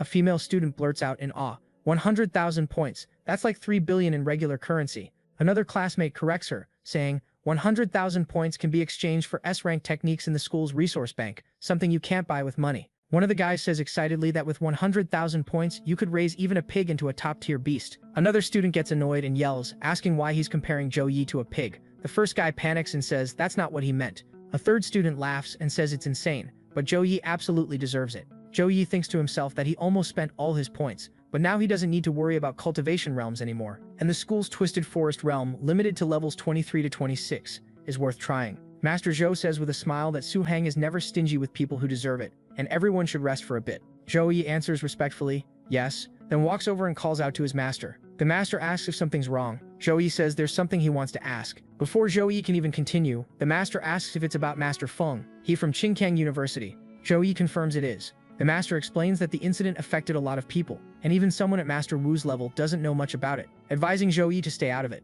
Zhou Yi asks what he should do if he's already involved. The master is startled when he sees Zhou Yi's spirit blade, sensing the power inside it. Zhou Yi says the companion beast of the Void Beast told him it wasn't humans who captured it, and asks if that could be connected to Feng He. Shocked, the master says he thought Zhou Yi had only driven the Void Beast away, but now he realizes Zhou Yi actually tamed it. After a moment of silence, the master sighs and says he'll tell the truth. He reveals that Fen He is a non-human. Zhou Yi asks, curious, what he means by non-human. The master opens an ancient book and explains that non-humans are half-human monsters created by the Chaos God, an evil entity. He says these beings look human but they have the heart of a demon, and they exist only to serve evil gods. The master continues, saying there's evidence Fen He orchestrated the Void Beast attack as proof of loyalty to the evil god. He explains that death and chaos are what those evil entities crave most. Zhou Yi asks if that means Fen He killed himself. The master says that's the official story. but reveals that when investigators arrived at Fen He's residence, Fen He had already fully transformed into a servant of the evil god. He adds that Fen He injured one of the investigators and managed to escape. Finally, the master asks Zhou Yi if he knows why Fen He chose to act during the freshman competition. Zhou Yi says maybe because the tournament gathered the country's best young talents, and if something happened there, the consequences would be disastrous. The master confirms that's one reason, but reveals the more important one. The ruins of the Beast of Millions were located above a weak point in the seal of an evil god. The master explains that the realm called the Ruins of the Millennial Beasts got its name because of a massive beast war that happened thousands of years ago. He reveals the reason for that war was the descent of the Master of Chaos into the world. The Master of Chaos tried to cross into the mortal realm through the cracks in the ruins. The beast races used all their power to seal the Master of Chaos, but because of that, their civilization ended up being destroyed. The master says that besides spreading chaos, Funxi may have used the Void Beast to search for those cracks in the ruins. He warns Zhou Yi that if Funxi finds out Zhou Yi tamed the Void Beast, he will definitely come after him. Then the master shifts his tone and explains that decades ago, the Tianyu Guild obtained an angelic skill book, a powerful attack technique. He says he planned to give that skill to Zhou Yi later, but now it looks like he needs to move things up. Soon after, they appear in front of the Tianyu Guild's resource vault. The master explains that the vault is the heart of the guild, holding centuries of skill books and precious artifacts. To prevent theft and invasions, multiple layers of protection were installed, including 2 level 60 Earth Flame Lions guarding the entrance. The hooded man explains that the vault door was carved with anti-mana spells. He says any unauthorized magic will be absorbed and reflected, and even Third Awakening classes wouldn't be able to force their way through. The master comments that Yang is in charge of guarding the vault that month. Yang says yes, but mentions he'll be switching shifts the next day, and uses that to suggest they go out for drinks together. Zhu Yi watches quietly, noticing that even while hiding his presence, Yang's magical aura is stronger than Master Zhu's, which means Yang is also a third-tier awakened. Yang agrees to release the book but asks for something in return, the Holy Thunder skill book. The master confirms, saying the book is for his new disciple. Then the master introduces Zhu Yi to Yang, saying Yang is an old companion who's been with him through many battles, and asks Zhu Yi to call him Uncle Yang. Zhu Yi greets him politely, "Hello, Uncle Yang." Yang smiles and says he watched Zhu Yi's fights and that the title hero suits him. Zhu Yi thanks him, a little embarrassed, and Yang says it's good to be humble, but not to take it too far because if people think he's weak, they'll come after him. The master jokes that Yang is still as talkative as ever, and that's why kids don't like him. Yang grumbles that young people should appreciate the wise words of their elders. Right after that, Yang casts a spell, making the sacred skill book shine intensely. Yang hands the book to the master, who passes it to Zhu Yi, telling him to use his skill points to absorb what's inside. Zhu Yi nods and opens his interface, showing a total of 319 accumulated skill points. He says he got a lot of points through daily missions and achievements. Focused, he places his hand on the book and says firmly, "Begin." Instantly, an intense golden light wraps around him. Sacred symbols start spinning around him, and Zhu Yi's body is flooded with celestial energy. The system announces, 100 skill points consumed. Technique learned, Holy Thunder Apocalypse form. Zhou Yi is wrapped in wings of golden light as divine power manifests. The skill description appears, Holy Thunder Apocalypse form. When Apocalypse form is activated, anomaly resistance increases by 50%, and thunder resistance also increases by 50%, lasting for 14 seconds. Zhou Yi continues learning, consuming another 100 skill points. The system announces, technique learned, Holy Thunder Blade of Punishment. With that, Zhou Yi summons Holy Thunder to coat his weapon, moving at extreme speed and delivering devastating strikes with massive thunder damage to the target. Next, he consumes another 100 skill points, learning the technique Holy Thunder Chains of Heaven. Lightning chains form in the air, dropping down and binding everything around him with divine force, controlled by his will. As electricity surges through his body, Zhou Yi rises into the air, completely wrapped in a bright, vibrant golden aura. The masters watch from a distance, satisfied with his progress. Soon after, Zhou Yi releases a powerful burst of energy, making the ground shake and sending sparks in every direction. The impact awakens the fury of the Earth Flame, lions, the vault's guardian beasts, who roar threateningly at the young man surrounded by lightning. Zhou Yi looks at the floating stats in front of him and realizes, surprised, that the skill book gave him 3 divine-level techniques. He says excitedly that he really hit the jackpot. The master smiles and explains that Zhou Yi is lucky since he's descended from a divine race. All angel-learned skills are rated A+ or higher. Zhou Yi reflects silently, thinking about the powerful bodies, strong elemental affinity, and countless high-level techniques those races have, understanding why they're so feared. Yang adds that within the divine races, SEP+ skills are considered normal, and there are even techniques beyond that level. Zhou Yi, curious, asks if there's something stronger than S+, since he'd always heard that was the limit. The master explains that S+ is the highest level a human can reach, but divine races have techniques that go beyond it. Then he smiles and says that now Zhou Yi has learned the new skills, he'll have someone take him to the guild headquarters and help him get familiar with the place. A moment later, an elegant woman appears in a beam of blue light. She greets the master and asks if he called for her. The master says yes. "Deacon Wei, you were eager to meet my new student. Here he is." The woman looks at him with interest. She is Wei Ning-sin, one of the 3 deacons of the Tianyu Guild.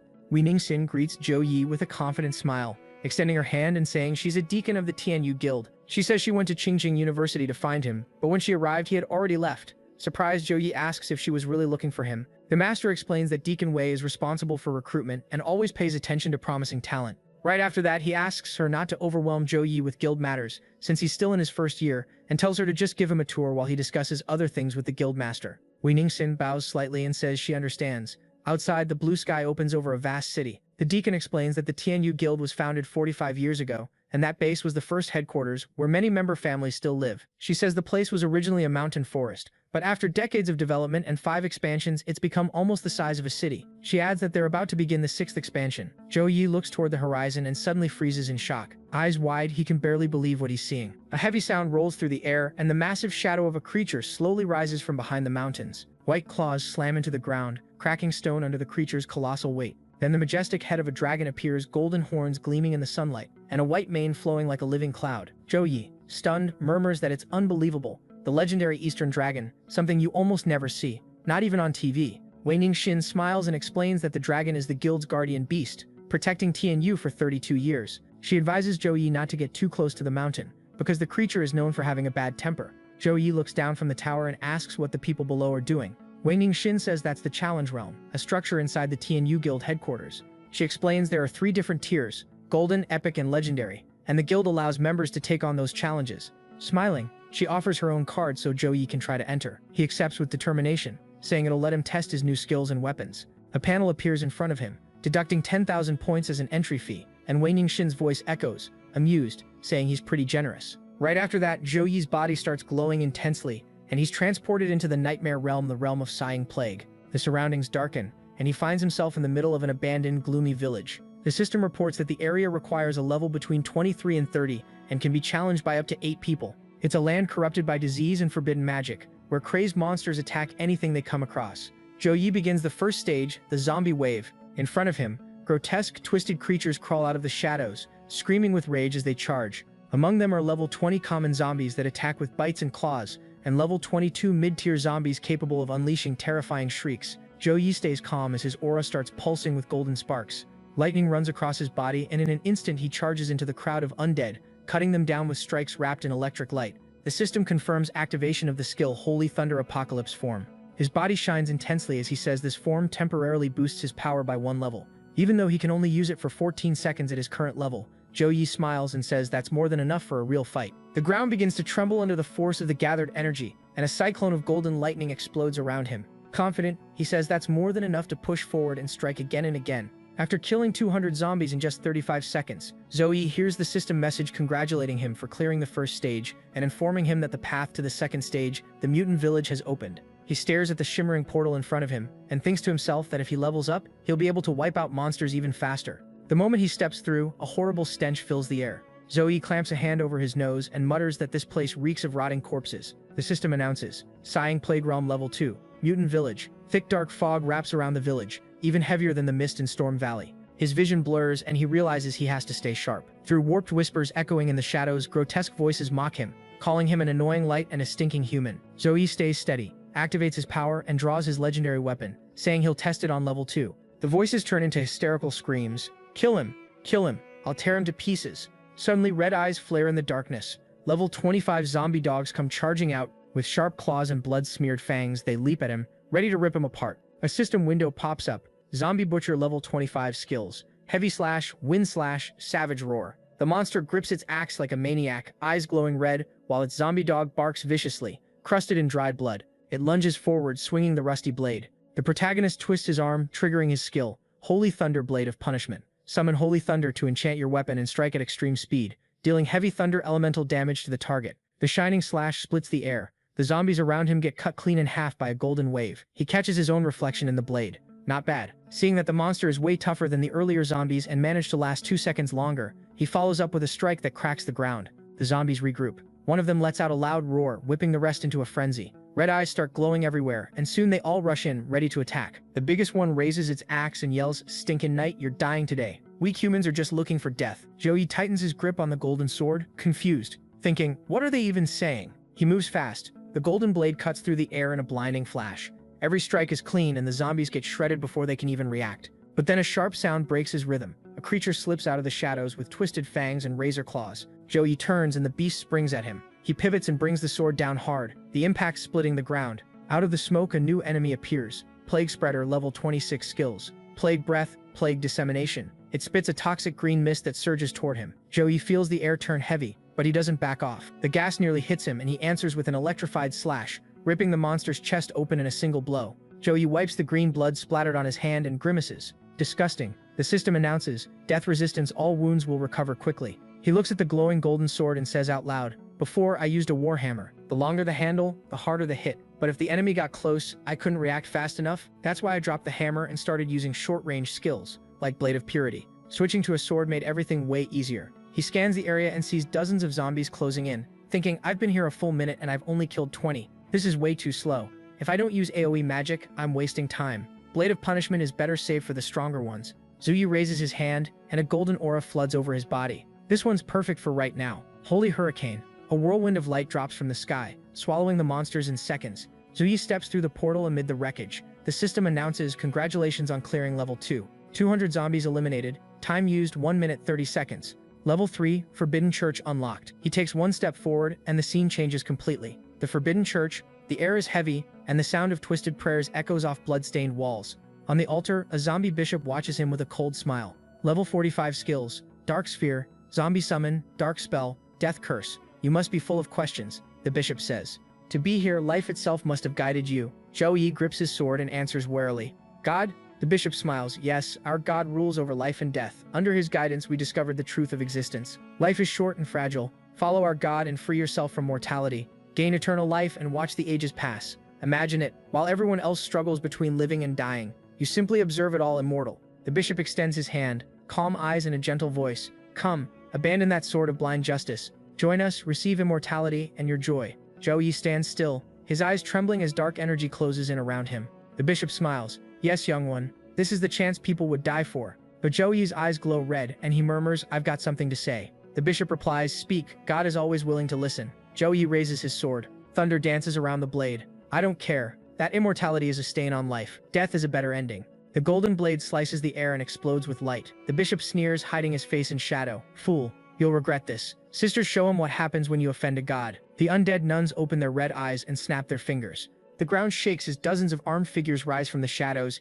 each holding a spear wrapped in dark energy. Joey takes a deep breath, and a smile creeps onto his face. Perfect. Now it's getting interesting. Golden lightning starts racing across his body, lighting up the corrupted church. Joey plants his feet, eyes sparking with gold. Holy thunder blade of punishment. The sword takes shape, wrapped in lightning that tears through the air. The nuns charge with their spears, but Joey's strike drops like a bolt from the sky. The impact cracks the floor, blasting debris and electricity across the church. Bodies fly, and the ones still standing stare in confusion through smoke and ash. Joey swings again, thunder roaring with him. Holy thunder blade of punishment. Lightning streaks across the hall in golden lines, cutting the nuns down one by one. One of them rushes forward with cloudy eyes and bared fangs, roaring like an animal. Joey lifts his sword, a faint smile on his face. So you can talk. With a quick turn, he slices the air, and an arc of lightning tears through her. You look like you knew how to fight, but you're weaker than I thought. Golden lightning sweeps the hall. The elite zombie nun is eliminated. Joey keeps cutting, each strike faster than the last, until the entire church is lit up by the glow of thunder. The blade drives into the floor, releasing a golden shockwave that wipes everything around him. The zombie bishop watches from a distance, a twisted smile spreading across his face. Look at that light, that flesh, use it to fill the cracks of sin in this world. He throws his arms wide, his voice echoing off walls covered in pulsing flesh. Our screams are symphonies for our God. The louder the ritual, the deeper he takes root in the magma of hell. Joey walks forward slowly, golden sparks spilling from his hands. He challenges the bishop. Your turn. The bishop smiles, half his face swallowed by darkness, and a shadowy aura starts filling the air. A massive shadow rises in front of him, the air trembling with the entity's roar. The floor lights up with demonic symbols, and the summoning circle completes beneath his feet. Joey frowns, thinking, when did he set that up? He built the circle during the fight. That's why the nuns were coordinated but weak. So this was the real plan. Dark hands burst from the ground trying to drag Joey into the circle. Deformed bodies start crawling up from the shadows. His eyes widen, the energy in the room is changing, getting thicker, darker. Something far worse is about to wake up. Joey's body starts to feel heavy, and he feels his strength draining away. It's like something is pulling him down, trying to drag him into an abyss. The circle's magic flares, and a voice echoes, withering touch. This special skill weakens the enemy inside the formation, infecting them with the curse of decay. The mind wavers, the body gives in, the will dissolves. Zhou Yi feels it hit his attack, defense, and vitality drop hard, but he knows he has death resistance and magic immunity. Those curses won't work on him. The bishop laughs loudly, arms spread wide. Accept the blessing, young one. Receive the most beautiful form. Zhou Yi glances back over his shoulder with a half smile. You keep repeating that, are you some kind of machine? Golden light wraps around him again and the symbol on the floor starts to crack. A golden circle forms behind Zhou Yi, spinning like a blazing sun. Halo of sacred flame. Pure flames surround you, increasing your control over fire and boosting all light and fire abilities by 40%. The ground shakes. A pillar of fire shoots upward, swallowing everything around him. The zombie nuns scream as the heat consumes them, and Zhou Yi at the center of the storm grips his golden blade and raises it over his enemies. He surges forward with a devastating strike, tearing through the air. Spear of victory. The bishop reacts instantly, throwing his arms up as a black barrier rises in front of him. Dark shield. Absorbs physical and magical damage, can reflect part of the attack and corrupt the opponent with darkness. Sacred fire and darkness collide and the entire church shudders. Zhou Yi brings his sword down again, the golden blade carving the air and opening a glowing latrumps in the floor. The strike hits the bishop head on, shattering his defense and blasting him backward. The bishop raises his hand and screams to his god, begging Exia to show fury and punish the insect standing before him. Zhou Yi's brow tightens at that name, Exia. The statue behind the altar begins to glow. Its golden eyes slowly open as cracks of energy crawl across its face. The power coming off it is the same thing Zhou Yi felt before when he fought the bear monster. The name Exia came up in that battle too. He thinks stunned, how is this happening again? The air grows heavy and an ancient presence starts to stir inside the church. Zhou Yi floats in the air, surrounded by flames and lightning. Sacred energy gathers into his sword while the bishop watches from below, wrapped in black smoke. Zhou Yi doesn't know what's about to happen, but he can't let it continue. He activates his skill, Heart of the Divine Sword. The blade shines, loaded with enough power to break the shield in a single hit. Holy Thunder Apocalypse form. He drops with crushing force, ripping through the air. Holy Thunder Blade of Punishment. The impact slams into the enemy, shattering the dark shield and hurling the bishop's body away. The strike lands clean. His head separates from his body and hits the floor. Zhou Yi activates Angelic Physique, his body wrapped in golden flames. From the ground, the black mass starts to writhe, taking shape and whispering threats. The voice echoes through the darkness, mixed with roars and red eyes opening inside the shadow. Cursed boy, if you won't submit, I'll consume you in Exia's place. Zhou Yi holds his stance, his body blazing. The dark creature surges forward, splitting into hungry mouths and eyes. Zhou Yi launches himself ahead, the flaming halo trailing behind him, cutting through the air inside the darkness. He dives at the enemy, a golden column ripping through the red haze covering the church. Zhou Yi brings his hands together in front of his chest. Golden light condenses between his fingers as he summons the Shield of Sacred Light. A radiant barrier forms, pouring out divine power. He calls on Holy Thunder again. Chains of Heaven.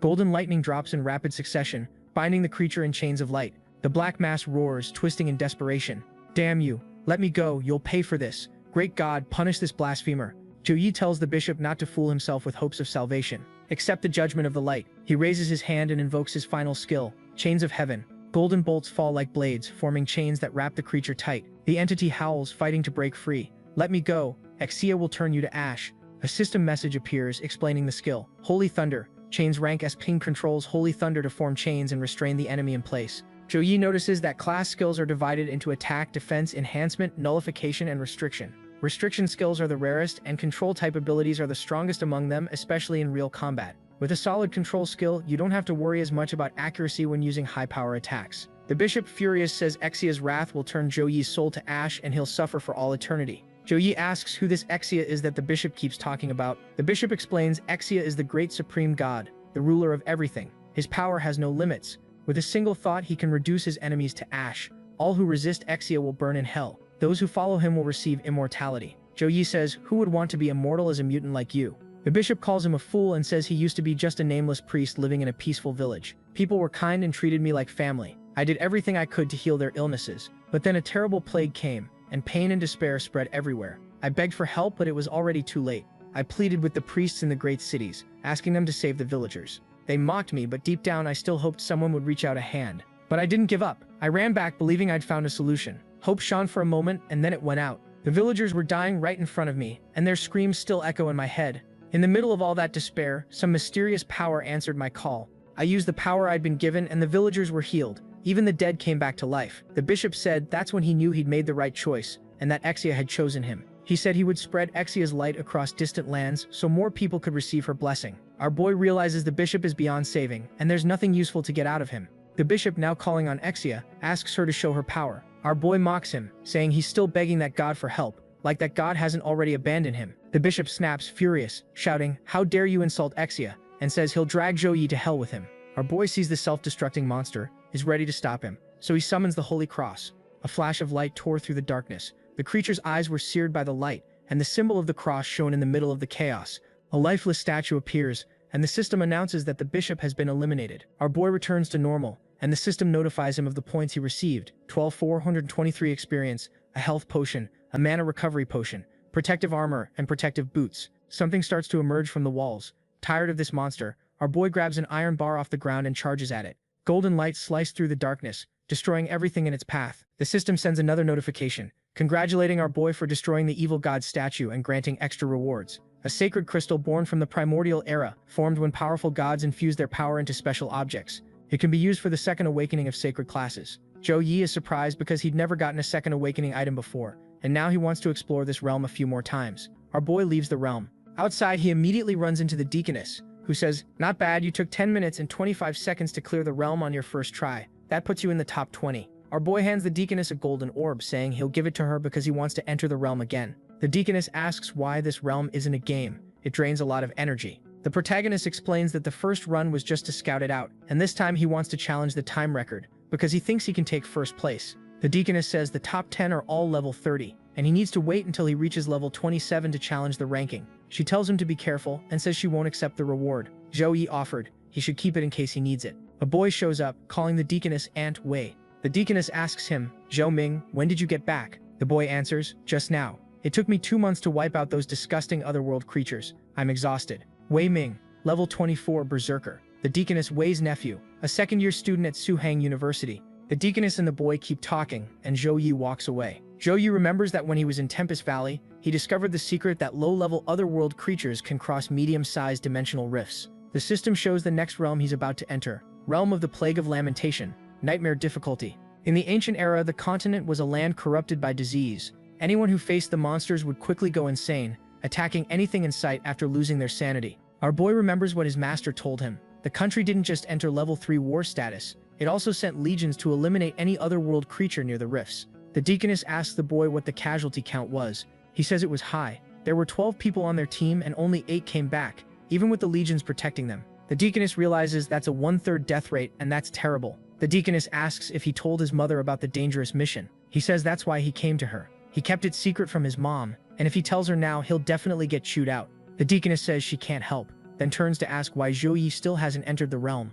Zhou Yi shows up and says he already finished the challenge. Shocking deaconess Wei. She checks the result and is stunned to find he cleared Nightmare Difficulty in under 2 minutes, even though he's only level 23. Zhou Yi then says he wants to try Abyss Difficulty. Wei calls him a monster, but hands over her authorization so he can enter as many times as he wants. Wei Ming, stunned, recognizes Zhou Yi as Suhang University's #1 freshman. 2 months later, the record for the Realm of the Plague of Lamentation is broken. Zhou Yi takes first place on Abyss Difficulty, finishing in just 1 minute and 29 seconds, leaving everyone amazed by his power. People talk in disbelief that Zhou Yi broke the realm record on Nightmare Difficulty 2, finishing in only 59 seconds, something not even second Ascension classes can do. Zhou Yi appears in his new divine armor, thinking about how much he's grown over the 2 months he spent training and sharpening his skills. He's now a level 29 Holy Knight, and plans to carry out his class awakening mission. While thinking about contacting his master to get the Holy Knight class book, he receives a message from Wang Hui, setting up a meeting. Zhou Yi meets his master, who praises his progress, saying he gained 6 levels in just 2 months, as expected. The master says he could have taken him to hunt monsters in more dangerous areas to reach level 40,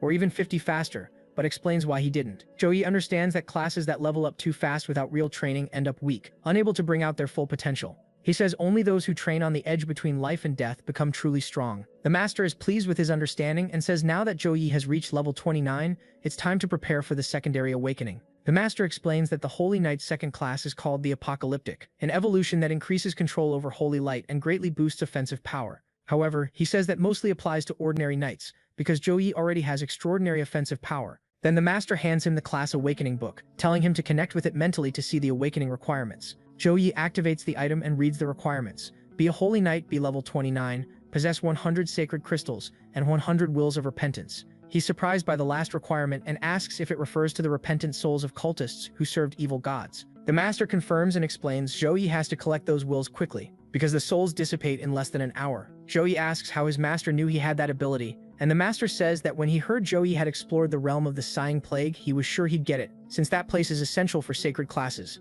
He also says that knowing Zhou, he probably already has more than enough sacred crystals. Our boy realizes his master had prepared everything for his second awakening. The master confirms and says he only needs to complete the 4th mission to finish the process. He explains there's a mission involving cultists on the school network, and Zhou can get their wills of repentance, recommending he check it out. Zhou agrees and starts searching for the mission in the system. While browsing the site, you can see Su Hang is one of the top 3 schools, with around 5,000 students total, because it invests more in each student and recruits fewer people. Even with fewer students, there are plenty of missions available, most of them point-based, but Zhou is specifically looking for one involving cultists. He looks through the options, realizes the first mission won't work, and decides to check Longfeng City, since he needs to gather 100 wills of repentance to complete his awakening. Zhou researches Longfeng City and realizes that even though it doesn't look very developed, it's more advanced than Lijiang, because of a rare fruit called Bao Yuan. He also notices cultist activity in the region, which increases his chances of getting the wills of repentance he needs for his awakening. When he accepts the mission, the system displays a warning that it's extremely dangerous and that 2 hired agents have already lost contact. Zhou realizes it's a high-risk mission with a mortality rate above 70%. He thinks that no mission involving cultists is ever simple,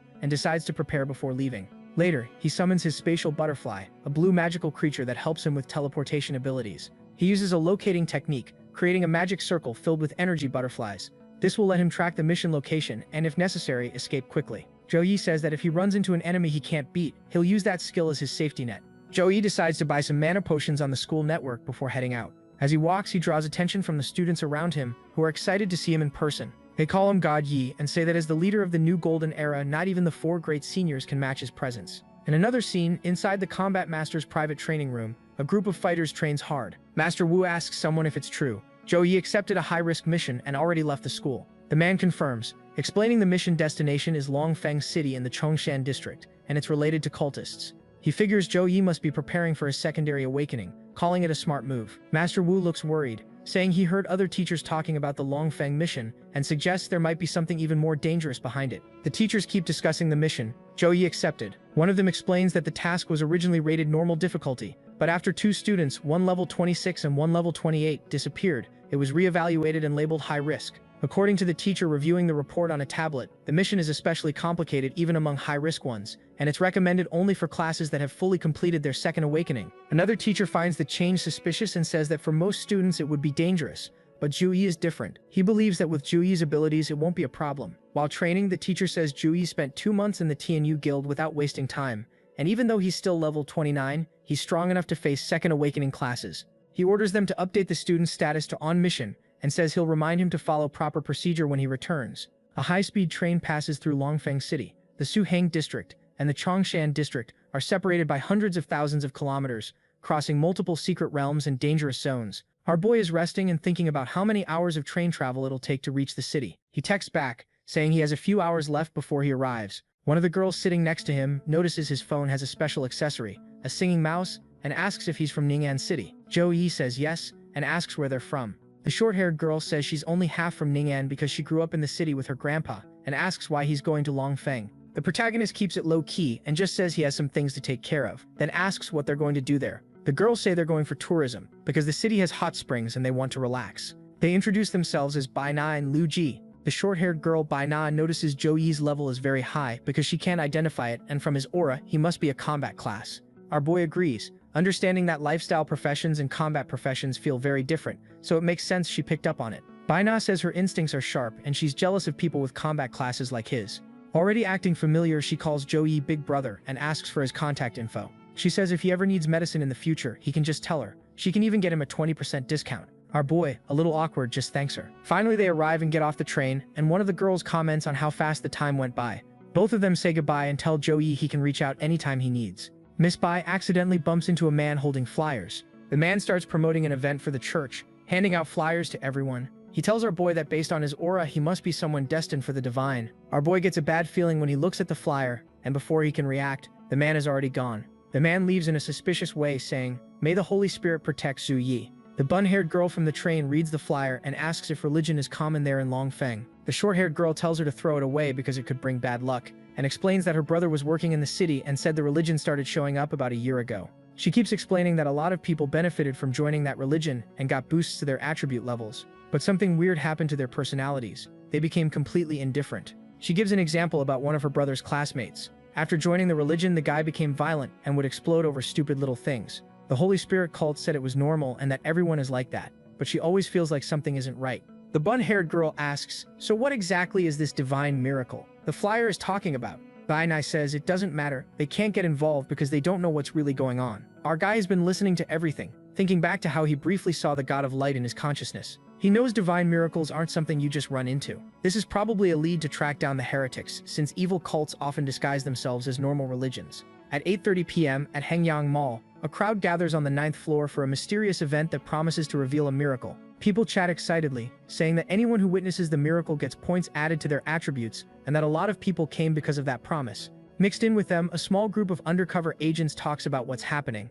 They believe this sacred faith uses fake miracles to trick people and pull in followers. After all, in just 1 year they managed to gather more than 10,000 believers, so the group plans to record proof that it's a scam. The agents are Zhao Ling, a level 19 fighter, Guo Man, a level 19 warrior, Zhang Kong, a level 18 mechanic, and Lu Yuhan, a level 18 mage. Zhao warns that the mission is rated A+, extremely dangerous, and that the goal is only to collect evidence, no direct contact. Zhao says the micro-robots are already in place and the whole area is being monitored, but then something unexpected happens. Lu Yuhan notices she can't identify one person's class. The system shows not accessible. The cameras show it's Zhou Yi, and his presence seems to interfere with the equipment's readings, putting the agents on edge. They try to identify him but find that even their devices can't evaluate his info. Zhao Ling asks if Gu Man can read him, but he can't either. Zhao Kang concludes that if they're all having the same problem, it can only mean one thing: he's above level 20. They're shocked because even level 18 classes are considered elites in that city. The group wonders how the sacred faith managed to attract someone that powerful, and Gu Man notes that Zhao Yi gives off a holy aura, suspecting he might be part of the cult. Zhao Yi notices them staring, and shoots them a cold, threatening look enough to make them sweat and feel scared. Zhao Ling shaken says that just one look was enough to make her feel fear, and concludes he must be an elite with a second awakening.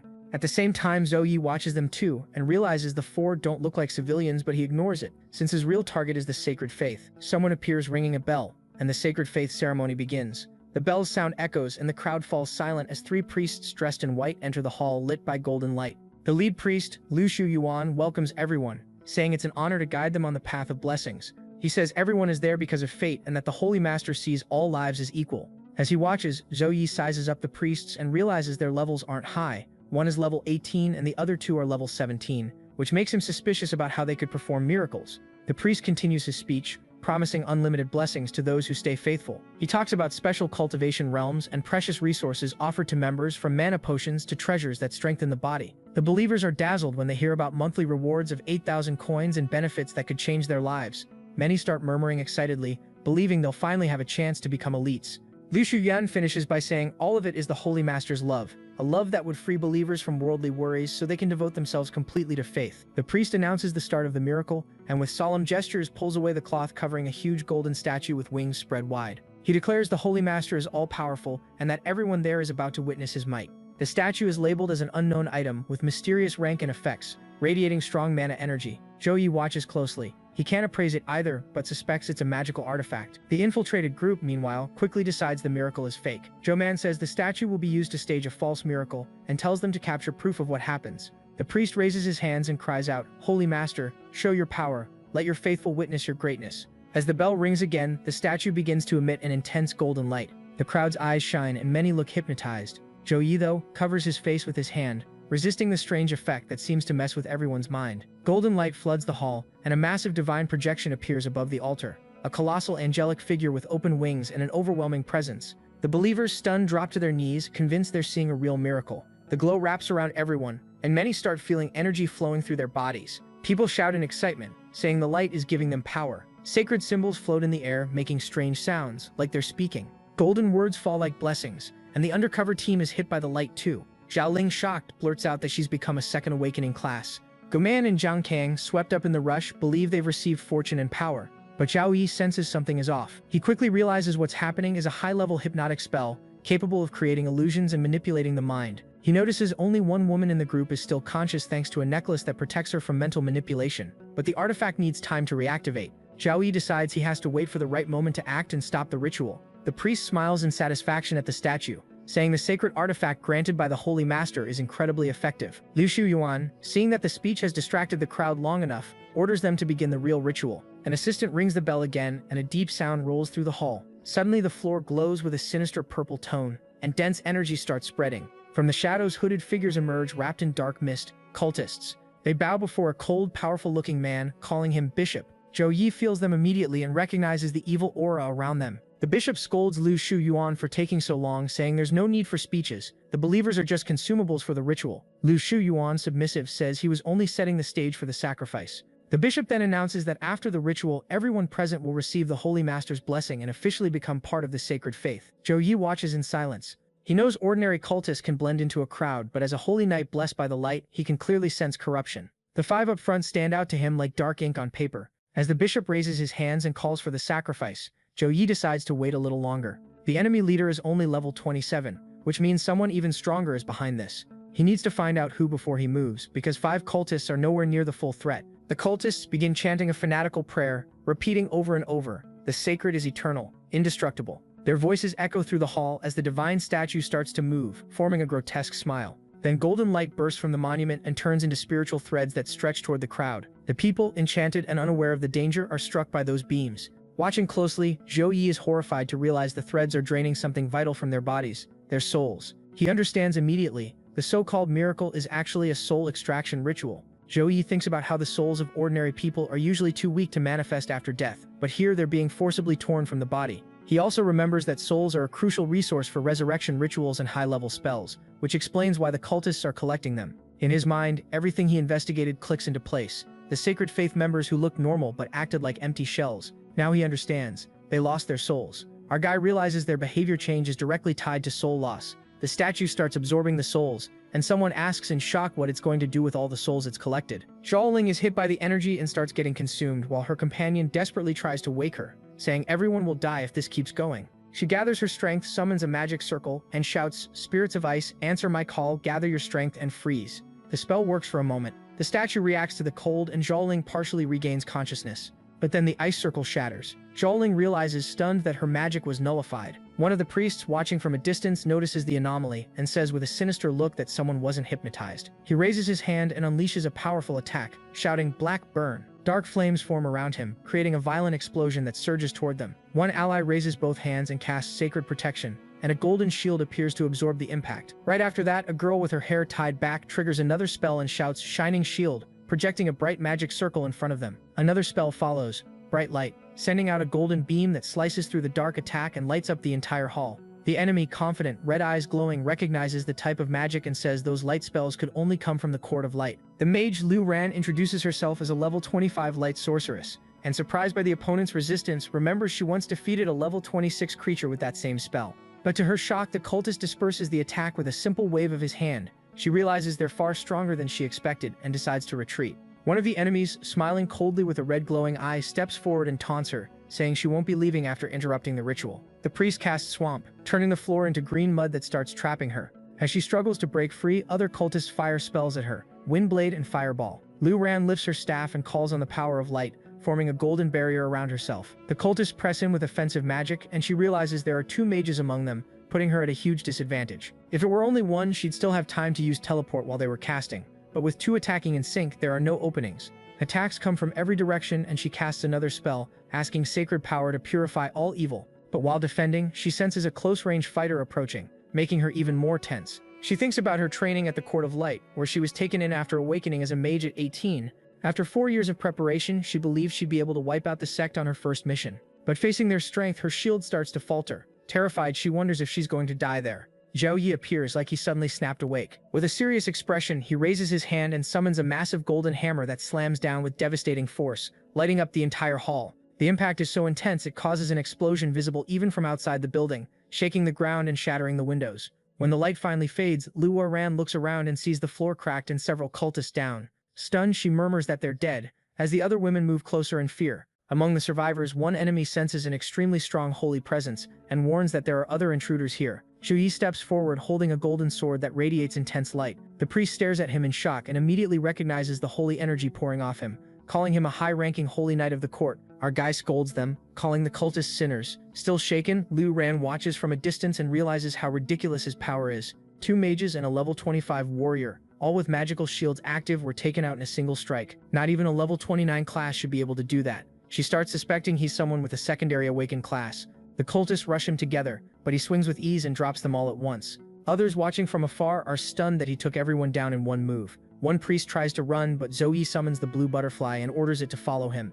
As the enemy flees, Lu Ran approaches and calls him a high-level sacred class. She introduces herself as Lu Ran, a court of light mage, and when she looks closer, she realizes his presence isn't just holy, it feels like the power of light itself, taking human form. She even feels a sense of joy radiating from the light around him. Our guy asks why she's there, since he recognizes her Modu accent. She calmly says she went out looking for adventure and accepted a mission in the region. Grateful, Lu Ran admits that if it weren't for him, she'd already be dead. Jo Yi says, it's nothing. Curious, she runs after him and asks which division of the Court of Light he's from, because she's never seen holy light that powerful. Without hesitation, he raises his hand and says he's not from the Court of Light. That completely shocks her. She looks around at the destruction, the power still vibrating in the air, and wonders if he could be the Holy Sun, a legendary figure within the court itself. Lu Ran remembers that titles like Holy Son and Holy Daughter are only given to the court's absolute top geniuses, who receive the best resources and whose power is comparable to God's. That's why their identities are kept secret, so they won't be hunted by demons and cultists. She calls him Your Highness and asks if they should wake the people who are still unconscious,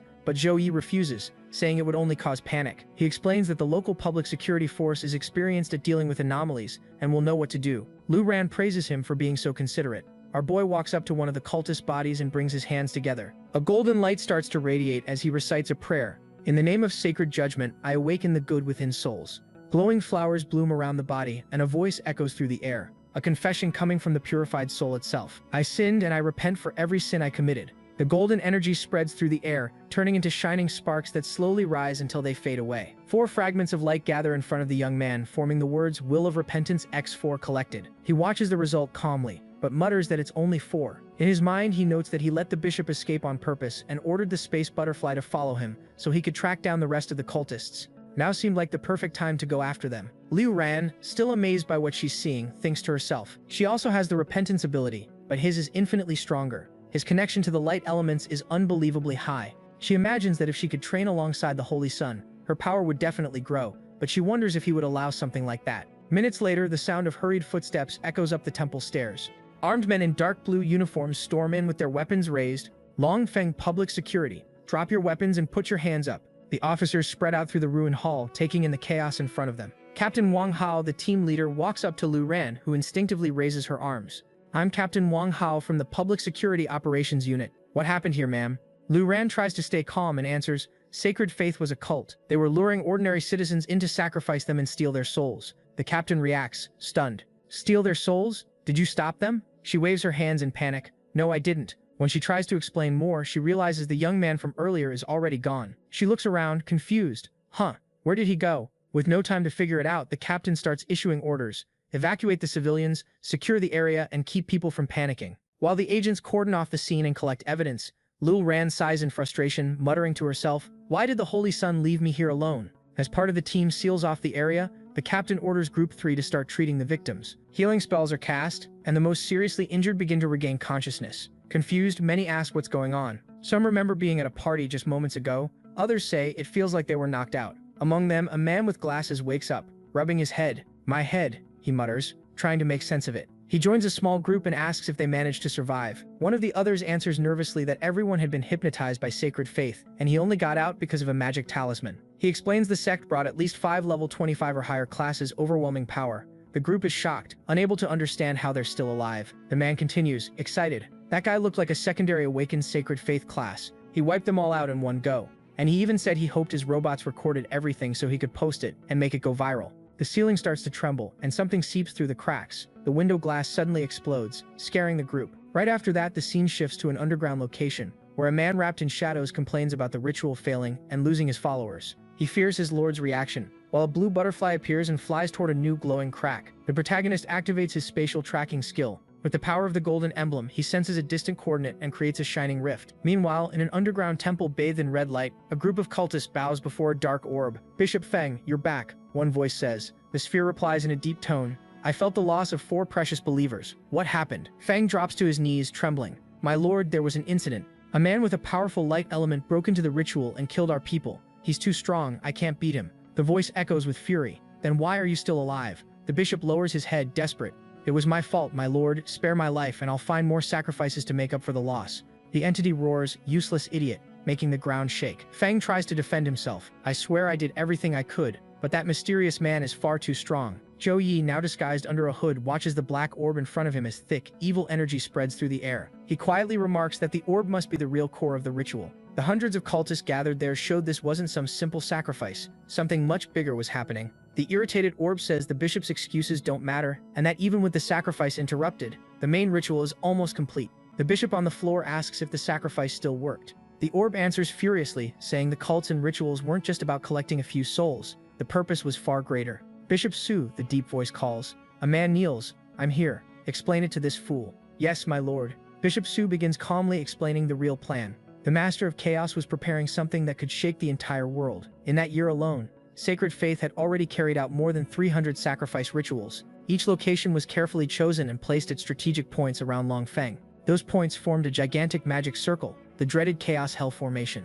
To pull it off, the cultists infiltrated ordinary citizens, drawing in people with ambitions and desires into Sacred Faith. On top of that, they poisoned the city's water supply with an invisible substance, colorless and tasteless, that weakened body and mind, making the population easier to control. Zhao Yi understands immediately. That's why so many people were hypnotized so easily. Su continues, explaining that underground tunnels connect every sacrifice point, packed with runes and magic formations meant to channel energy. And now, with the ritual activated, the souls and life force of all of Longfeng were being drained and concentrated into the Master of Chaos's seal. A cultist with a bizarre face and a smiling expression says that by sacrificing the soul and life of the entire city, the Master of Chaos will awaken. He will bring endless darkness and chaos to reshape the world. The great Master of Chaos will awaken soon. Zhao Yi, still under the hood, watches with a grim expression. Master of Chaos, an evil god. Waking up a god using the lives of an entire city. Our boy thinks, I can't let that happen. Golden flames begin forming around his body, dancing over his skin as he pretends to show respect. Forgive me, my lord, he says coldly, lowering his head, but I don't know anything about this.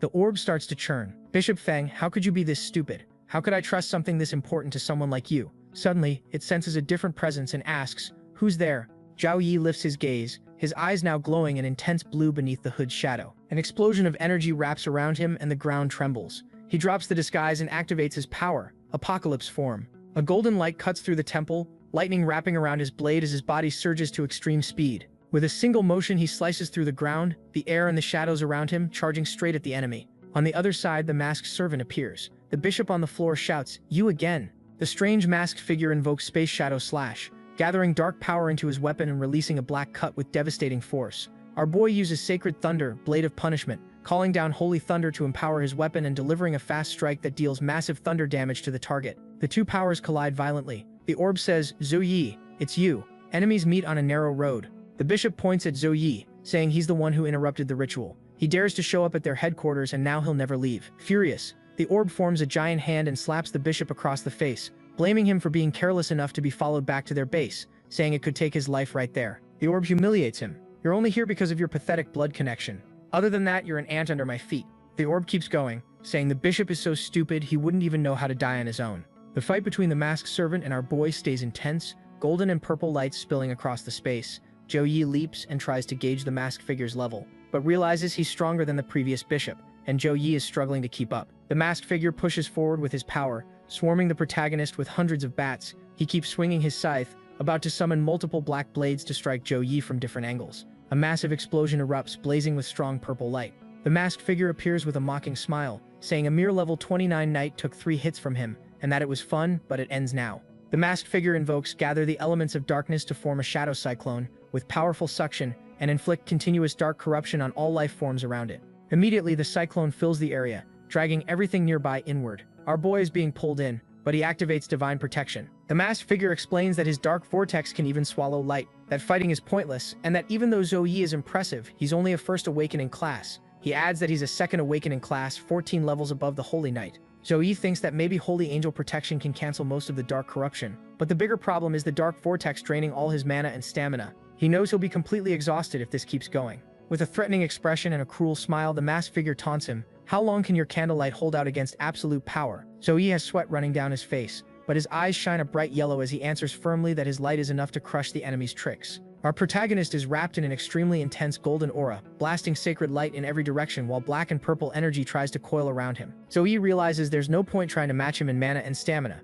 He has to end this fast. The masked figure mentally analyzes the sacred light he's facing and realizes it's far purer and stronger than a normal Holy Knight's, something that completely exceeds his expectations. He thinks that whatever Zoe is, he's not leaving alive. The orb screams for Bishop Su to do something. Now, our boy raises his whole body into an angelic state and activates more powers, the Sacred Halo and the Sacred Flame Halo. Zoe releases Sacred Light in a burst of force and destroys the Dark Vortex. The masked figure is shocked, saying that Vortex should have held up even against C-rank attacks, and it shouldn't have been destroyed so easily. In the background, the orb screams for all believers to kill the protagonist at any cost. The enemies rush in, saying that even if they aren't strong individually, they can bring anyone down with group attacks. Shouting, they strike. Feel the chains of darkness. Chain of pain. Zoe releases a powerful blue wave that spreads around him, shattering the chains of darkness. The enemies surge at him in a group, but the energy explodes again, creating a massive impact that throws several of them into the air.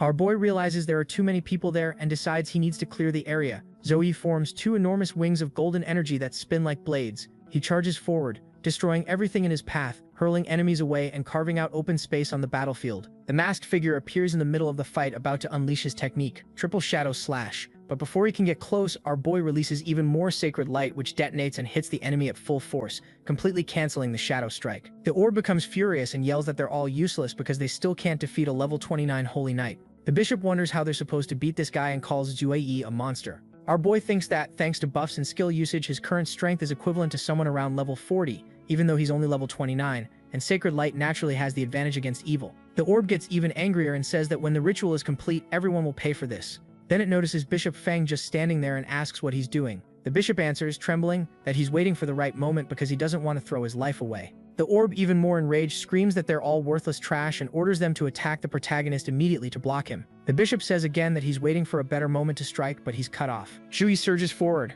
covered in golden light, and creates a shining barrier. Then he launches himself ahead with force, tears through the enemy's red energy, and appears right in front of him, leaving the bishop completely stunned. A hand reaches out, grabs the bishop by the hair as he coughs blood, and asks why his father is doing this. The orb flings the bishop away, shouting that he's useless. Our boy, confused, asks the orb if the bishop is his son. The orb replies that the son has no value, and that it's an honor to serve the master of chaos. Zhui says it's disgusting to throw away even family love for the sake of an evil god. The villain then claims that when chaos descends, all life will be its child, and says Zhui is no match for him, and that he's wasting his life defending a city that's already doomed to be destroyed. Our boy, surprised, asks if the monster knows him. The enemy answers yes, saying he's the champion of the national freshman competition, and that he'd already heard about him. Suddenly, the masked figure who had been beaten returns, and our boy rushes in. But before the fight starts, he notices something strange. The red orb is spinning now like a hurricane. An explosion goes off, and the masked man with the grin thinks he's got the upper hand. Zhou Yi uses his speed and appears behind the masked villain in the same instant, using the Void Beast skill, Spatial Leap. Before the masked man can react, Zhou Yi lands a level 5 Sacred Punch B-class straight into him. The hit bursts into golden light, and the villain screams in pain as the impact sends him flying. The orb laughs when it sees it was Zhou Yi who took the Void Beast, and that it was easy to track him down, activating Light's punishment, level 16. Zhou Yi looks at the rising light and realizes the enemy knows him, and knows he might have taken the Void Beast. Zhou Yi recognizes him and says, Feng, he head of the Feng household, you're the maniac who escaped. The villain confirms it, then declares that the Master of Chaos will reshape this world, and that he'll become one of the new gods. He says that if Zhou Yi hadn't interfered during the exchange competition, the Master of Chaos would have awakened months ago. He says that today he's taking Zhou Yi and the Void Beast. Then he adds that the Void Beast is his gift to the Master of Chaos, and that Zhou Yi's sacred power will nourish the awakening. Zhou Yi thinks that believing in an evil god really does give you power. He remembers Feng Hat, he was a level 49 secondary assassin, but now he's as strong as a level 52 warrior, like Master Wu. He realizes that even with buffs and angelic physiology, fighting him is going to be hard. Stone pillars burst up from the ground around Zhou Yi. Zhou Yi moves so fast he slips past the attacks. The villain gathers red energy and throws a massive strike down from above. Zhou Yi grips his light sword and holds his ground at the center of the blast while rocks fly in every direction. The villain watches and says Zhou Yi can fight as much as he wants, but every minute 500 souls become food for the Master of Chaos. He spreads his arms and multiple red seals appear around him, amplifying the ritual's power. Red chaos crashes down on Zhou Yi, but he instantly activates Sacred Protection, level 13, forming a golden dome around himself. Zhou Yi feels something off, and suddenly gets hit in the arm. He realizes his healing isn't working. The wound starts to darken like it's rotting. He understands immediately, this isn't normal corruption. It's the direct manifestation of Malice's power. While he tries to stabilize his arm, the villain starts laughing, wrapped in spinning red circles around his body. Then the villain fires a massive attack. Red energy builds up and detonates forward. Zhou, even injured, plants his feet and braces to meet it head-on. The entire sky turns blood red, covered in spiraling clouds. Then a huge beam drops from the sky like a giant blade. The villain realizes he might not have hit Zhou, and when he looks up, he sees a light forming. A gigantic spear of divine light comes down from above and slams straight onto the villain inside the magic circle. The villain says he already understands the plan. Restrict his movement, then land a killing blow with that skill. Zhou suddenly appears behind them with a furious look. The villain smiles arrogantly and says Zhou is using basic tactics, and it won't work on him because he used to be a War Academy instructor. Zhou reacts fast when red chains burst from the ground, stretching like snakes to capture him. He jumps back, but the chains change direction and surge again, catching his arm by surprise. The villain smiles and says that's the kind of mindset he taught students 10 years ago. The chains tighten hard around Zhou, wrapping up his body and locking down his movement. The system appears, explaining the skill. Abyssal chain, created from the power of chaos, designed to suppress and seal the target. Once it captures someone, all elemental abilities are blocked and the chain starts draining the victim's life force little by little. The villain slowly descends from the air as a red aura takes over the entire hall, saying, "Fight all you want.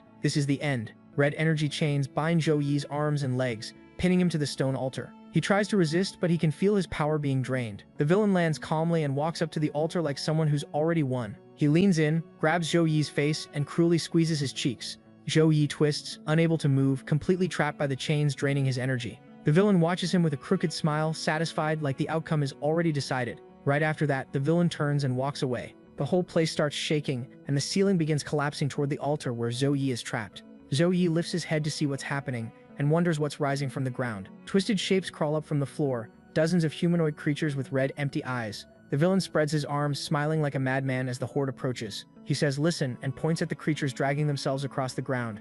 These are the footsteps of the Master of Chaos arriving. As he speaks, red lightning spreads across the city. The entire street is covered in bodies. Zhou, still trapped, struggles against the chains. More souls begin to appear in the hall, and Zhou realizes he recognizes some of them. He shouts their names. Bai Na, Lu Ji. Dark energy takes over more and more of the place. Zhou forces his body up and yells, "You're a monster." The enemy answers with contempt. "These are necessary sacrifices. Fools like you wouldn't understand." With a serious expression, Zhou thinks fast and weighs his only escape option. He thinks he could ask the Void Beast to take him away, but then everyone in Longfeng City will die, so he has to stop this.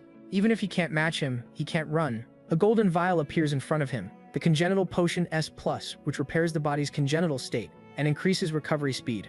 Zhou downs the potion in one gulp. The system shows the effects activating. Negative resistance increased by 100%. Physical recovery speed increased by 100%. The villain watches Zhou trapped and smiles. Pointless struggle. Zhou answers, gathering his sacred energy and shouts, "In the name of the sacred, I awaken the goodness inside your soul." The villain flinches and takes a step back. Confused. "What are you doing?" Zhou, eyes full of determination, answers with a single word, yelling, "Repent." Zhou channels repentance energy around him. The burst of light purifies the gathered souls and releases a yellow flash that covers the entire hall. The system records that 104 wills of repentance were collected. Zhou's body reacts immediately. Blue and gold light spreads through his veins like constellations linking across the sky. The energy collides at the center of his chest and triggers an internal explosion. Zhou feels the power rising. Divine light appears, revealing angelic warriors around him, while on the opposite side an icy blue force forms, like ice soldiers holding spears. The two forces collide in a massive impact. Zhou feels energy flowing from both sides of his body, and different lights manifest. The villain watches Zhou's body wrapped in golden light and murmurs in shock.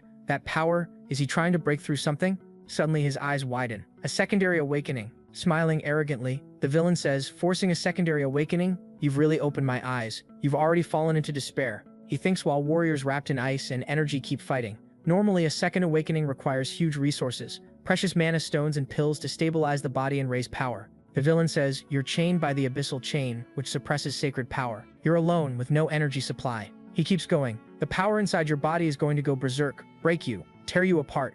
Looking down at Zhou, he finishes. A massive level drop at best, total annihilation at worst. He clenches his fist, loaded with chaotic energy, and says Zhou is strange, and even if there's only a small chance of success, he can't allow it. The scene shifts to internal visions. Golden angels fighting ice warriors, representing the forces inside Zhou's body colliding. The two sides of the battle seem to reach an end by merging together. The lights fuse, revealing Zhou floating with golden blue wings spread wide, pushing into the second awakening. A system message appears saying he reached level 30 as a judge, gaining new exclusive skills like Divine Judgment, Divine Summoning, and Divine Awakening. At the same time, his face changes, one eye blue and the other orange, giving off divine power and destructive power at the same time. The villain stares, shocked by the pressure of the released energy. A golden rift suddenly slices through the air. The villain's eyes go wide, unable to understand what's about to happen. In a single instant, the blade of light cuts through his body and splits his demonic power in half, tearing apart the red barrier he created. The demonic creature smiles insanely, showing its teeth, and says it's useless to try to hurt him, calling Zhou Yi a second-rate knight. He says he's devoured more insects like Zhou Yi than he can count, while a mass of monstrous shadows rides behind him. Zhou Yi, now wrapped in golden light, answers coldly that he doesn't need to listen to his last words, because everything he says is just noise. Then he raises his hand and activates his ultimate skill. A huge magic circle forms in the sky, with the announcement, Judgment Level 1. It channels divine wrath through a sacred invocation that deals massive damage to beings of darkness. After the skill ends, the user enters an overload state. All attributes plus 40% for 2 hours. The villain is surrounded by red shadows twisting around him as he charges forward with a furious expression. Zhou Yi faces him head-on with a steady gaze and says, "Sinner, I sentence you to..." He raises his arm to the sky and a divine golden light erupts above him as he finishes, "Death." Multiple spears of light rain down at high speed, striking the villain and slamming him into the ground. He hits hard, bleeding, and tries to speak. "You won't get the power of my lord." Zhou Yi feels something strange. A mass of red energy expands like a living explosion, throwing black smoke and glittering particles everywhere. The attack cuts through the darkness and fires straight toward Zhou Yi. Around him, distorted voices rise up saying, "Submit, why not perish together?" The evil force rushes toward Zhou Yi's mouth, trying to enter and take over his body. Zhou Yi's eyes start glowing, an intense red, like he's being controlled by the dark force. But then something slams inside him, his eyes turn green again, clear and focused. Then Zhou Yi is grabbed by a grotesque monster, with tentacles and multiple eyes, still whispering manipulative lines, begging him to become part of it. The entity monster doesn't just want to kill him, it wants to absorb him and fuse with Zhou Yi's mind. Zhou Yi is completely wrapped in tentacles, but he reacts by lifting his necklace, a special amulet that starts shining intensely. The amulet's energy detonates all around him. The monster's tentacles get torn apart by the force of the light, freeing Zhou Yi. Zhou Yi, now free with the spear in his hands, has just unlocked unlimited premium turbo mode. He sees what the entity was trying to do and says it was trying to corrupt his mind, something more advanced than hypnosis. Zhou Yi attacks hard and says, "Bad luck for you, you picked the wrong opponent." The blow lands heavy and the monster screams from the hit. Then it gathers itself and demands, "How dare you attack me?" Zhou Yi answers, "Why wouldn't I? Sacred knights exist to deal with the arrogant." He rushes in and strikes again, splitting one of the monster's tentacles. The monster crashes down with a heavy impact. Zhou Yi stays standing, weapon in hand, with dark energy swirling around him. A portal opens in the floor and something strange starts to rise. Handprint-like marks appear on Zhou Yi's face, and he looks confused. The monster attacks him aggressively. After hitting Zhou Yi, the creature shows a warped smile, drooling because it landed the blow. The monster is completely consumed by rage and roars, "I curse you. I am the god of chaos. I can't be killed by an ordinary human. Become my servant." Zhou Yi drops to one knee, gathering power, and answers the monster, "Demigod power, is that it? How about this? Let's make a deal. You be my punching bag and I'll teach you what it means to kill a god." And he continues, "At best, you're just a fragment of some evil god. That's why someone like me, just a human, can hurt you. Keep talking nonsense and you'll have me laughing until my teeth fall out." The monster freezes and says, "Impossible." Zhou Yi is already exhausted, his body at its limit. He says, "Too bad this body can only hold out for 2 more minutes. My time's up." Gathering what energy he has left, he activates Divine Mode. A golden explosion echoes across the city. Using Divine Summoning Level 1, S rank, angelic warriors appear, hovering in the air, ready to strike. The system explains that the energy used is contract magic inherited from the ancient angelic legions. It sacrifices 30% of the user's life to summon a battle angel, and mental energy will be continuously drained as long as the angel remains. Celestial energy surges toward the monster, while the monster roars aggressively and spits out its taunt, "You pathetic creations of the forbidden law won't stop me." The purification starts with divine punishment. The divine lightning is so intense it triggers a colossal explosion. After that devastating strike, a red crystal appears, a condensed fragment of evil power, and the system notifies, "You obtained damaged evil god power crystal. Quality cannot be accessed." And get this, our boy isn't even conscious, yet he's still determined to show the world what he can do. He's knocked out. The only thing keeping him standing is sheer willpower. He managed to defeat the entity, proving that 2 minutes really can be a lot. And after all that effort, that monster wasn't even a complete fragment of a god. Zhou Yi collapses on the ground, completely drained after the fight. He tries to get up, but a sharp pain hits him. His hand gives out, his whole body trembles, and all he can manage is a strained groan.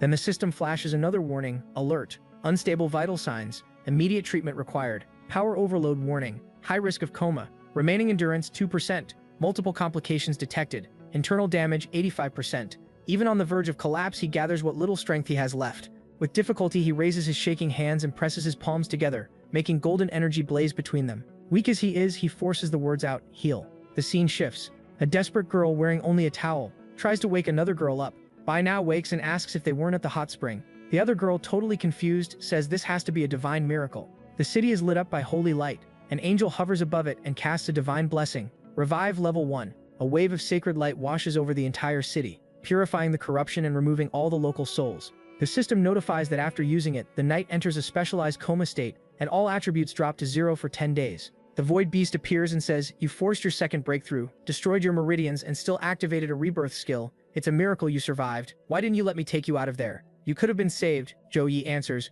what's the difference between that and those cultists? That day I chose to be a holy knight. My values are humility, sincerity, courage, compassion, duty, honor. Behind him, like a spirit or a guide, the shadow of a holy knight appears. Zhou Yi continues, to pursue justice and righteousness for my whole life. That's what it means to be a holy knight. Even while barely holding on, he explains his choice. If I was afraid of death and clung to life, I would have become someone completely different. What's the point of power if it goes against your principles? The Void Beast watches, still half in disbelief. While he's still on the ground, lines of energy spread out in the shape of a huge butterfly, and a blue glow wraps around his entire body. Zhou Yi says, Sunaos University. Someone shouts from the top of a cliff, what happened here? A group of soldiers arrives, and when they see the scene, they say, a battle on this scale is way beyond what we can handle. Still, I'm sure a powerful warrior gave his life to protect Longfeng City tonight. He's Longfeng's hero. The scene cuts to Zhou Yi being teleported by the Void Beast back to his dorm. The system notifies Zhou Yi is now a temporary level 32 Holy Knight. Soul damage detected. Vital signs critical. All attributes reduced to 0 for 10 days.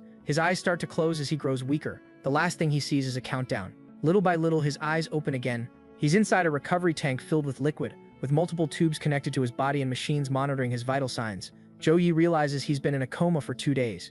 A professor on the other side of the tank watches him and says, so you finally woke up. How does it feel to stare death in the face? Tearing apart a dark god's sacrificial ritual all by yourself? Should I call you brave or reckless? Zhou Yi says the situation was urgent. The professor explains that Zhou Yi's meridians were destroyed, like a fishing net ripped to shreds. Ordinary healing magic could only patch up the body. That's why I put you in a medicinal spring to keep your vital signs stable. He continues, at the bottom are 5 dragon pearls, rare sacred healing relics. You need to absorb all of them, and don't you dare waste a single drop. Zhou Yi looks at him confused. But professor, isn't this your foot bath? The professor answers, completely unfazed, don't worry about details as long as you're alive. That's what matters. Then the professor says he'll explain what happened while Zhou Yi was unconscious. Longfeng Public Security's Special Action Unit fully preserved the battlefield, and even collected samples of the remaining divine light. He opens a blue panel in the room and shows an energy curve that matches Zhou Yi's divine aura. Anyone who knows what they're looking for could track you. As for the Longfeng incident, the public will be told the professor was the one who did it. Zhou Yi looks at him and says he doesn't want to hide behind him. The professor stays calm and explains why he's taking responsibility. Zhou Yi is still young, low-level, and would be hunted by cultists if his feat became public. He says he used his privileges to protect his student by classifying the case as confidential. Zhou Yi remembers the crystal he got. He holds the cracked crystal in his hand, calls the professor over, shows it, and explains that he discovered the entity's true form was just a damaged power crystal. The professor takes the crystal as Zhou Yi says, this is the real face of the evil god. It looks harmless, but it ruins so many lives. The professor stares at it and says, a mere fragment, and it still dares to stir up a storm. He raises the red crystal and activates a powerful golden light spell to seal it. Then he lifts his hand again, showing that the crystal has changed color. He says it's a condensed core of negative energy, and it emits a special mental frequency. With a snap of his fingers, the professor turns serious, and says Zhou Yi's body was severely damaged because he forced a breakthrough he wasn't ready for. A spiritual image of an ice dragon appears, representing the dormant power in the Zhou family bloodline. The professor reveals there's a secret realm called the Frozen Dragon Abyss, where the soul of an ancient dragon is sealed. When your condition stabilizes, I'll have the Zhou family come pick you up. Someone there has been calling for you. You better make it up to her. The scene cuts to Zhou Ran, talking with another version of herself. The pink-haired side says she's weak and can't protect her brother, Zhou Yi. The pink-haired version tells Xiao Ran to hand control over and switch bodies. Ran hears someone calling her and snaps out of the trance. Xiao Ran anxiously asks Zhou Yi how he managed to get out. Zhou Yi, unsure, asks if Ran remembers what she just said to him. Xiao Ran notices traces of her other self on her arm and hides it from Zhou Yi. With a cynical smile, she says, sorry, I honestly don't remember. Somewhere else, a red-haired guy reports to his master, saying Longfeng City was destroyed and Feng is dead. The master asks what happened. The red-haired guy answers, Professor Wang Hui. While tending his garden, the master asks why the professor would go to Longfeng. The red-haired guy says they got internal information that the professor's disciple, Zhou Yi, was on a mission in Longfeng. He saw Feng He in action and immediately contacted Wang Hui, which is why the professor showed up. The master thoughtful says, if Wang Hui is involved, things get more complicated. Then he orders, tell all branches to erase everything completely. Full dive mode, avoid any military involvement at all costs. The red-haired guy obeys. The master wonders why Zhou Yi's name sounds familiar. The red-haired guy explains that 2 months ago, during the freshman competition, Zhou Yi ruined Feng He's plans. They suspected he had tamed a void beast and kept him under surveillance for a while. The master, surprised, says he remembers and that Zhou Yi really does have ability. Holding scissors and staring strangely at a flower in his garden, the master says, then let's give our little friend a gift he'll never forget, and snips the flower off. In another scene, the red-haired guy stands outside a building under an umbrella while heavy rain pours down. Seeing where Zhou Yi lives, he thinks, how can Zhou Yi live somewhere this poor, with no backing from a powerful clan and still have such absurd strength? Suddenly, a purple flash appears in a window. A loud noise follows, and the red-haired guy frowns, wondering who's in there. The explosion grows and he freezes in shock. Inside, a madman screams that he loves women and children, that their fear has a delicious smell. In the background, a child and a wolf stare in terror. Smiling, the madman says, and you two are the perfect pair for my luck, and lunges, saying there'll be double pleasure. A purple blast erupts. The madman stares, not understanding what's happening. The red-haired guy appears, now transformed, shielding the girl and the wolf. When the madman sees the flames, he recognizes what might be a dragon bloodline. He attacks the red-haired guy, yelling, someone's got a death wish. The scene changes again. Our boy senses something wrong and rushes out of the recovery pool. Floating, Zhou Yi feels it and thinks, a void beast. A void-winged butterfly.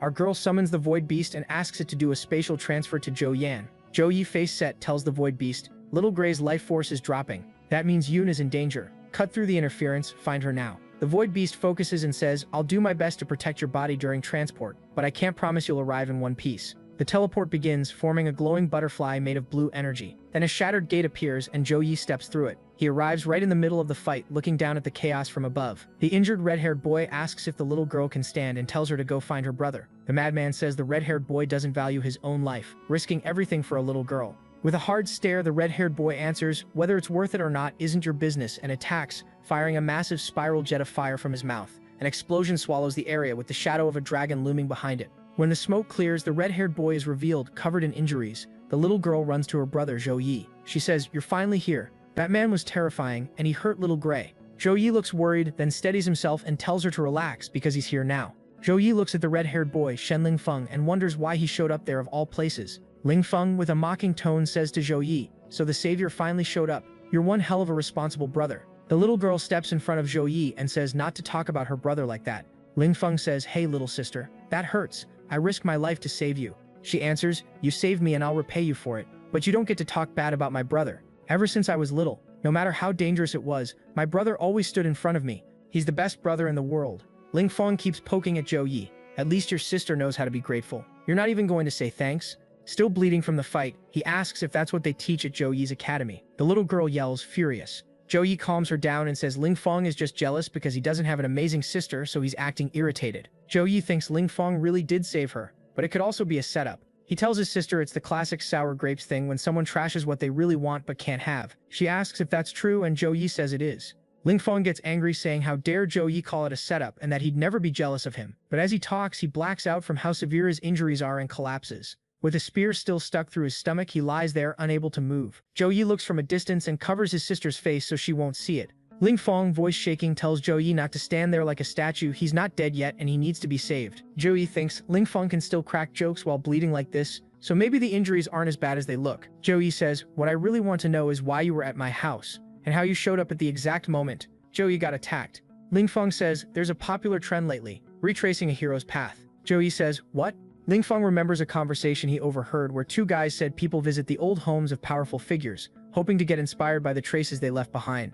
Lingfeng says, I can't even walk around the neighborhood without you thinking you're the only one with fans everywhere. He looks embarrassed to tell Zhou Yi the truth. Suddenly, Zhou Yi's expression changes. He starts coughing something dark out of his mouth. The little girl grabs him and asks if he's okay. Zhou Yi tries to play it off, apologizing for scaring his little sister. Dark lines spread across Zhou Yi's skin, like some kind of liquid seeping through. The little girl screams, and the next thing you know, he's already on the ground. Panicking, she wonders what she's supposed to do and runs toward the phone lying on the floor. She calls someone, begging them to pick up. The professor shows up, saying Zhou Yi's place is more chaotic than a battlefield. He takes the phone from the little girl and says he'll handle it. Charan comes running in, shouting Zhou Yi's name, holding him in his arms while giving him a potion to drink. The professor reaches out to heal Zhou Yi and says, you little punk, you really know how to stir up trouble. I just dragged you back from the edge of death and then you go charging into space-time turbulence with no magic protecting your body. It's a miracle you're still alive. The professor says he's not really a healer type, but for now he managed to stabilize the injuries. As Zhou Yi starts to recover, he asks how the professor and Chiran got there. The professor explains that the Void Beast realized Zhou Yi was badly hurt when he crossed the space-time turbulence. After bringing him here, it immediately went to find the professor. Chiran was with him at the time, so they rushed over together. The professor notices something. That aura is identical to one of the cultists from Longfeng County. But they weren't looking for Zhou Yi. They attacked Zhou Yun instead. He suspects they don't know the truth about what happened in Longfeng. They probably just wanted to take their anger out on Zhou Yun, because Zhou Yi showed up. The military has already secretly started a nationwide purge against the Holy Spirit cult. But the enemy in the shadows they exposed can't stay here anymore. Zhou Yi, you need to go to the Zhou family's old residence immediately. Zhou Yi says going to the Zhou family is also a good chance to take little Yun back. She'll be much safer there. The professor tells Zhou Yi he can't use any kind of teleportation. He can only take the nearest public ship, the Skydome, to the Zhou family. He explains that the Skydome is an A-level secure vessel, equipped with armed guards. It can reach Zhou family territory in 8 hours. I'll notify the Zhou family to meet you at the Skydome pier. Chiran says she'll go with Zhou Yi this time to protect him. In the background, someone is yelling, but nobody pays attention. The professor continues, we don't know how far the Holy Spirit cult has infiltrated,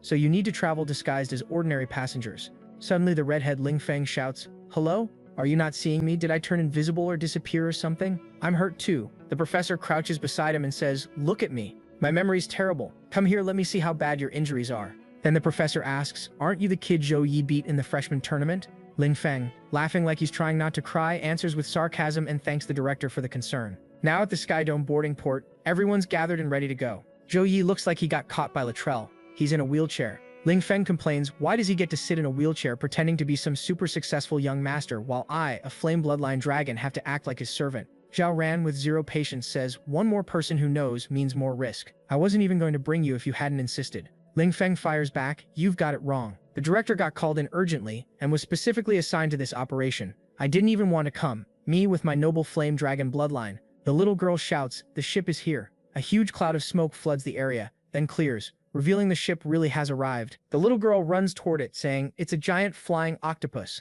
Hello, Mr. Octopus. She points and says, big brother, look, the tentacles are glowing. Xiao Ran explains, that's mana light while it's charging. The ship docks here to recharge. Only with enough mana can it fly, and those tentacles are multi-purpose. They work like escalators for passengers. They can turn into protective shields during combat, and the tips can fire mana cannons. They enter a super fancy hall, and the little girl is amazed. A voice announces, attention Skydome passengers, the boarding ramp will be closing soon. Passengers who have not yet had their tickets verified, please do so immediately. Xiao Ran asks Zhou Yi if he wants to go back to the room and rest, since the ship's operation might cause discomfort. There's a specially reinforced isolation formation in the room. Zhou Yi smiles and says, little Ran, you're treating me like a baby. Xiao Ran, a bit awkward, says, that's not what I meant. I'm just worried you'll feel uncomfortable. Zhou Yi says, Xiao Ran, this whole trip you've been worried about whether I'm hungry, worried I'll get sunburned, and whether I'm taking my medicine on time. I know my own condition. You don't have to worry that much. A girl wearing a pirate-like hat appears and says, how sweet. Walking up to Zhou Yi, she holds his face and says, look at this skin, prettier than snow. Then she continues, it makes my heart ache, both love and pity.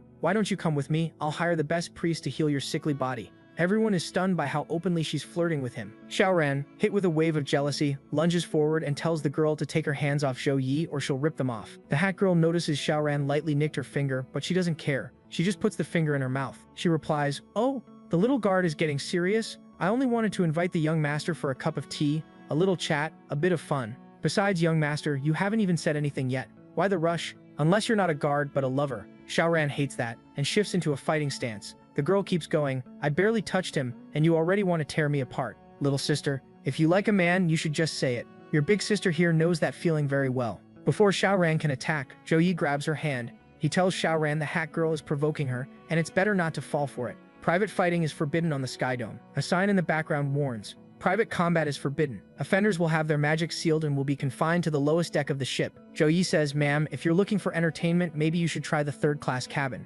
There are activities more suited to you there. I'm afraid this body of mine can't handle your enthusiasm. Inside, Zhou Yi realizes she's deliberately using a playful tone to hide her real intent, and that she's watching all four of them. Her goal is way beyond just messing with him. The hat girl, thinking to herself, reflects, the third-class cabin is full of untalented laborers. He's using those disgusting people to humiliate her. Then she says out loud, you're such a killjoy, young master, you completely ruined my mood. Everyone calls me Madam Red, and there's nothing in this world I can't get. Soon enough, you'll come serve me willingly. She leaves the area. Before Xiaoran can say anything, Zhou Yi says, "That bracelet on her wrist is really distinctive. It has a damp aura. Have you seen it before?" Ling Feng answers, "Yeah, it's the symbol of the Mermaid Chamber of Commerce." Ling Feng explains that Xiaoran has been in Chan province this whole time, so she definitely wouldn't know. The Mermaid Chamber of Commerce is a conglomerate that's made a fortune in Zhongbei over the last few years. On the surface, they run legitimate businesses, but secretly they're involved in all kinds of illegal deals. For example, they target beautiful professionals with special bloodlines, kidnap them, and sell them as toys. Those poor souls get kept in the mansions of depraved nobles or tortured to death through all kinds of brutal transactions. That woman, Lady Hong, is most likely a mid-level leader in the Chamber of Commerce, and her status isn't low. Xiaoran says she's heard the boss of the Mermaid Chamber of Commerce is extremely well connected, with a complicated network of backers. Even her father told her to avoid them whenever possible. Ling Feng, thinking, remembers that the Mermaid Commerce boss in Tianlan province clashed with the Zhou family of Tianlan 3 years ago. The Zhu family lost. He wonders if he should tell Zhu Yi. Still thinking, Ling Feng knows Lady Hong's provocation towards Xiaoran was meant to test her, to evaluate the value of the goods. Out of the 4 of them, Zhu Yun is the weakest. If they want to capture someone, Zhu Yun would be the easiest target. Zhu Yi then tells Ling Feng that over the next few days on the ship he needs to stay by Zhu Yun's side to guarantee her safety. And since Lady Hong got rejected, she'll probably try to get payback somehow. I'm worried she'll go after Zhu Yun. Ling Feng answers, all proud that he can handle it. Then says he can take care of a like on this video that helps Mamoru make more juicy content for his viewers. Activate the cheeky little bell and